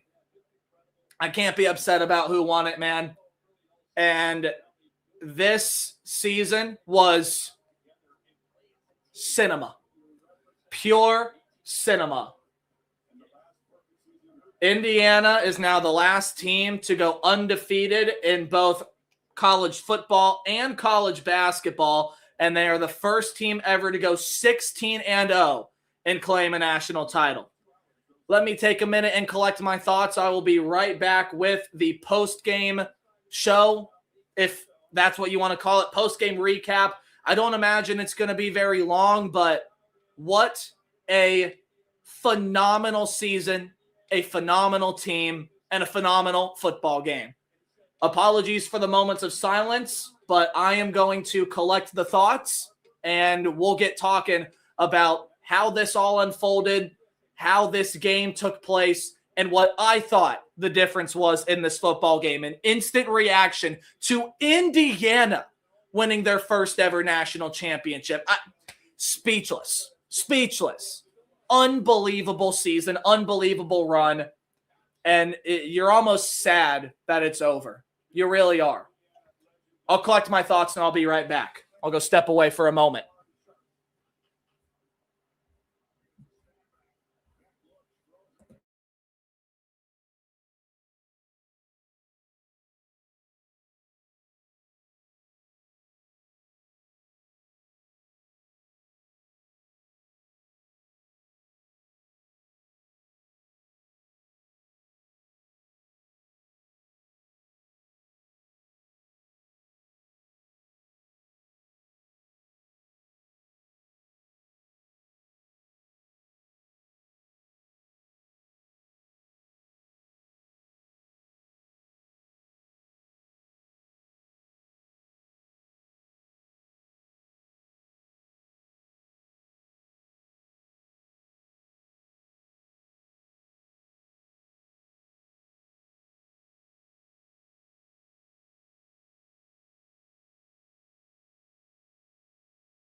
Aha, there we go. Now you all can hear me. Post-game thoughts coming up here in just a little bit. As per usual, I'll give a little pause just so it's easy for me to clip out in live show stuff. It'll be posted on the YouTube channel tomorrow, maybe even tonight, because I don't know if I can go to bed after that. Oh my goodness. Unreal, unbelievable. What a football game. What a football game. And Indiana has just won the program's first ever national championship. We're going to break this whole thing down from my perspective. I'm going to tell you how I saw this game, what I thought the difference maker was. And I mean, shall we just get right into it? Do I even put a time limit on myself? I don't think I do.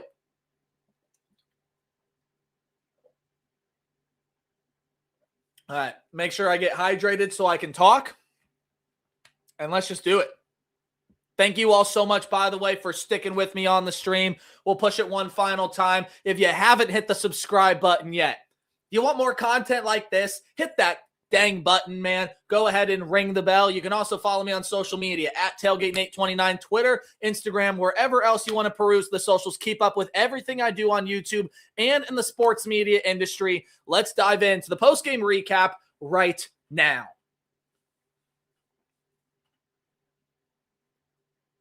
Well, they did it.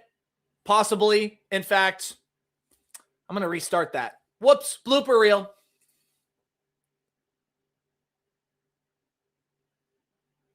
You know, I would be remiss if I did not throw out my opinion and what I think this all means first.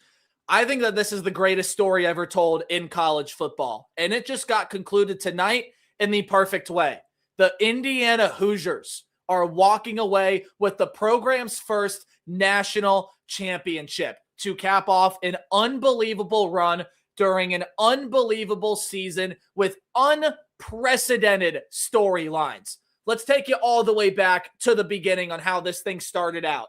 Before Coach Cignetti was hired at this program, Indiana was the losingest team in college football history. They are still close to that mark. They are only second to Northwestern.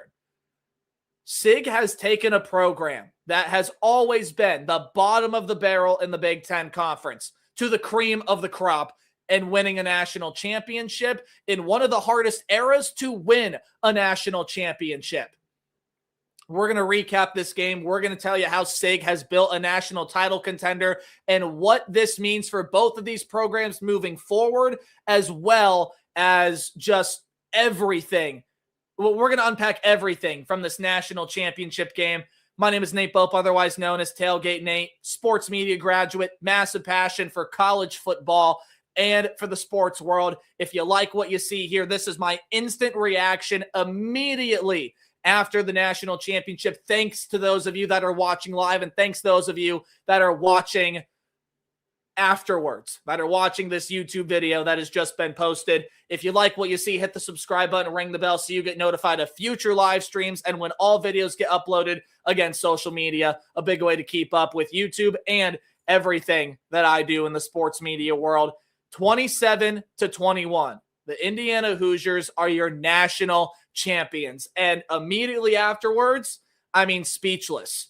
What a job Coach Cignetti has done. What a job the Indiana Hoosiers have done this season. What a roster, what a team, what a run. Perfection. 16-0. First team in college football history to go 16-0. They are national champions. And again, I'll say it again, they have written one of the greatest stories in college football history. Period. This is a program that history would tell you just should not be at this point. However, I'm careful when I say that because the have-nots versus can-nots, I believe it. Indiana just hasn't had a coach that's been able to do this for them. They have not had the roster to put them in this position. They have not had the culture, the fan base, the support. They haven't had any of it until these past few years when Coach Sig came in and immediately flipped a switch, got everyone in this program to buy in, brought in the right head coaches, evaluated talent perfectly. I mean, every single button pushed was the exact right one. And Cignetti deserves all the credit in the world for it. That guy is a phenomenal head coach. He got his start at Elon, worked his way up to James Madison, won an FCS national championship. Then James Madison became a FBS team, had great success in the early moments there, brought a lot of that roster over with him to Indiana, had a great successful season, made the college football playoff, got ousted in the first round, knew what he needed to work on, got the transfer quarterback for his system, brought in even more talent, has developed this talent, has gotten them to buy into this program, and you see the result of it tonight or last night or whenever you may be watching this video. Unbelievable. Absolutely unbelievable. So happy for the Indiana Hoosiers. Let's break down how this game happened. So Indiana came out and this was a defensively minded game, no matter what the scoreboard is going to tell you. Now, Miami did cover the spread, and the over did hit by half a point. If you care about such things, there's a bad beat for you. But this Indiana team, unbelievable. Coming out in this game here, they were the clear favorite, right? They were over a touchdown favorite over this Miami team. But I had said it, right? Miami's got enough to muck up this game. They had enough to be able to win this football game because they had the recipe that Penn State used, that Ohio State used to keep this thing close and competitive, that Iowa used, right? To snatch Indiana and almost be able to pull this thing out. Well, they still couldn't do it. And we'll talk about why, but we're going to start with the winner over here. Indiana was unreal all night. They just kept making the plays that they needed to make. First half was sheer dominance. They outgained Miami by over 100 yards in that first half. They ran 13 more plays. Penalties killed Miami all night, and Indiana was just playing Indiana football. They were not making mistakes. Then the second half started. You started to see Indiana get flustered. This Miami pass rush was getting home. Fernando Mendoza was making mistakes. This Indiana team was beating themselves even late in the game. That false start penalty cost them big time, right? Or it could have if Miami would have finished off that final drive. 20 first downs to 15, Miami wins it. Or I should say Indiana wins it. Miami actually happens to outgain Indiana, but again, we'll talk about my big factor here in a second, 342 to 317. Penalties were still huge, though, right? Penalties were massive. They killed Miami all game long. They kept some Indiana drives alive, and then late, it started to work against Indiana.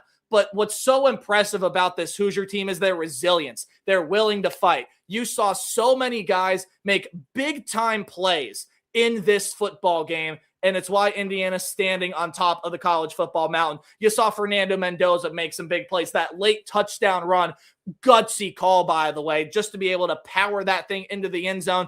Kalen Black and Roman Hemby, especially late in that game, ripping off some massive runs for this team. And even though they didn't reach pay dirt, I mean, phenomenal plays made. Riley Nowakowski, tight end, fullback, played both in this game. Only second rushing touch all year. Both of them have gone for scores. He punched it in. And then Charlie Becker. I mean, Mr. Clutch. He's not going to wow you with his stat sheet numbers, but you watch that kid play. He is Mr. Clutch. He's made big receptions all postseason for Indiana. Back to the Big Ten championship game, did it against Bama, did it against Oregon, did it twice in this game against Miami, and gotta have it situations.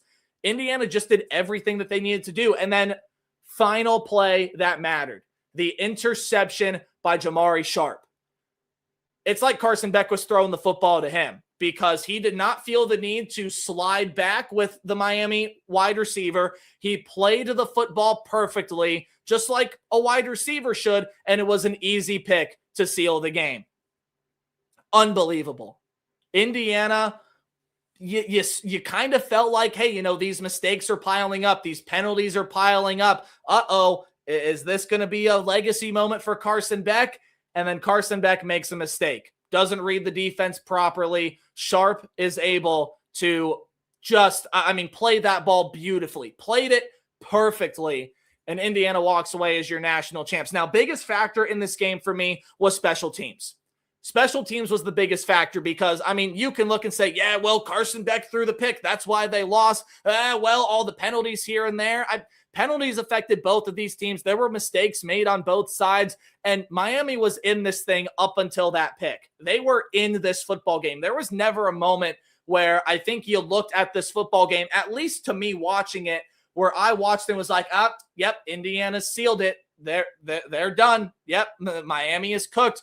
I just never felt that way about this football game. I always felt like Miami was in it because their defense was able to get home. Carson Beck, as soon as he was able to get one completion, started to turn it up, started to get hot, started to make the right reads, the right decisions, and got this offense moving. Mark Fletcher, dynamite stick for Miami in this game. You really wondered how they were going to be able to run the football, and because of that 57-yard run, well, Miami ends up averaging 5.2 yards per carry. Now, that's a little bit skewed because, again, you had the 57-yard run, another good run from Mark Fletcher. They did not run the ball too terribly well in that game. The stats are going to tell you otherwise there. Malachi Toney getting into open space was fantastic, but special teams, that's the difference.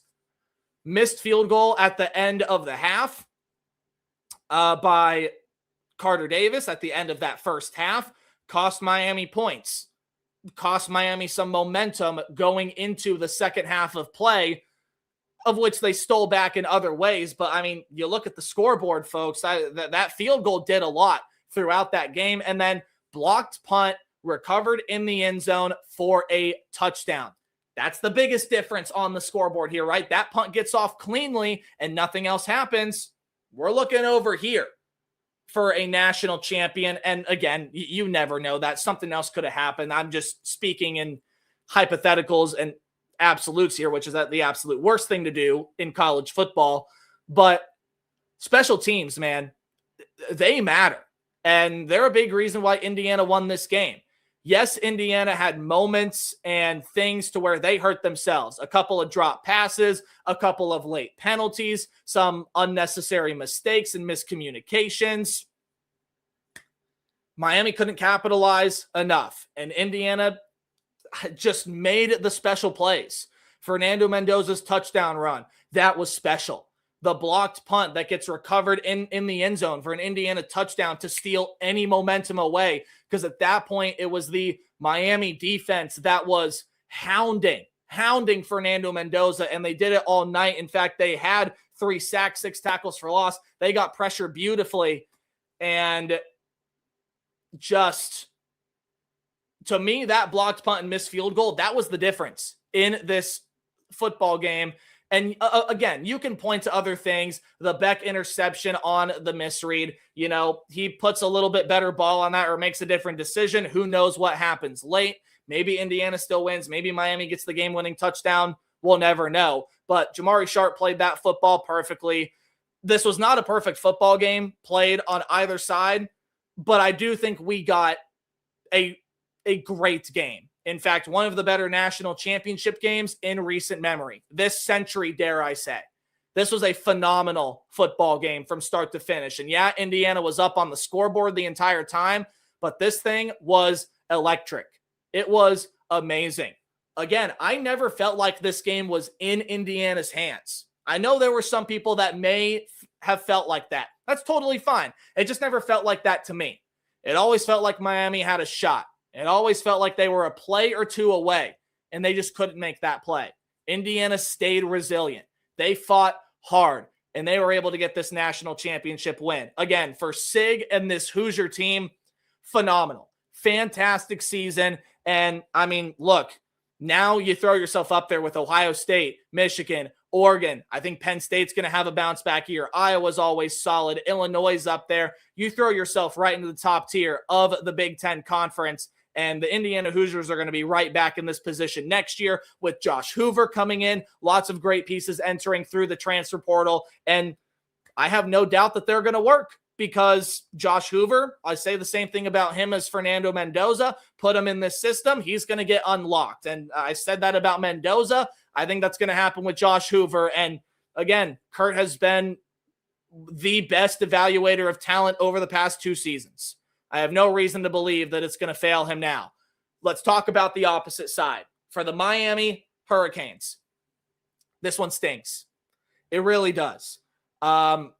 It probably stings just as much as the Ohio State loss in 2002 because of the way that you ended up losing this game. The interception at the end, gut-wrenching. All the mistakes that you made leading up, gut-wrenching. Feeling like, oh, if this one thing just would have been different, it probably sways the other direction. I'm telling you, that's how close I feel like this football game was. Miami was this close. Now, I think they can get back there, right? Who knows what the quarterback situation is going to look like? You got some really good young players, and it starts with Malachi Toney. He was sensational tonight. When they finally got him in open space, he was running all over this Indiana defense. Mark Fletcher was absolutely brilliant. And this defense, man, story of the game for Miami for me. From a positive standpoint, that defense did what it needed to do in order to keep Miami in this football game and to keep them within a puncher's chance and to be within reach. All they needed to do was make that play, and they had a shot at the very end. They just couldn't get it done. Indiana deserves all the flowers and all the respect, but I am going to give some credit to Miami and Mario Cristobal because this is a team and this is a program that was not as alive as it should have been before Mario came in. And I know Mario's had his slips and things, and there's been all the narratives floating around. It doesn't matter. This is a Miami team that has been built really well under Mario Cristobal. The U is a different version of what they were. And again, you can't say that they're back unless you want to piss off Mario Cristobal. But the U is here. And they are back to the forefront of college football. They are in the upper echelon. And I can tell you right now, they're going to be in this position for some many more years. I think they are going to be one of the top teams in the ACC moving forward. Again, no matter who they get as the quarterback, Cristobal has built this team up really well. And Miami as a program has been resurrected. Whatever terminology it is you want to say, I can't speak enough to the job that I believe Mario Cristobal has done here, taking them to a national championship game. It shows. And I think they're going to hang their heads and be a little disappointed about what happened here. I think Mario and this Miami team have got quite the good next couple of years ahead of them is what I'll say about that. So in the long run, I think Miami's going to be fine. I think they're going to be right back in this position. Maybe again, not national champion, not in a national championship game, but they'll be up there. They'll be competing for some. They will be in the conversation because I believe that that's just the program that Mario has built now. And you're going to have to replace a lot of talent, but you worry about that later. You go, you go talk to your team after this one, but back over to this side. For Curt Cignetti and this Indiana team, shoot the movie. I mean, maybe this is a conversation I'll say for a different video, a different live stream, but tell me what you all think. Is this the greatest story in college football history? Because if not, then it's really close. And it's at least top 5. The losingest program in college football history. Coach takes over, new coach takes over after winning an FCS title at James Madison 2 years later after taking over their national champs. Tell me you've heard something similar. You haven't. This has been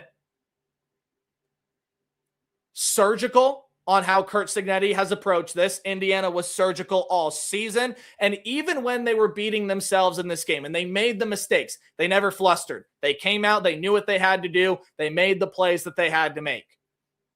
What a job, man. What a football game.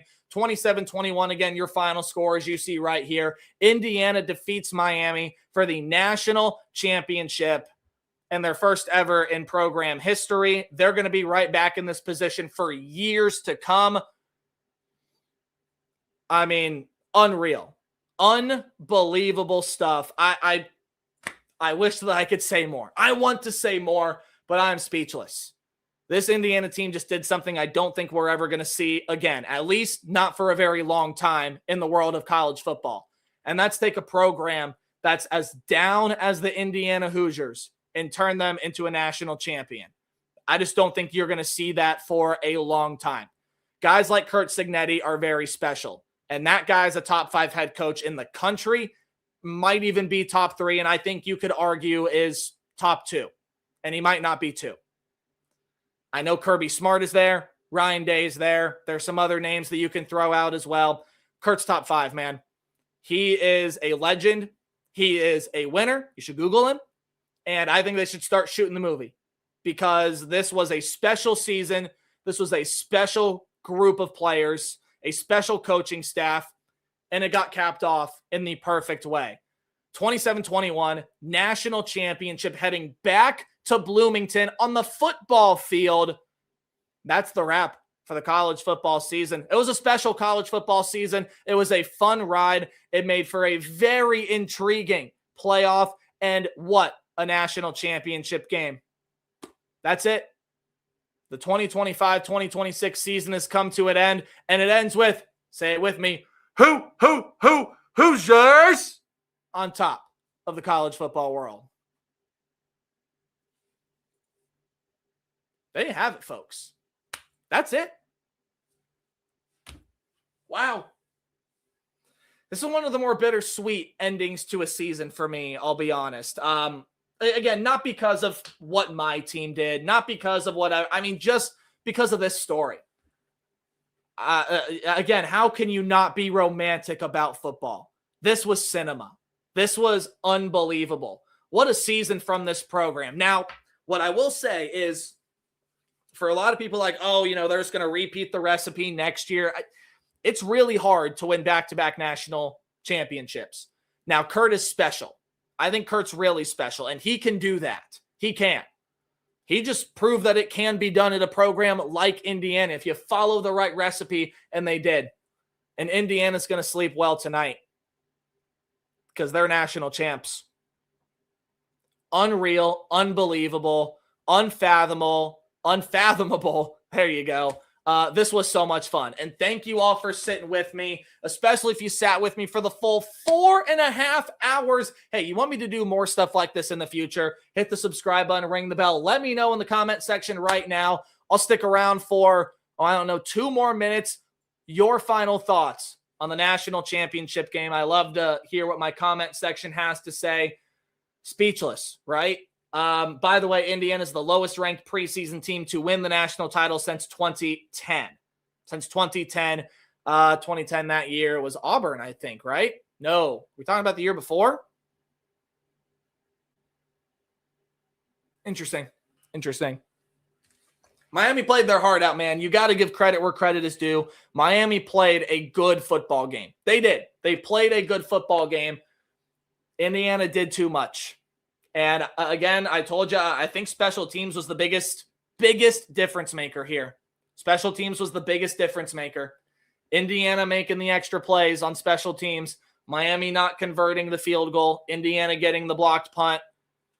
To me, and again, I'm not going to say like, whoa, that's where the game was won. Because again, like I told you, I didn't think this game was won anywhere up until the interception at the end. Because Miami was still in the thing.